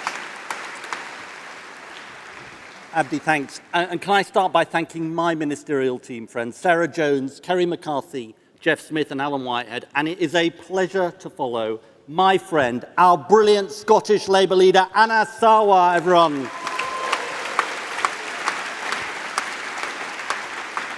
Friends, we meet here with confidence that there is a spirit of change in the air.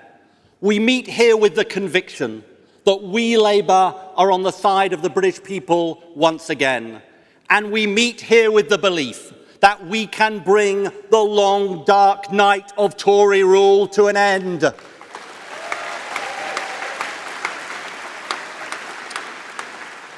Now, I'm sure, like me, you saw the Tories last week. I have to say, watching it, even for the Tories, I couldn't believe some of the nonsense they were coming out with. Delusional stuff about 7 bins. They may have talked about banning smoking, but I have to say to you, I was watching it wondering, what on earth are they smoking at that Tory conference?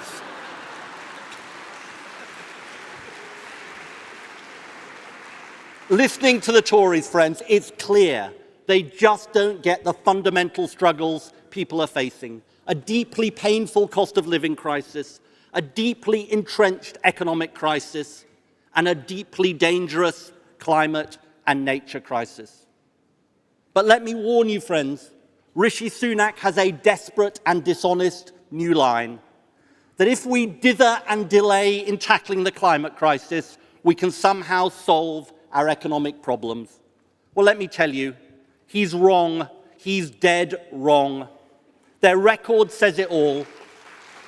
Their record says it all. Your energy bills have rocketed because they didn't build a clean energy future for Britain and they left us exposed to Putin's war. They banned onshore wind and energy bills went up. They cut energy efficiency and bills went up again. And just last month, they trashed offshore wind, the crown jewels of British energy, and bills will stay up for years to come. You see, every time they turn their back on a clean energy future, they leave us exposed to global fossil fuel markets, at the mercy of dictators and petrostates, and they drive up bills and make us more insecure.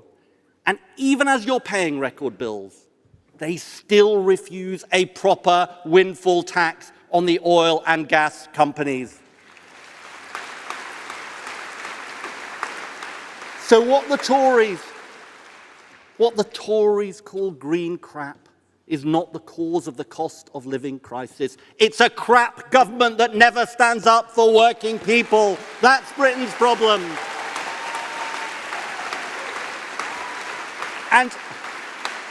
And when Rishi Sunak tells renters they should be forced to live in damp, cold homes and landlords don't need to insulate them, that won't cut bills, it will raise them. When he tells the world that Britain is backing off the global clean energy race, that won't encourage businesses to create jobs and invest here, it will drive them away.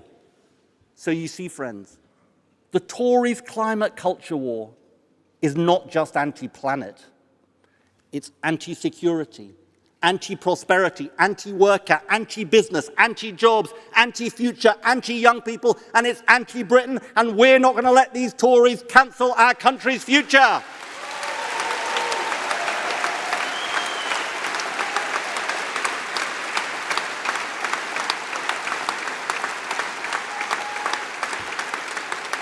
Now, Rishi Sunak tries to spin that he's still committed to tackling the climate crisis. But look at the people celebrating what he's done. Jacob Rees-Mogg, Liz Truss, and to top it all, Donald Trump congratulated him. But there's a very important lesson here.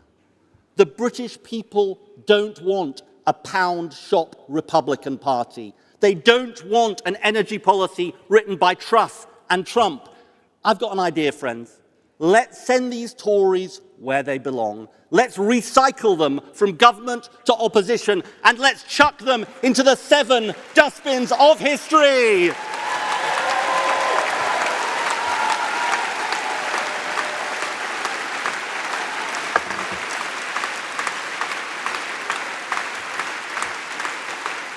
And let me say this. Give me the integrity, decency, and values of our leader and my friend, Keir Starmer, against the weakness of Rishi Sunak any day of the week.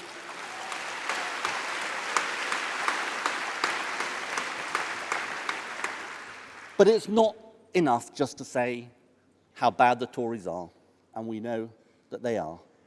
We have to show how we can do better for our country.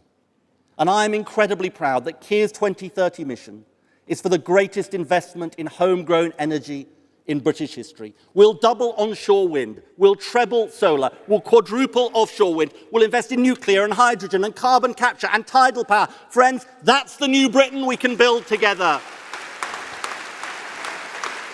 And with a Labour government,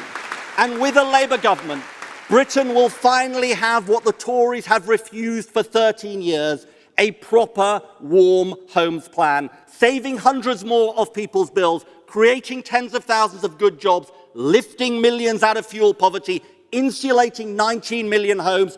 And who will make this happen? Yes, Labour local authorities. That's the new Britain we can build together.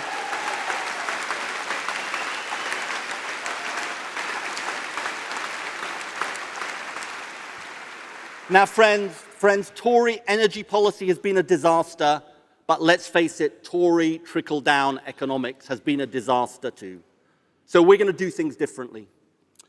Now, some people will tell you that we don't have public ownership of energy in Britain. But of course we do. It's just by state-owned firms from other countries.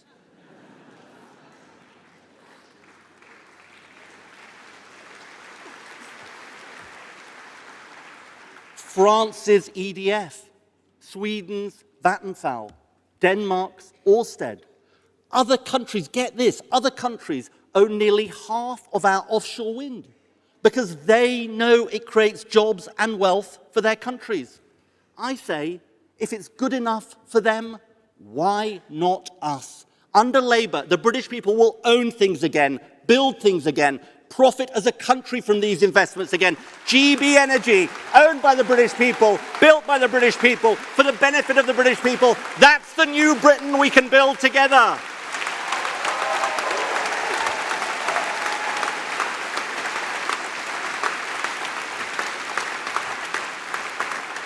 And a key industry of the future is floating offshore wind. But get this, under the Tories, our largest floating wind farm wasn't built in Britain.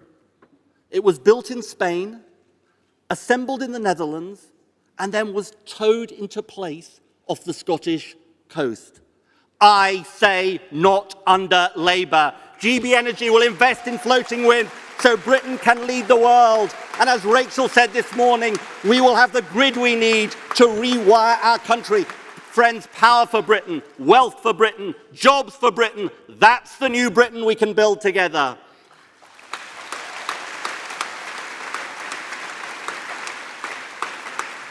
And this is about a partnership to build the future, public investment unleashing private investment. Our National Wealth Fund will invest alongside the private sector in our ports, in hydrogen, and yes, saving our steel industry and communities.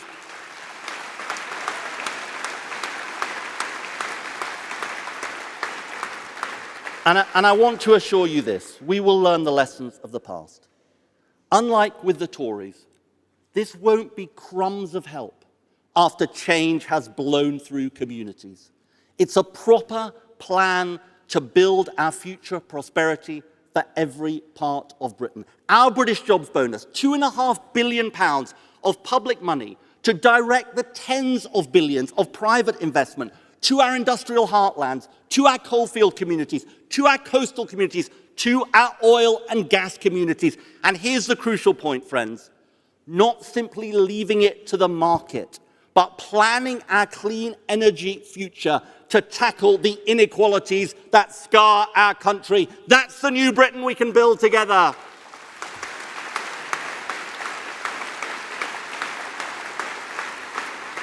And as an MP for a coalfield community, I know we must have a managed, just, and worker-led transition, and we will. And let me say to oil and gas workers, we will use oil and gas fields, existing oil and gas fields, for decades to come.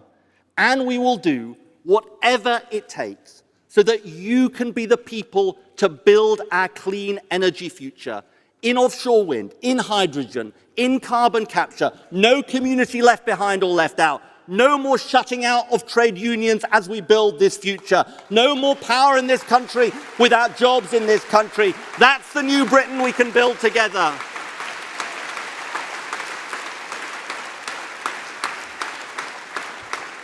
And under Labour, I'll tell you very plainly, we will use our energy policy as a tool of economic justice. Why should only the wealthy have solar panels when they provide cheap, clean energy and cut bills?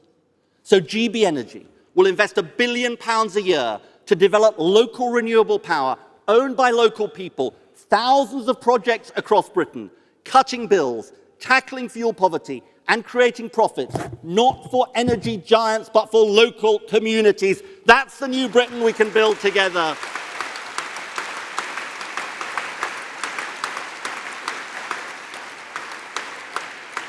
In the 20th century, through North Sea oil, Britain exported to the world.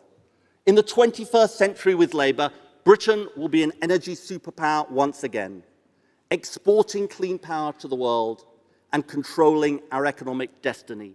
British families and businesses never again held to ransom by Putin, so the next Labour government will legislate for an energy independence act for Britain. That, friends, is the new Britain we can build together.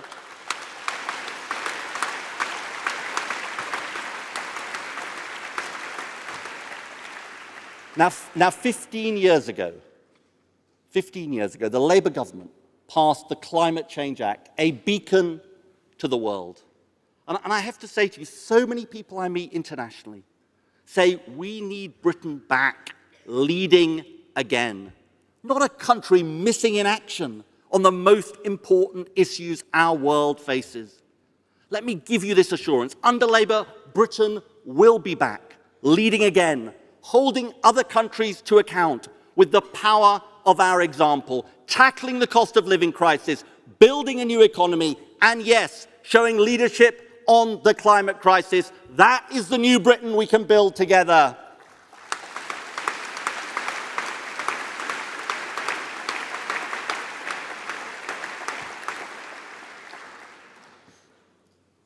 Friends, there is so much to fight for in the months ahead. There is a mood for change in the air. But a mood is not enough to guarantee victory. And as we saw last week, the Tories and their friends will fight dirty and desperate to hold on to power. Let us resolve here today, if these Tories want a fight about who can tackle the cost of living crisis, we say, bring it on. If these Tories If these Tories want to fight about who can ensure energy independence for our country, we say bring it on. If these Tories want to fight about who can stand up for working people, we say bring it on. And if, after 13 years of failure and 5 prime ministers, these Tories dare to have a fight about who can really change Britain, we say bring it on. Friends, we are ready to fight. We are ready to lead. We are ready to govern. We are ready to change Britain. Thank you very much. Thank you. Thank you very much. Thank you very much. Thank you. Thank you very much. Thank you. Thank you very much. Thank you.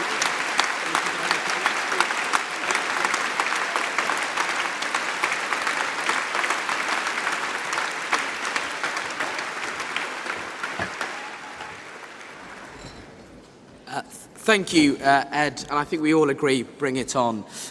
We now move to the composite motion on energy. That's composite 7 in your papers, moved by North East Somerset CLP and seconded by Aberdeen South and North Kincardine CLP.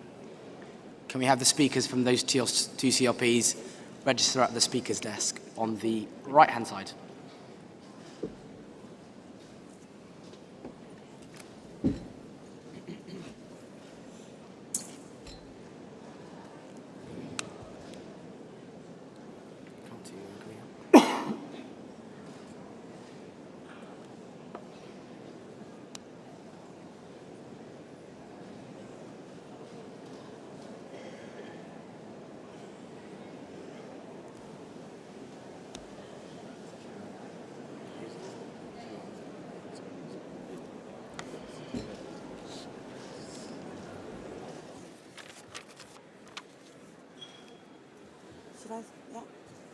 Hello, conference. I am Olivia Copley, Chair of the North East Somerset CLP, and I am delighted to move this composite motion on clean, green energy. Conference, I know I don't need to tell you that we've had 13 years of destructive Tory rule, and this has affected so much of our daily lives. The UK has suffered one of the worst inflation problems among developed countries, due in part to our soaring energy bills, which have become unaffordable due to increases in fossil fuel prices. Our continuing reliance on fossil fuels has had a huge impact on the cost of living, and the people of the UK are suffering because of it.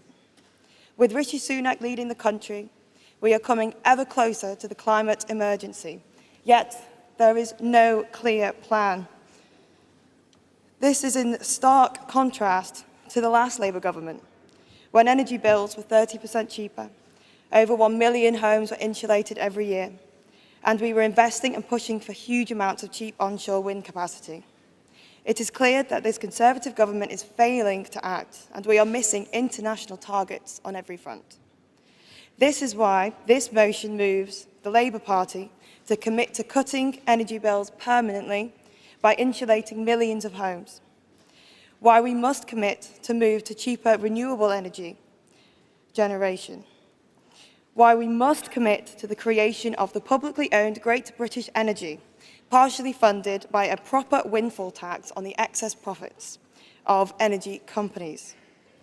Here in the UK, we have the natural resources to become green energy secure, for example, by harnessing technologies in wind, tidal, and solar energy production. The great publicly owned Great British Energy will create and protect thousands of jobs and allow for the rebuilding of our industrial heartlands and coastal communities. And with this, we will become a green energy superpower.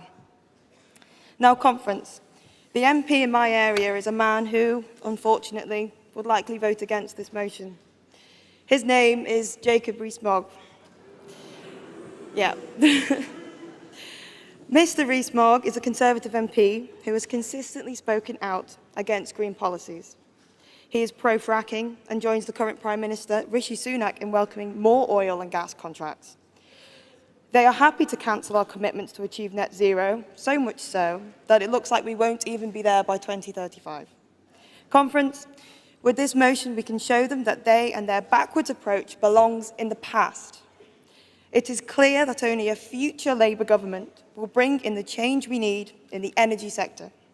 Only a Labour government will empower the UK to meet our international targets, and Conference, we will go even further to achieve net zero by 2030.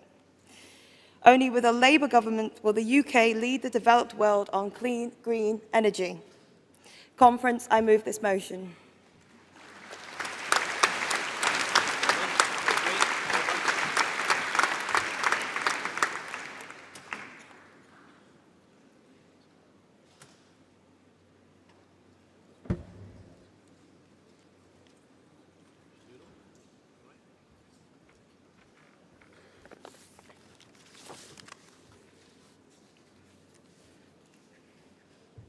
Good afternoon, Conference, Chair, panel. My name is Nurul Haq Ali. I'm from Aberdeen South and North Kincardine. I'm also a councillor in Aberdeen City, which is controlled by an incompetent SNP and Liberal coalition. I've been an attendee and delegate many times, but this is the first time I've managed to get on the podium, not through lack of trying.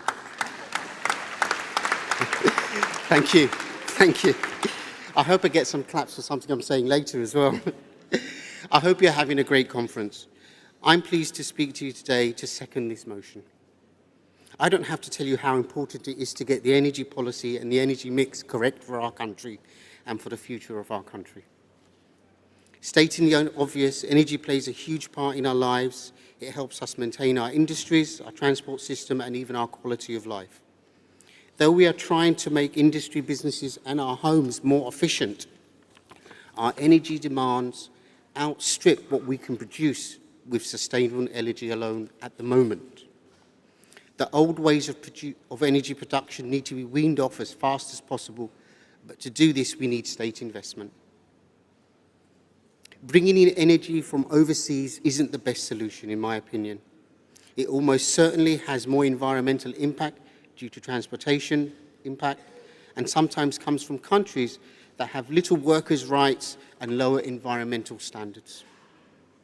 I believe as a nation we need to focus on three things: security of supply, and this will wean us off taking from any tyrannical foreign countries; security and stability of price, to give our businesses and people the ability to be able to look to the future with a constant price and fixture in their head; security of skills, and what I mean by that is to keep the know-how, the design and manufacturing and technological knowledge and development for the future in our country. To do this, we need a just transition for workers and communities. We need to make Britain a clean energy superpower. We need to create a great British energy company, a public-owned energy company, and a national wealth fund to ensure that everyone benefits from the wealth created through the transition. This will feed investment for jobs, training, business incentives for companies, and public support for SMEs. Conference, a just transition is an opportunity for us. If we act now, we can take advantage of it with speed. I ask you to support Composite Motion 7. Thank you very much. Thank you, Delegate. Delegates, I'll now take a round of speakers from the floor. If you could put your hand up so I can see. I see that delegate there with the grey suit. I see that delegate there in the, I think it's a pink shirt. Yep. And I see that delegate there waving a paper at me, I think.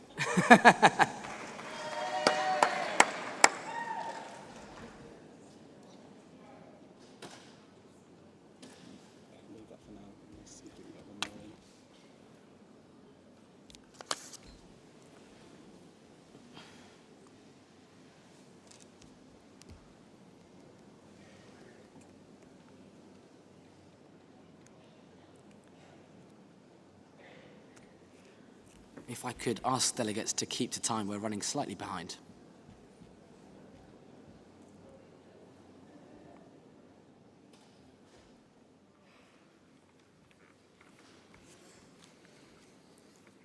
Chair, conference.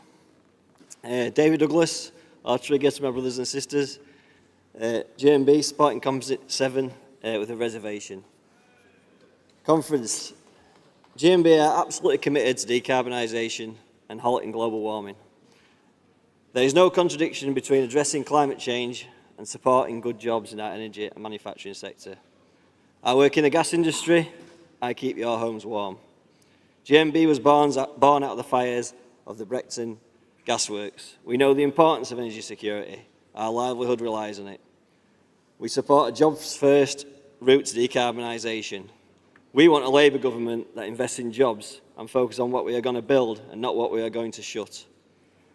Great British Energy is a great opportunity, a national public-owned energy company. We know the impact of fragmentation and lack of planning better than anyone.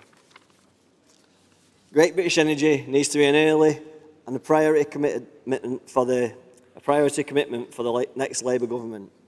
We need a UK response to the Biden Inflation Reduction Act and the EU's Green Industrial Plan.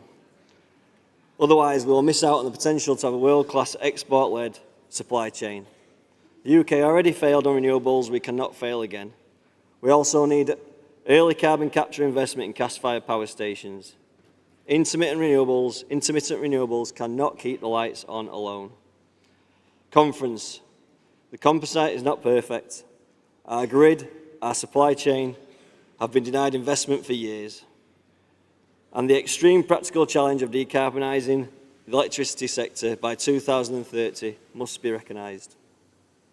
However, we welcome the composite's recognition the UK should draw on its own energy resources. Conference. Let's set out a Labour plan for energy workers. A plan for jobs and skills, a plan for the future, and a plan that delivers for our people and our planet. Please support the composite. Thank you, Delegate.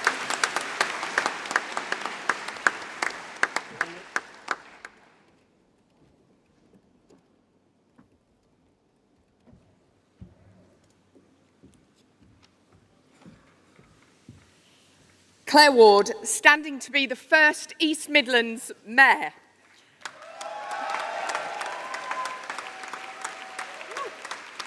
Labour's mission to make Britain a world-class clean energy superpower speaks to the ambition of people across the East Midlands. Last year, Keir Starmer challenged this conference. In launching GB Energy, he said one country will be the leader in green industries, solar, electric batteries, and new clean power. Why not us, he said. Well, I say, why not the East Midlands? Our region is home to Cromford Mill, the world's first water-powered cotton spinning mill. This technology became the cornerstone of the Industrial Revolution. We can make history in the East Midlands again, developing clean, low-carbon energy sources, such as hydrogen, that can power industry, transport and travel.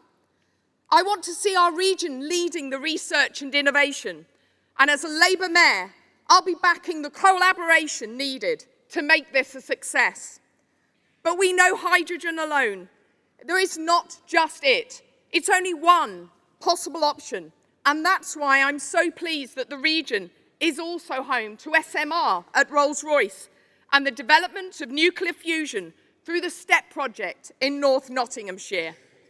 We will need all of these clean energy sources, and I urge our Labour frontbench team to back the investment we need, and indeed we've heard that today from our Shadow Secretary of State. So Labour's policy will deliver security of supply, cheaper fuel for homes, and crucially, the creation of new, well-paid and high-skilled jobs. That's what I'm fighting for in the East Midlands, as a Labour Mayor and for a Labour government. Thank you.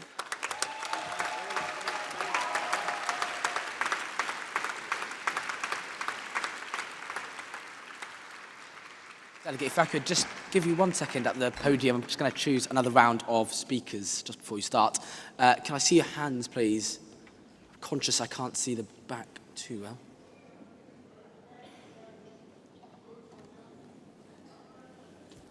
I can't see anything. I could see a delegate in a dark suit with a paper. I think you've got a paper in your hand, standing. Yep, yep. She shouldn't have been standing up. Got no mind. Sorry. I see that delegate there in the reddish. Is it brown, red? Something close. And what's trying to say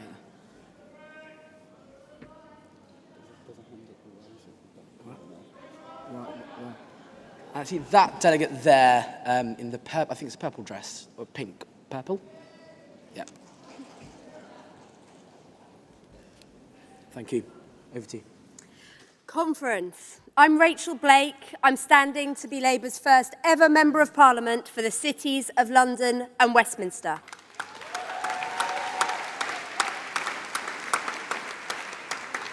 The heart of our capital city, home to green finance institutions who want to invest in infrastructure in our country, home to beautiful green open spaces like Hyde Park, St James's Park, London Zoo, vital for nature and biodiversity locally and internationally, home to Aldgate community energy, cooperative communities coming together to stabilise their energy costs, but also home to too many homes that are cold and damp, homes which are leaking energy and contributing to poor health. Every week, I'm speaking to residents who want to see action to upgrade their homes and make our energy systems stable and secure. And that's why it's right, and that's why I'm so happy that Labour has a green prosperity plan. Only Labour is seizing the huge potential to establish energy security and invest in homes.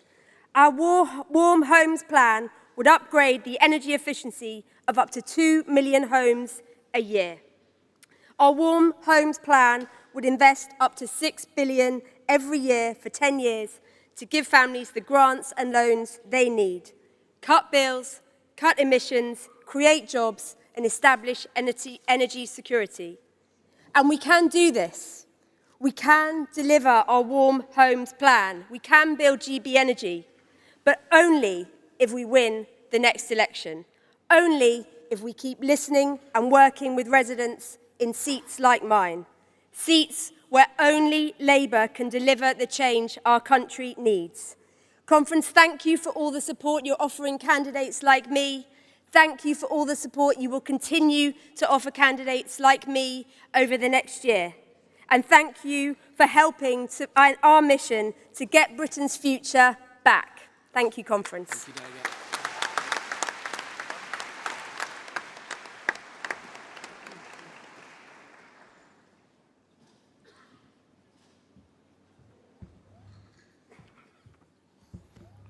Well, it's a bit different up here.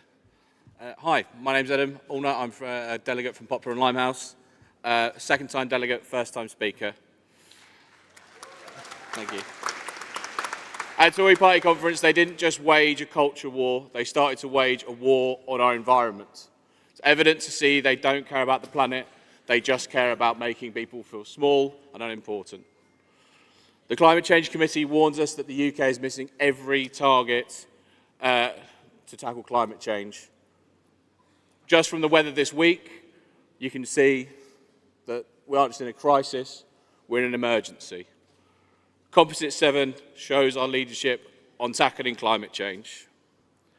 Part of it has to be housing, new and retrofitting existing stock to make it fit for the future. We must have the jobs first approach to a just transition in energy and talk to our trade union colleagues about making it a reality. After seeing the announcements on housing, energy and infrastructure here, this is truly the first YIMBY Labour conference we've ever had, and one focused on tackling the issues we face today. Only a Labour government can bring around the green industrial revolution, and I look forward to fighting for it with all of you. Thank you.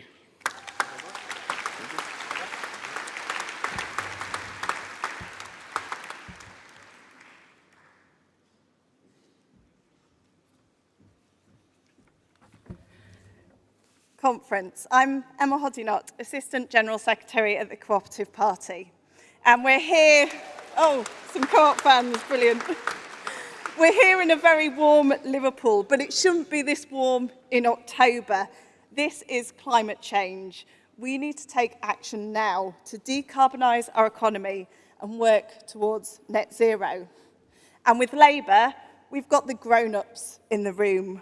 We're setting out a proper plan about how we reduce our emissions, increase renewable energy supply, and strengthen our energy security, reducing that reliance on fossil fuels and foreign ownership.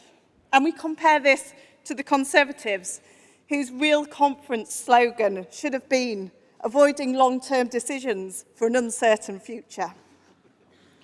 At the Co-op Party, we know that better future is possible under a Labour and cooperative government. Local renewable energy will form a key part of this, spreading clean energy ownership to communities across the country.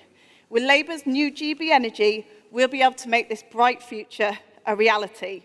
People will be able to access community energy in both urban and rural areas. These projects will be community-owned and operated. This is really taking back control. And we know we can do it. There are already fantastic projects. In Bristol, they're building the tallest wind turbine in Britain. The Cooperative Party want to see community energy projects like this in every corner of the country. This is a game changer. This will create 1 million new owners of community-owned renewable energy in this country. Under Labour and under Ed, we can achieve this transformational change. The Cooperative Party, our elected representatives and our members stand ready to be part of it. Thank you.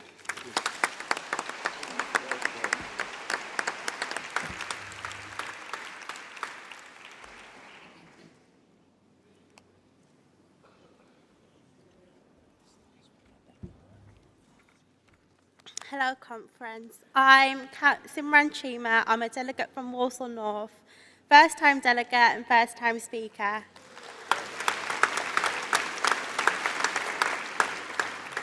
Conference, it's time to get serious about energy. Now, I'm a councillor for the Willenhall South Ward in Walsall, and time after time I come across families in such hardship, struggling with the cost of their energy bills and fearful of how they will manage to stay warm, especially over the coming winter months. I'm ashamed to say, in 2023, heating or eating will be the choice for so many families across the UK. Willenhall Primary School, St Giles, where I'm a governor at, have seen their energy bills quadruple over a 2-year period. Money that ought to have been spent on education and resources that now has to be budgeted for energy bills. And whilst families are struggling, energy companies are profiteering. That's why a proper windfall tax is needed, closing the loopholes that allow large companies to claim tax rebates and so-called investments. That money should be put back into the public purse to be invested in our local communities. We need energy-efficient homes that are insulated and fit for the future, but it doesn't stop there, Conference. Planning and building regulations need to be strengthened to improve energy efficiencies and reduce our bills. We need to utilise Britain's resources to create renewable and cheaper energy instead of relying on gas and oil imports. Now, after 13 years of a Conservative government, it's clear they offer no hope, no vision and no policies to help families across the country. And it's time for a Labour government and our robust plan under Ed Miliband to deal with the energy crisis and climate change is the answer for millions of people in the country who've encountered hardship for way too long. Thank you. Thank you, Delegate.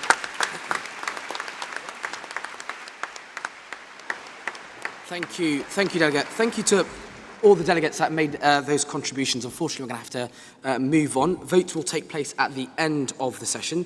Later today, we have the Wells report, as well as the local government report, and the General Secretary of the Cooperative Party. But first, I'm going to hand back over to Ed Miliband for a panel.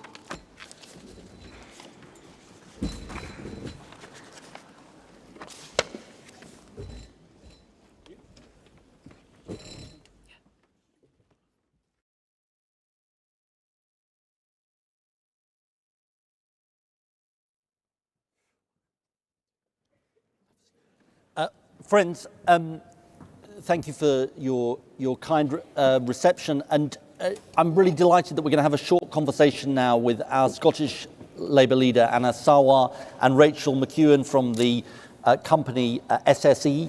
Rachel is the Chief Sustainability Officer for SSE and a member of the Scottish Government's Just Transition Commission. And in a previous life, I'm sure she won't mind me saying, she was Senior Special Advisor to Scotland's First Minister Jack McConnell from 2001 to 2007. Rachel, let me sort of start with you. I think both Anas and I see huge opportunities here for government, for a potential Labour government, to work with companies like SSE. How does it look from your perspective? So, first of all, just to say an enormous big thank you for inviting me. This is an absolute pleasure, and congratulations on both your speeches. I can see that an enormous amount of thought and policy consideration is going into this energy mission. And I think sort of 2 points of introduction, if that's okay. The first is on deliverability of this mission, and the second is a point on fairness. So there's no question from an industry perspective of the desirability of achieving a decarbonised power sector by 2030, because it's the cheapest way. So green energy is the cheapest way. So there's a social case. There's an economic case, because these are high quality jobs of the future. There's a security case, because it means that we depend less on others for energy. And of course, there's an overwhelming climate case too. And the thing I would say is that there are very many of us that are working towards this goal already. We're highly committed to it. I think the question is therefore a question of speed and scale. So the company I work for, SSE, is just one company. It's a big British company. We're investing 40 billion in the next 10 years, half of which, as Anas knows, is in Scotland. It is a lot, but in truth, we need an awful lot more. And I guess time is against us. So delivering a clean energy system in 6 years will take an almighty effort from every single one of us, and we're going to need to be aligned. And we mustn't do anything that slows down the action that's already underway. But at the same time, it is true that there needs to be some action to unblock the things that are definitely getting in the way. Now, I just want to say a thing on fairness, because I've been on the Scottish Just Transition Commission for the last 4 years. We've taken evidence from across the country, and it is true, they're telling us there are wonderful things associated with climate action. New jobs, new skills, even clean air in our neighbourhoods. But we do need action by governments, I've got 2 there, and companies like mine, to make sure that there's maximum access to those wonderful things, but also that the not so good things are not unfairly on the shoulders of those that can least afford to do that. Anas, thank you, Rachel. Anas, let's come to you. I mean, I think lots of people in the audience will know that the SNP made grand promises to make Scotland the Saudi Arabia of wind and all of that. And so many of those promises have been broken. What does the sort of potential, and you obviously talked about this in your speech, what does the potential look like for GB Energy, headquartered in Scotland, to kind of correct those terrible mistakes that were made? I think, Ed, it's huge. I think there's a huge opportunity, and you heard it from the speeches earlier on, from your own speech, that there is going to be a world leader in that green energy revolution. Why can't that world leader be Scotland? Why can't that be the UK? And I honestly believe the only way we get that is if we elect a UK-wide Labour government. And I think, as Rachel's correctly pointed out, it's going to be driven by principle. And that principle clearly is more jobs, not fewer jobs. Second is lower bills, not higher bills. Third, greater energy security, not being reliant on foreign imports from despotic regimes like Russia, but also doing climate leadership. And I think that transformative opportunity, using the weight of the UK Treasury, with a publicly owned energy generation company, GB Energy, headquartered in Scotland, we can change that theme we've had in politics for far, far too long, where people have heard two governments talk big, promise big, but failed to deliver. And I honestly believe this will be transformative for every community right across our country. And crucially, it takes the private sector with us, it takes the oil and gas sector with us, it takes the energy sector with us. Because if we are going to have a just transition, and if we're going to make sure we don't make the same mistakes that Margaret Thatcher made when it came to the coal mining industry, we've got to make sure we have that supply chain of jobs so people can see the opportunities, not just a bland promise of a transition coming at some point in the future. But as Rachel said, the only way we get that is if we elect that UK government and have you driving that from the centre, Ed. And Rachel, I'm obviously not sort of dragging you into politics, God forbid. But, you know, people observing what we've seen from the government over a number of months and maybe a number of years, my observation would be that we haven't seen the clarity that the private sector would need in order to invest. Now, I don't expect you to comment on that, but tell me what you would be looking for from a Labour government, or indeed from any government, to give you the certainty to be making the investments that your company clearly wants to make, but you know there'll be big barriers in the way. Okay, I actually think this is reasonably straightforward. We would say this to anybody at all. So, number one, the quality of the skilled workforce. This needs some serious planning. There are 14-year-olds at school right now that we know need to be high voltage engineers in 2030. So this needs proper government intervention to really think this through. Secondly, the efficiency of our planning regime. It could be an awful lot more efficient. The third thing is we need some serious investment in ports and harbours. And the fourth thing is clarity and consistency of government targets. Okay, and let me then ask you a sort of follow-up to this, which is, I think lots of the people in the room would think, and this is what certainly lots of our trade union friends think, that why have the job promises made about offshore wind, for example, not come to fruition? I mean, I know you have some experience of people transitioning from oil and gas into wind, but when you look at us as a country, we're the second largest generator of offshore wind, but we haven't punched at our weight when it comes to jobs. What, as well as delivering on 2030 and clean power and all that, what do you see as the key planks to make sure that a government can work in partnership with you to deliver on the jobs where the delivery hasn't happened in the past? So I think it's important to split construction from operation. And I would also say that there are some fantastic businesses in the UK and in Scotland already providing very high quality services. And I know that because we work with them every day. Is there room for more manufactured content in the construction part? Absolutely. And is there room for more of that to be homegrown? Now, and the key reason for that is because there is a supply shortfall globally. So there is no reason why the gap can't be filled by homegrown stuff, because there needs to be a bigger supply chain. And actually, through all the things that I said, there's clarity, the ports and harbours, all of those things are the things that will make it easier for these types of businesses to grow. And there are genuine sort of glimmers of hope in that. Not all is lost here. And as from your perspective, we've said that the promises made by the SNP government, promises made by the Tory government haven't been delivered when it comes to these wind jobs. What do you see as the key thing that will unlock this? Well, you've already heard a reference to planning, and we've got ambitious plans for that. You've already heard the challenge around grid infrastructure and the ambitious plans for that. Rachel rightly flags up the skills shortage, but actually supply chains. Trying to build more in-country is of huge opportunity for us. Right now, we are building all of these phenomenal wind turbines right across Scotland, but we're not building them in the UK. We're building them from Indonesia or Denmark and transferring them over, shipping them over, rather than actually creating those jobs here. And I think the other point that's really important to stress is people will think about the energy centres of the UK. So they'll think about the northeast of Scotland and think when we talk about our energy revolution, it means only opportunities and jobs in those areas. Actually, if you think about Grangemouth, if you think about the opportunities around hydrogen, if you think about the opportunities around not just onshore wind, offshore wind, but about tidal and also solar power, there is huge opportunities for every community right across our country to tap into that opportunity to help generate income locally that can also then be spent to lower people's bills and also to invest in local services. I think the transformative opportunity here is absolutely huge. Rich, let me ask you, lots of people in the room will know about the what Joe Biden, President Biden, is doing in the United States, the Inflation Reduction Act.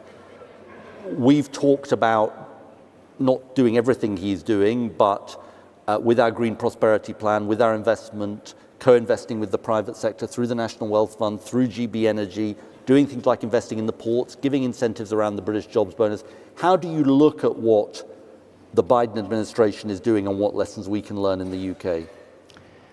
So I think the first thing is that we don't necessarily need to go toe for toe, dollar for dollar competition on that. I think that actually a lot of this is around the smartness of how we make home the most attractive place to do the investments. I mean, there are some things that are just inherent competitive advantages in the UK for offshore wind. We have got one of the best wind resources in the whole of Europe. And in the case of the west of Scotland, we've got world-class precipitation. So, you know, that's a good description of the Scottish weather. So your precipitation is world class. So the truth is we're a world leader in everything. World leader in precipitation.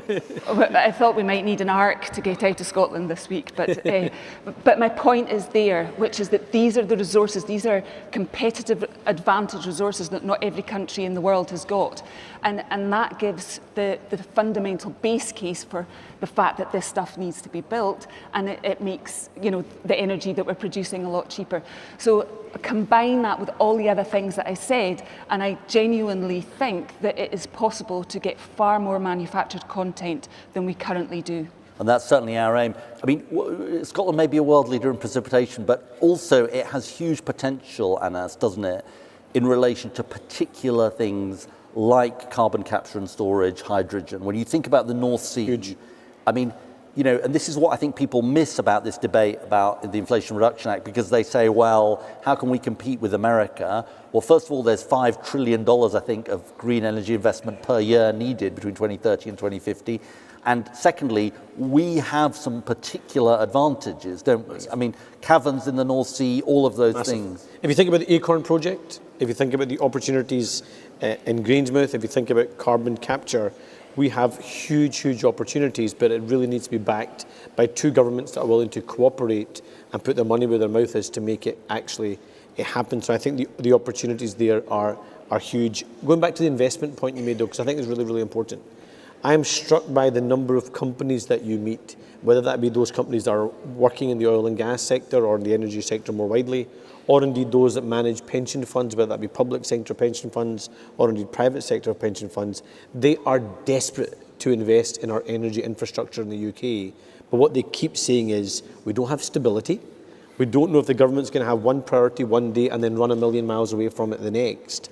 And giving that stability, giving that security, and actually putting our money where our mouth is, and that's where I think GB Energy is really, really crucial, is if we have a stake in those projects, then that will give confidence to the private sector to make those strategic investments with us, because they know we're tied in and they know we will move heaven and earth to make it work.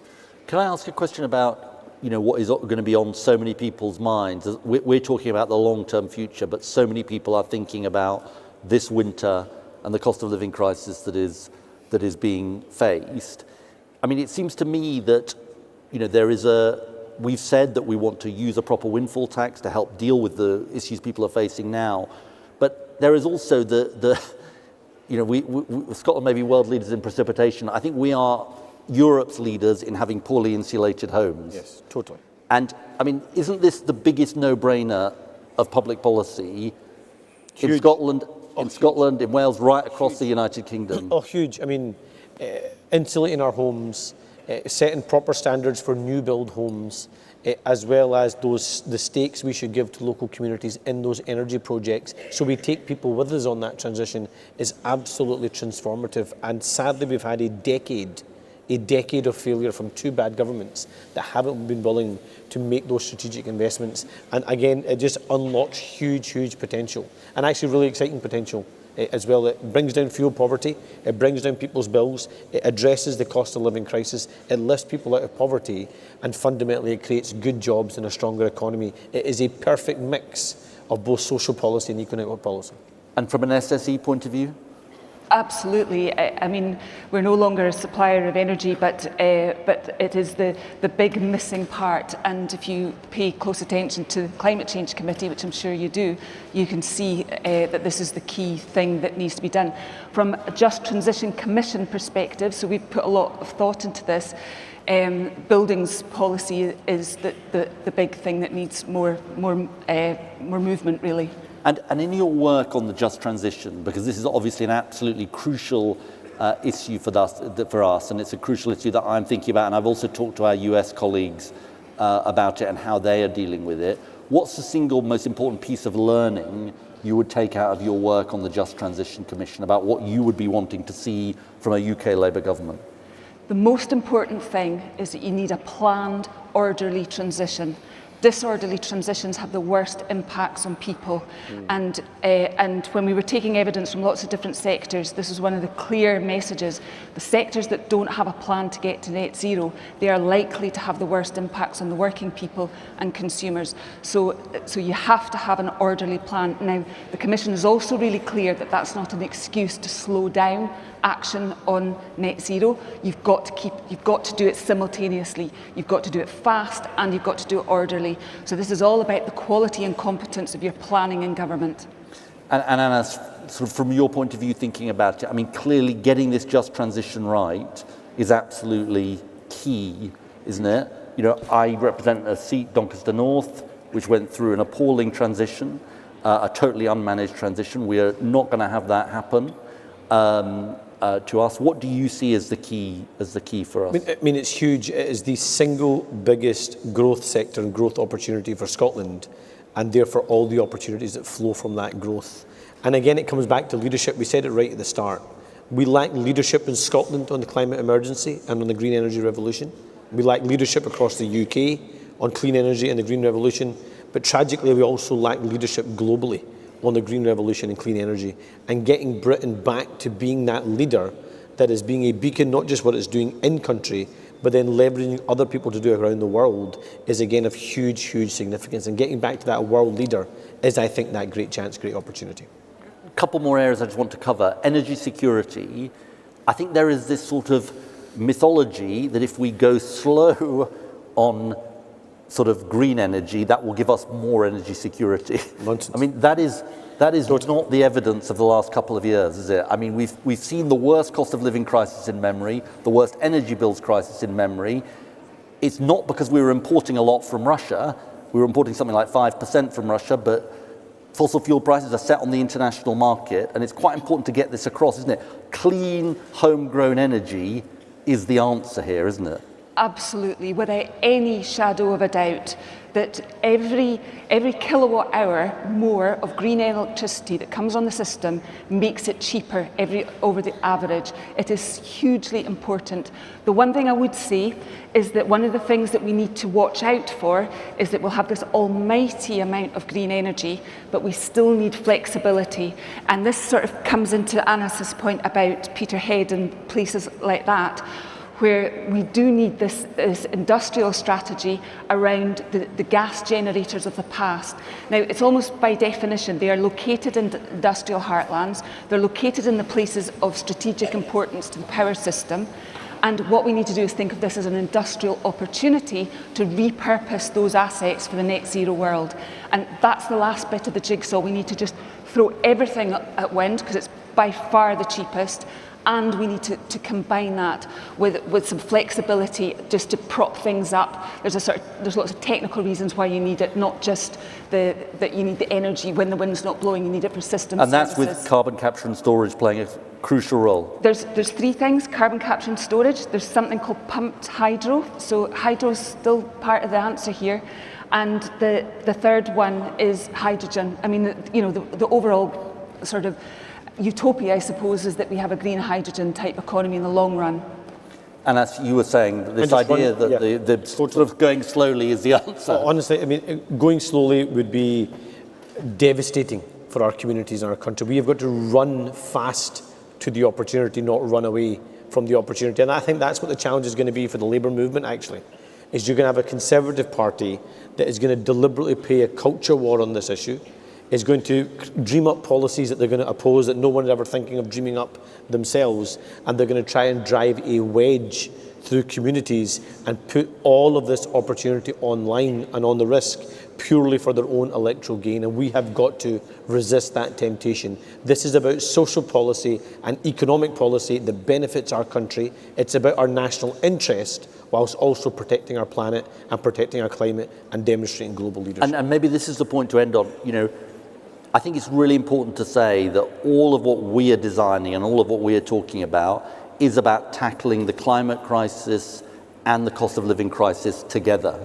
I mean, the notion that the way to tackle the climate crisis the way to tackle the cost of living crisis is to go slow on the climate crisis is not the reality. There are areas like green energy that are cheaper, where we need to go faster, as you've both said. There are areas where there are going to be costs, and we need to help people with those costs through things like home insulation. But, I mean, maybe this is the point to end on with both of you. We can make this work in a way that does the right thing for future generations and does the right thing for current generations, can't we? I mean, I often say to people who care a lot about the climate issue, we're in the better lives business, we're not in the hair shirt business. I mean, we can make things better for people now as well as doing the right thing in the long run, can't we? Absolutely. I mean, the hopes and dreams of a fair and just transition is that you don't just bring about the change in a fair way.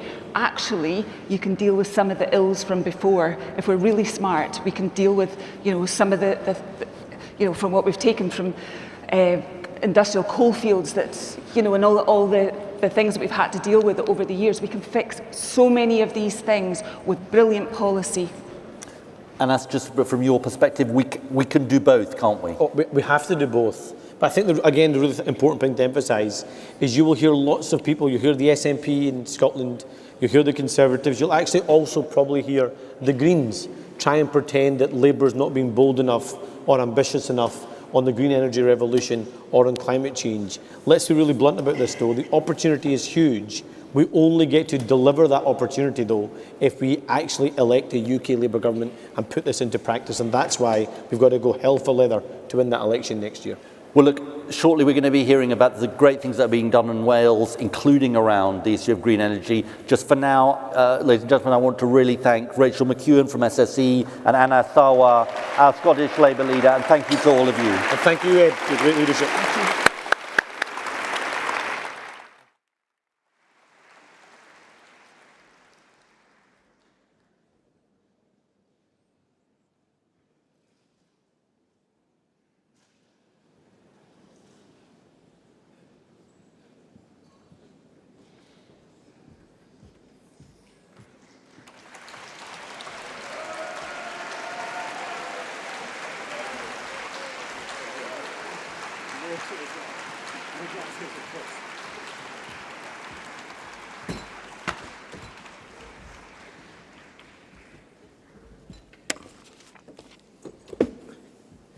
Good afternoon again, Conference.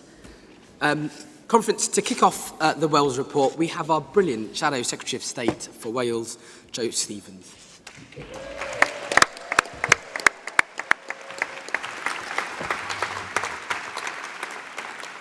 Thank you, Conference. It's an honour to be back here in Labour Liverpool, a spiritual home just over the water, or for me, just up the road, because I was lucky enough to be born, to grow up in North Wales, just over the water.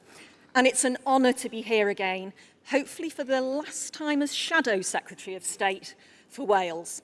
And I'm very fortunate to have Jessica Morden and Baroness Wilcox working with me in our Front Bench Wales team. And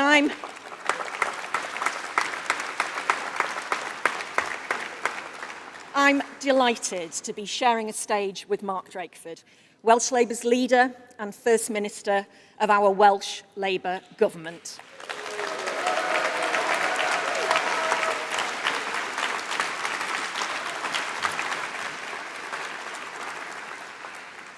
We shouldn't need physical reminders in this country of what decency, dignity and determination look like in the name of public service. But I am thankful for how Mark exudes all those things in everything he does. We could not be prouder of his leadership.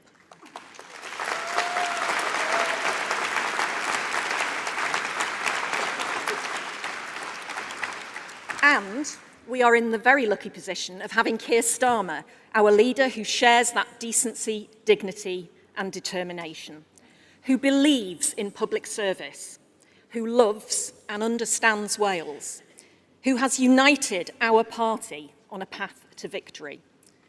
Along with our campaigning force of nature, Welsh Labour's Deputy Leader Carolyn Harris, our brilliant Welsh MPs and our great Welsh Labour staff, we are looking forward to the coming election. MPs, candidates, Senedd members, councillors, party members and trade unionists all continuing our conversation with the people of Wales, working hard for every vote. Now, conference, have the Tories lost direction? Yes, undoubtedly so. But have the Tories lost the election? Not yet, no. We have a brutal job of work to do to win power. Just ask Mark and our Welsh Labour government. Day in, day out, over years and years, they give blood, sweat and tears to earn and maintain the trust of the Welsh people. And the secret of Welsh Labour's success? Determination and damn hard work. And I'm incredibly proud to work alongside Mark and all our colleagues in the Senedd and champion their record of delivery.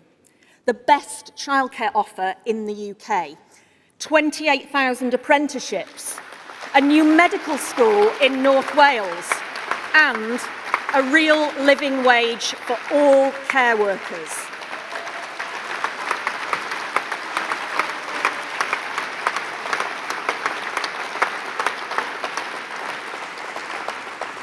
And conference all of this in the face of the Tories in Westminster wrecking growth and acting like an opposition, not a government. What a powerful force it would be to have two Labour governments working together in the interests of everyone across Wales. Mission-driven governments delivering on the real priorities of our people. Getting our economy growing again, built on good jobs so that incomes grow faster than outgoings. Breaking down the barriers to opportunity, with everyone under the age of 25 in Wales guaranteed work, education, training or self-employment. Unlocking Wales's green energy potential to get cheaper bills, new high-paid jobs and security, energy security from tyrants like Putin. Modernising our NHS by investing in the NHS workforce with a new medical school in North Wales. And making our streets safe with more police and more PCSOs in our communities.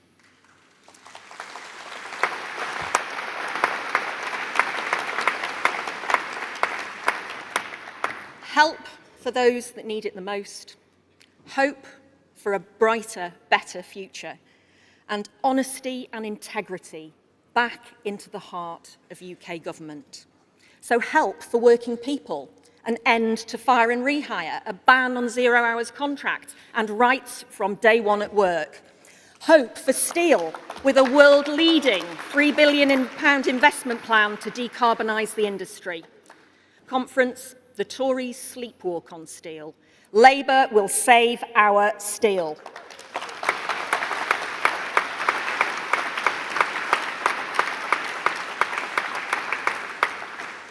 And honesty. Back as the watchword we never thought we would need. A rejection of the hate, the bile and the lies that have been allowed, actually not allowed, been encouraged to poison political discourse in this country. Help, hope, honesty. A return to growth and stability. More pounds in your pocket. No more panic when those bills come in. This is what Labour in power can do. We have done it before and we will do it again.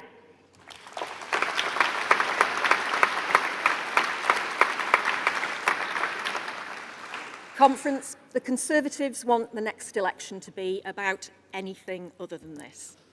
But when they've presided over the biggest drop in living standards since records began, nobody is going to be taken in by their distraction and distortion.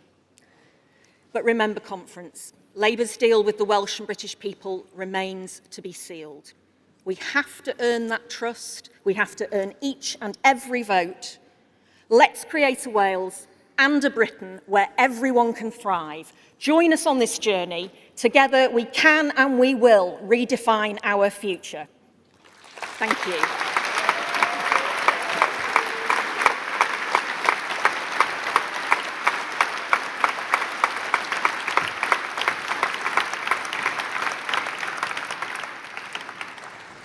And next we have our First Minister of Wales, Mark Drakeford.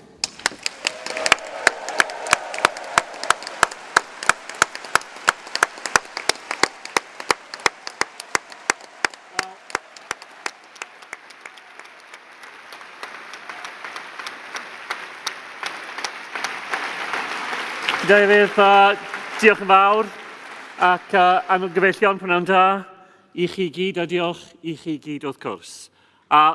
Conference, it's a privilege once again to make this report to you all, a report of a Welsh Labour government and the Welsh Labour Party, and of a Labour First Minister, making this report for the 24th consecutive year of Labour in power in the Welsh Parliament.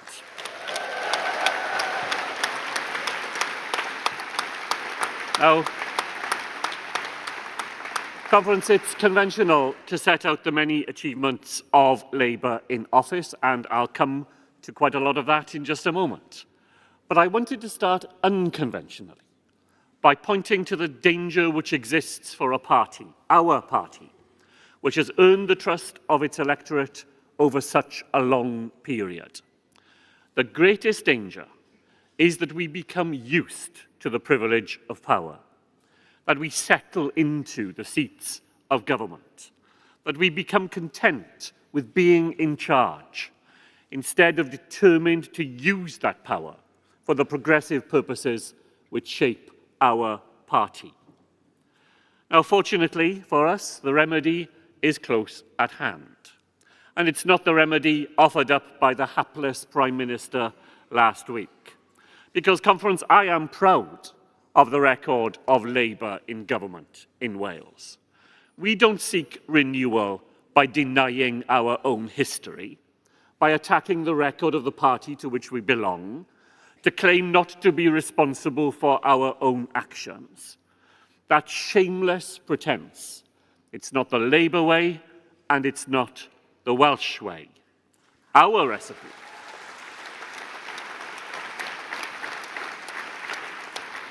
Our recipe for renewal in Wales is to move always towards the cutting edge, to be the place where new and radical solutions can be found, to be the place where we can make things better for people in our country, and in doing so, to move to the founding principles of our party, to that determination to eradicate poverty, to confront injustice, and to put our country on the path to greater equality.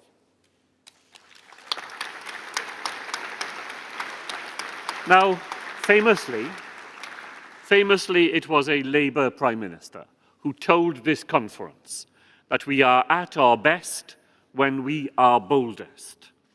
And in Wales, We are that bold Labour government bringing forward bold reforms. We're creating a Senedd fit for the future, fully elected by proportional representation, where every vote will count.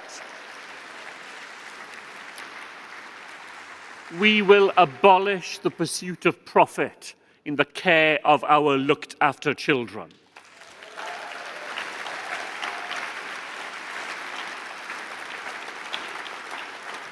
We will reform the school year, 150 years in the making, to put the needs of those children who have the least at the front of our decision-making.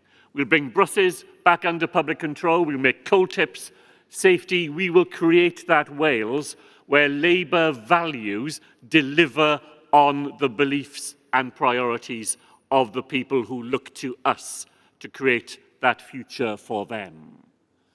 And in doing so, we know that Labour in power in Wales is never satisfied. We never think the job is done, and we're never put off by the lies and the distortions of our opponents. Because, Conference, the desperation of the Tories knows no limits. While for us, there are no limits to what we could achieve with that partnership that Joe spoke about, a partnership between Labour in Wales and a Labour government in Westminster. Because if I can set out the achievements of a reforming and radical Labour government in Wales, just imagine what we can achieve together, working as a Labour government in Wales with a UK Labour government determined to invest in the renewable energy which will shape the future of our economy in Wales. You heard Ed Miliband say it, but nowhere is it more important than in Wales. Doubling onshore wind, tripling solar power, quadrupling energy created in the Celtic Sea. And all that while we deliver that New Deal for working people. Wales, the part of the United Kingdom where trade union membership is still the strongest, and where those employment rights guaranteed from your first day in work will echo in the lives of the people who look to this party. A ban on zero-hours contracts, an end to the pernicious practice of fire and rehire, and all that based on our partnership with our trade unions, a partnership to unleash the productive potential of our economy. The social partnership approach we have enshrined in law in Wales is a model that can be echoed in the way we craft a future for the United Kingdom. That future set out in the bold ambitions that animate Gordon Brown's blueprint for an incoming Labour government, set out in that groundbreaking report last year. A new and strengthened solidarity union, a true partnership of equals between our four nations. A voice for Wales, guaranteed in a reformed second chamber. New powers for the Senedd and for Welsh people. A union that works. A union that people in all parts of the United Kingdom want and choose to belong to, because that union belongs to them. So, Conference in Wales, we are ready for that general election whenever it comes.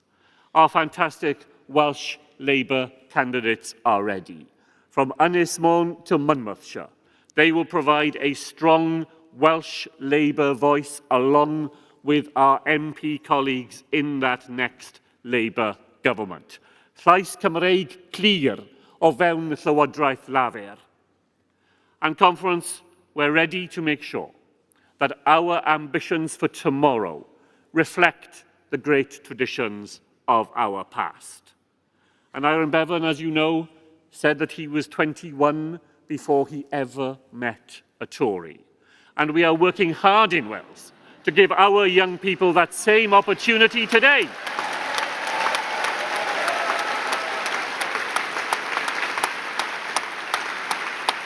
That is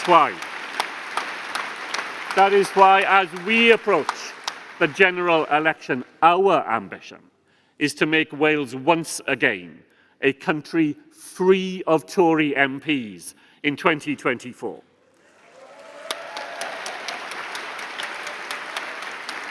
Free of their toxic brand of personal attacks and culture wars, free of their deep hostility to devolution, their casual cruelty, and their malign neglect.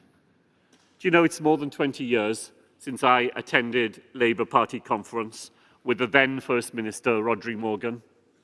In his speech that day, he repeated one of the great truths of our politics, that the relationship between Wales and the Tories is one based on tolerance and understanding. They don't understand us, and we can't tolerate them.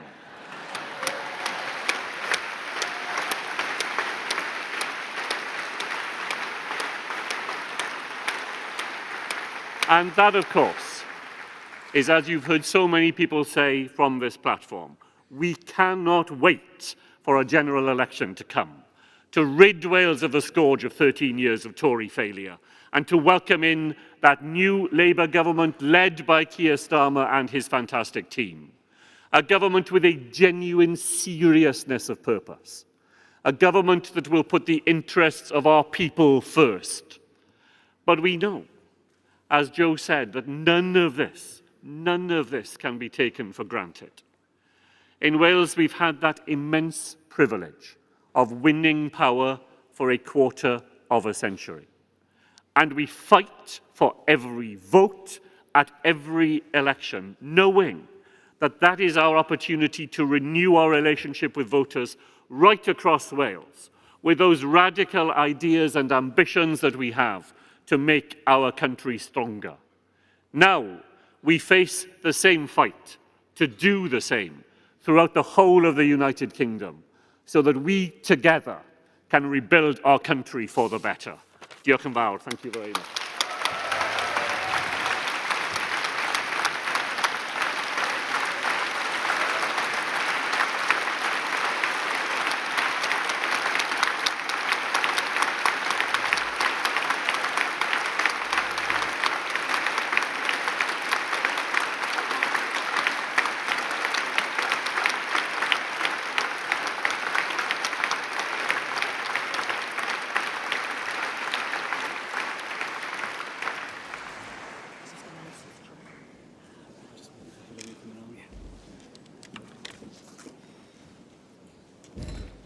Thank you, Mark, and thank you, Joe.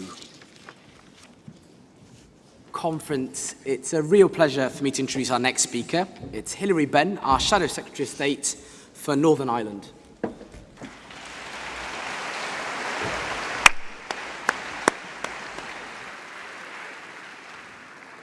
Conference, I want to begin by thanking my predecessors, Peter Kyle and Tonia Antoniazzi, for everything they did and did so well for the people of Northern Ireland, and to welcome Fleur Anderson as Shadow Northern Ireland Minister. Now, when Keir asked me to take on this job, I was very conscious of the responsibility that I inherit. This year marks the 25th anniversary of the Belfast Good Friday Agreement. The day, the moment, which finally made possible that which for so many years had seemed impossible. A pathway to peace for the people of Northern Ireland. It showed what we can do together when we put our minds to it. Conference, it was the greatest achievement of the last Labour government. But that legacy has been recklessly damaged by the Conservatives and their behaviour over the Northern Ireland Protocol. They signed an international treaty with absolutely no intention of implementing it. That undermined trust, that precious commodity trust in our relationship with the Irish government, the co-guarantor with us of that agreement and with the European Union. And instead of bluster and posturing, what was needed was patient diplomacy. And that eventually resulted in the Windsor Framework. It is a significant step forward, which I hope will solve many of the problems created by the protocol. That's why Labour supports it. But it needs to be implemented sensibly and with sensitivity to respond to unionist concerns. It's why, for example, we want to negotiate a veterinary agreement with the EU to help trade flow across the Channel and across the Irish Sea more easily. Now, because of these concerns, the people of Northern Ireland are once again without a government. No assembly, no executive. Indeed, they've had no government for most of the last 6 years, and so decisions are not being made. The single most urgent priority and the biggest responsibility on all of us is to redouble our efforts to get democracy in Northern Ireland up and running again, and that includes the Prime Minister. Where is he? If Keir Starmer was Prime Minister, he'd be there, working hard to find a way forward so that politicians can get back to work and be held to account by the people who elected them, and so that the challenges facing Northern Ireland, the longest waiting lists in the whole of the United Kingdom, nurses who haven't had any pay rise this year, a budget crisis, the terrible pollution in Lough Neagh, can start to be addressed. Huge progress has been made in bringing peace, and the very small number of dissident Republicans who want to undermine it and who shot Detective Chief Superintendent John Caldwell in Omagh back in February will not succeed. Mercifully, he survived.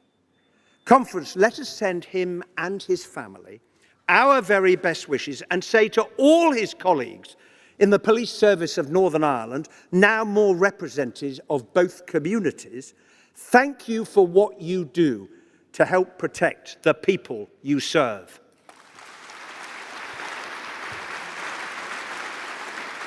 But for all the progress, those who still live with the long legacy of violence, the terrible collective trauma of the Troubles has not gone away. The people I met last week who lost loved ones, mothers and fathers, sons and daughters, sisters and brothers, want the truth and they want justice. But the government's Legacy Act, opposed by almost everybody in Northern Ireland, has taken that away from them. As one woman said to me, it's as if the death of my mother doesn't matter. That cannot be right. It isn't right. And that's why the next Labour government will repeal the Legacy Act. Now, Conference, while we should never forget the past, we must now look to the future. Northern Ireland is a place of enormous potential, talent, skill, optimism in abundance. With access to both the EU and the British market, what an opportunity. A week ago today, I was in Belfast to see the economic growth that is taking place all around the harbour and to hear about the new opportunities opening up in Northern Ireland. The slipway from which ships will once again emerge. Wind turbines, advanced aerospace manufacturing, hydrogen and electric buses, a vibrant service sector, great universities, and of course a growing television and movie industry, including the iconic Titanic studios, created out of the old Harland and Wolff shed, where ship components were once painted. An historic building giving birth to a new industry which shows Northern Ireland's capacity to adapt and to prosper. And on that journey, political and economic, Labour will always be a friend to all communities. A good listener, an honest broker, a patient negotiator, because after all, that is how the Belfast Good Friday Agreement was secured. So, Conference, let us look forward to the day when Stormont is working again. Let us look forward to building strong relations with our friends and neighbours in Ireland. and a better relationship with the EU. And let us look forward, above all, to a Northern Ireland forging an even brighter future for itself and all of its citizens. Thank you.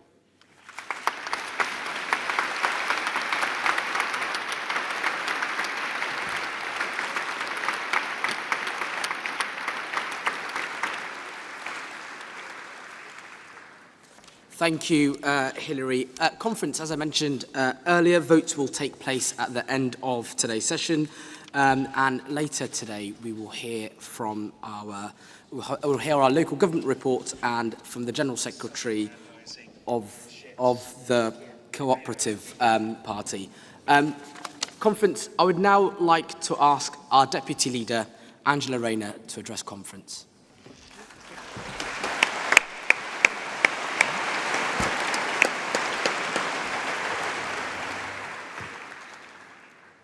Conference, I know you will all be appalled by the shocking situation and events in Israel, where over 1,000 people, including at least 10 British citizens, are feared to have lost their lives. I would be grateful now to remember all the victims and sympathy with their bereaved if you could join us in a moment's silence.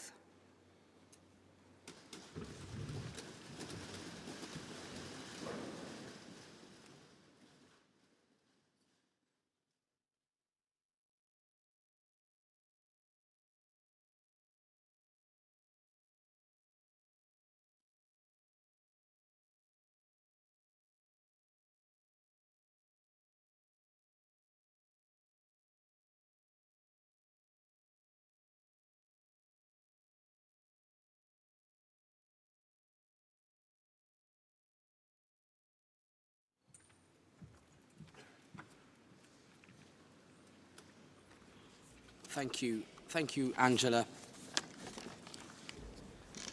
Conference, one of our big achievements following the elections this May was becoming the biggest party in local government. To update us on that important work of Labour councils and councillors across the country, I'm delighted to introduce Nessel Kaliskan, leader of Enfield Council and the new leader of the LGA Labour Group.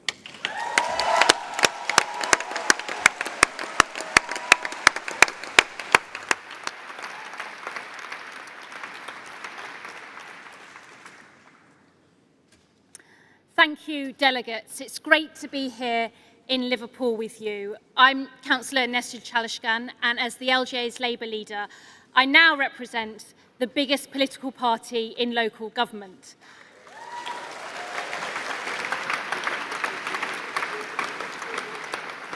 But, Conference, I only have that privilege because of the commitment and hard work of Labour councillors, party members and Keir Starmer's team. It's a thanks to all of you that we secured amazing results in the local elections. From Amber Valley to Blackpool, Brighton and Hove to Dover, from Erewash to Swindon, we now have Labour councils and councillors in places that will decide who wins the next general election. But Labour in local government isn't just a litmus test for the victory in Westminster. Councils under new political control across the country are an opportunity for Labour to show communities the good that Labour does in power. The Conservative government can't fix our economy because they're the government that broke it. But it's Labour councils that are supporting their communities with emergency cost of living plans. Only Labour can truly be on the side of our communities. The Tories cannot win back the public's trust because they partied and they lied to all of us throughout the pandemic. It's Labour councils that got to work giving frontline care workers the help and PPE they needed to look after our most vulnerable residents. The Tories have got nothing to offer our country but the shambolic record of failure. But we can stand proud of the work that Labour councils are doing every day in their communities. Labour councillors change lives for the better.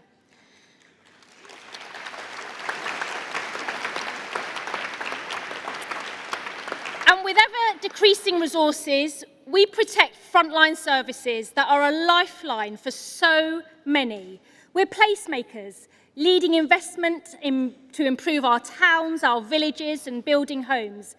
But there's only so much Labour councils can do while the Tories still hold the keys to Downing Street. Because this government conference is either incapable or refuse to recognise the value of local government.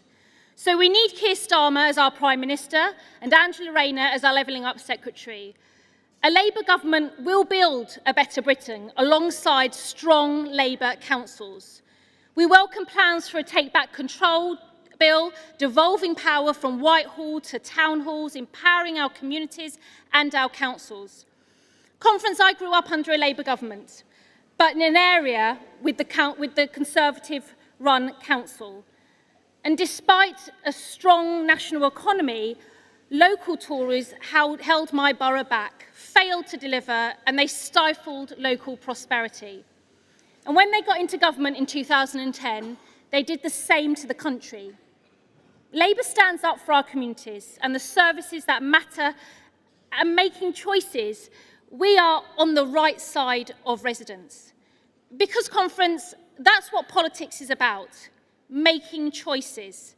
And the reality is, last year, the Conservatives chose to recklessly and deliberately crush the economy.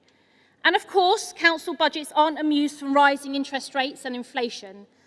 And although things have been tough for councils throughout a decade of austerity, the latest picture is perhaps, well, is the most dire it has ever been.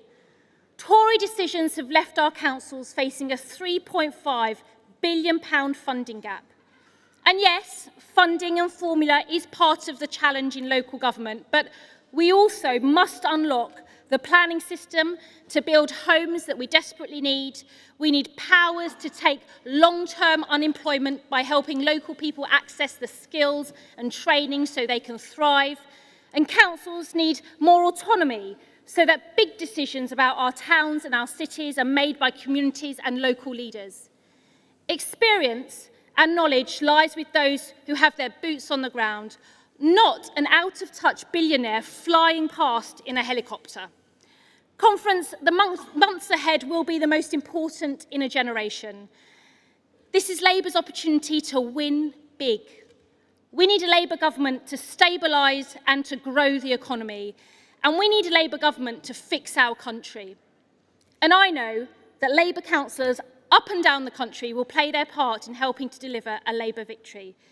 It's our common purpose that drives us.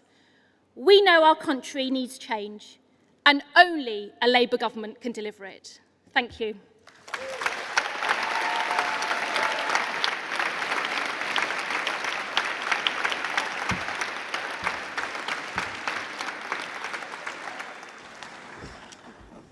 Thank you, Nessil. Our next speaker is Joe Fortune, the General Secretary of our sister party, the Cooperative Party, who have grown the number of shared elected representatives with the Labour Party again this year and have been campaigning hard for cooperative solutions for communities across the country.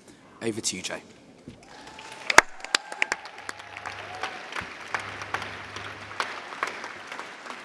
Thank you, Chair. I'm Joe Fortune. I'm the General Secretary of the proud Cooperative Party. It's a special honour, Conference, to speak in this city, a city that my family emigrated to, sailed from, was educated in and still live. And thank you, Conference, for allowing me to represent the party and cooperative movement here today.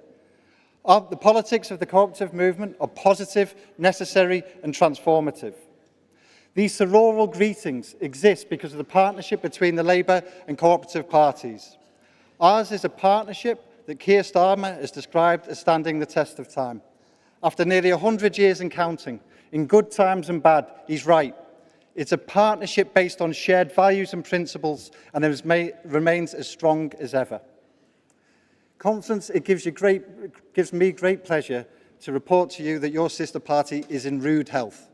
With over 1,600 elected representatives, we're the fastest growing party since 2019, with a solid track record of wins for our members, movement and causes.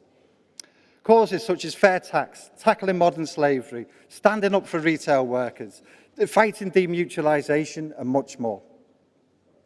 We're ambitious for our movement, and we are building something bigger and better than ever before.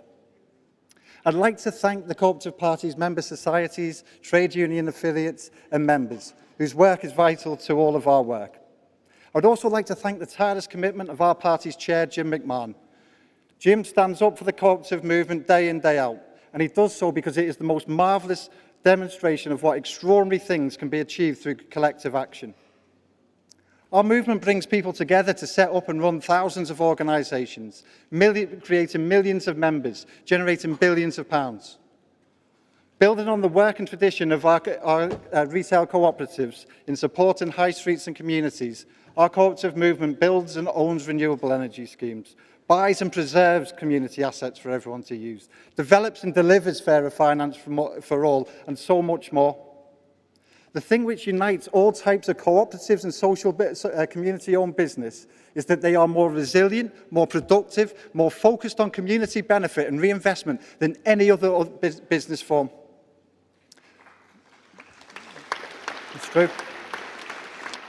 Simple fact. Those within the cooperative movement do a unique and beautiful thing. They dare to be different, and often without proper support, they build a better country. Now, friends, last year I gave these sorority greetings, and my two children were watching at home for the first time, watching their dad do something at work. Somewhat surprised, they gave me a ring after and said, "Dad, why are you so angry and shouty at work?" Conference, I was angry because we live in a country which is crying out for more cooperative solutions, yet it lags behind the rest of the world. Our communities have been hollowed out.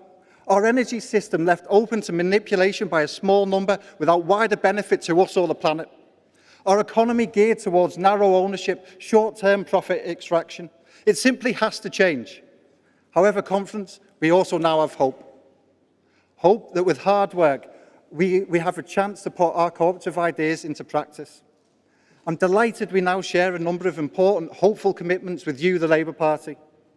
And our commitments will go some way to correct these wrongs. It is these shared ambitions that the Cooperative Party will be focused on between now and the general election.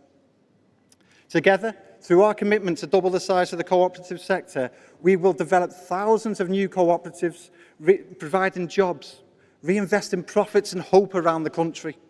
We will build the diversity of business ownership we all know we need. Through a new community right to buy, strengthen community powers, reform business rates, we will reinvigorate our high streets and our communities. We will fundamentally transform the energy market by broadening ownership and allowing communities to benefit from renewable energy generation on a grand scale. Within Labour's mission is the most remarkable plan to generate 8 gigawatts of community-owned renewable energy, powering over 2 million homes, generating 1 million new owners of energy in this country. It will truly be a cooperatively made and owned energy revolution.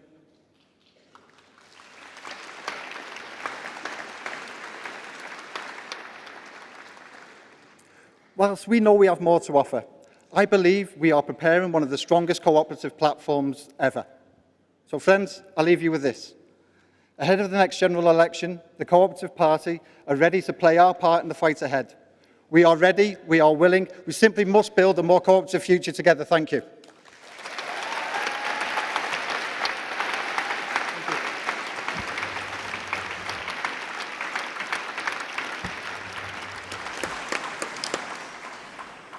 Thank you, Joe.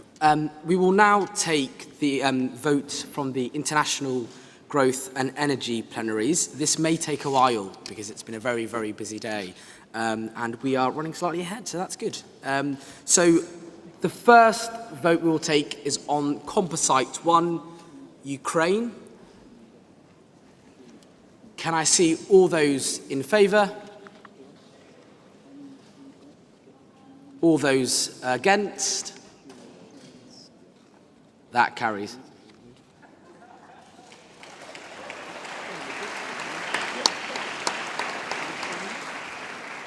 Composite 2, Defence. Can I see all those in favour? All those against? That carries overwhelmingly.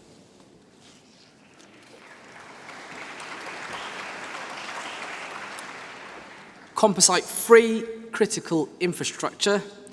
Can I see all those in favour? Can I see all those against? That carries.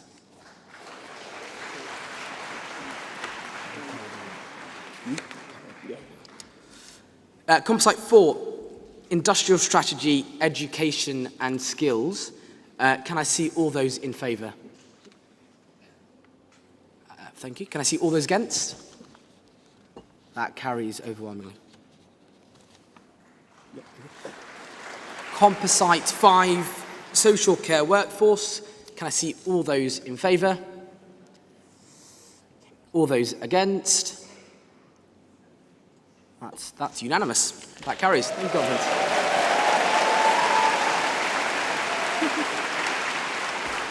Composite 6, technology and AI in the workplace. Can I see all those in favour? All those against? That carries. And last but not least, Composite 7, energy. Can I see all those in favour? All those against? That carries. Thank you.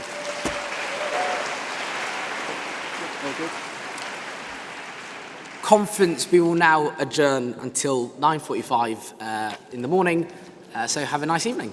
Thank you. Good job, you've been up for hours. Yeah, I know.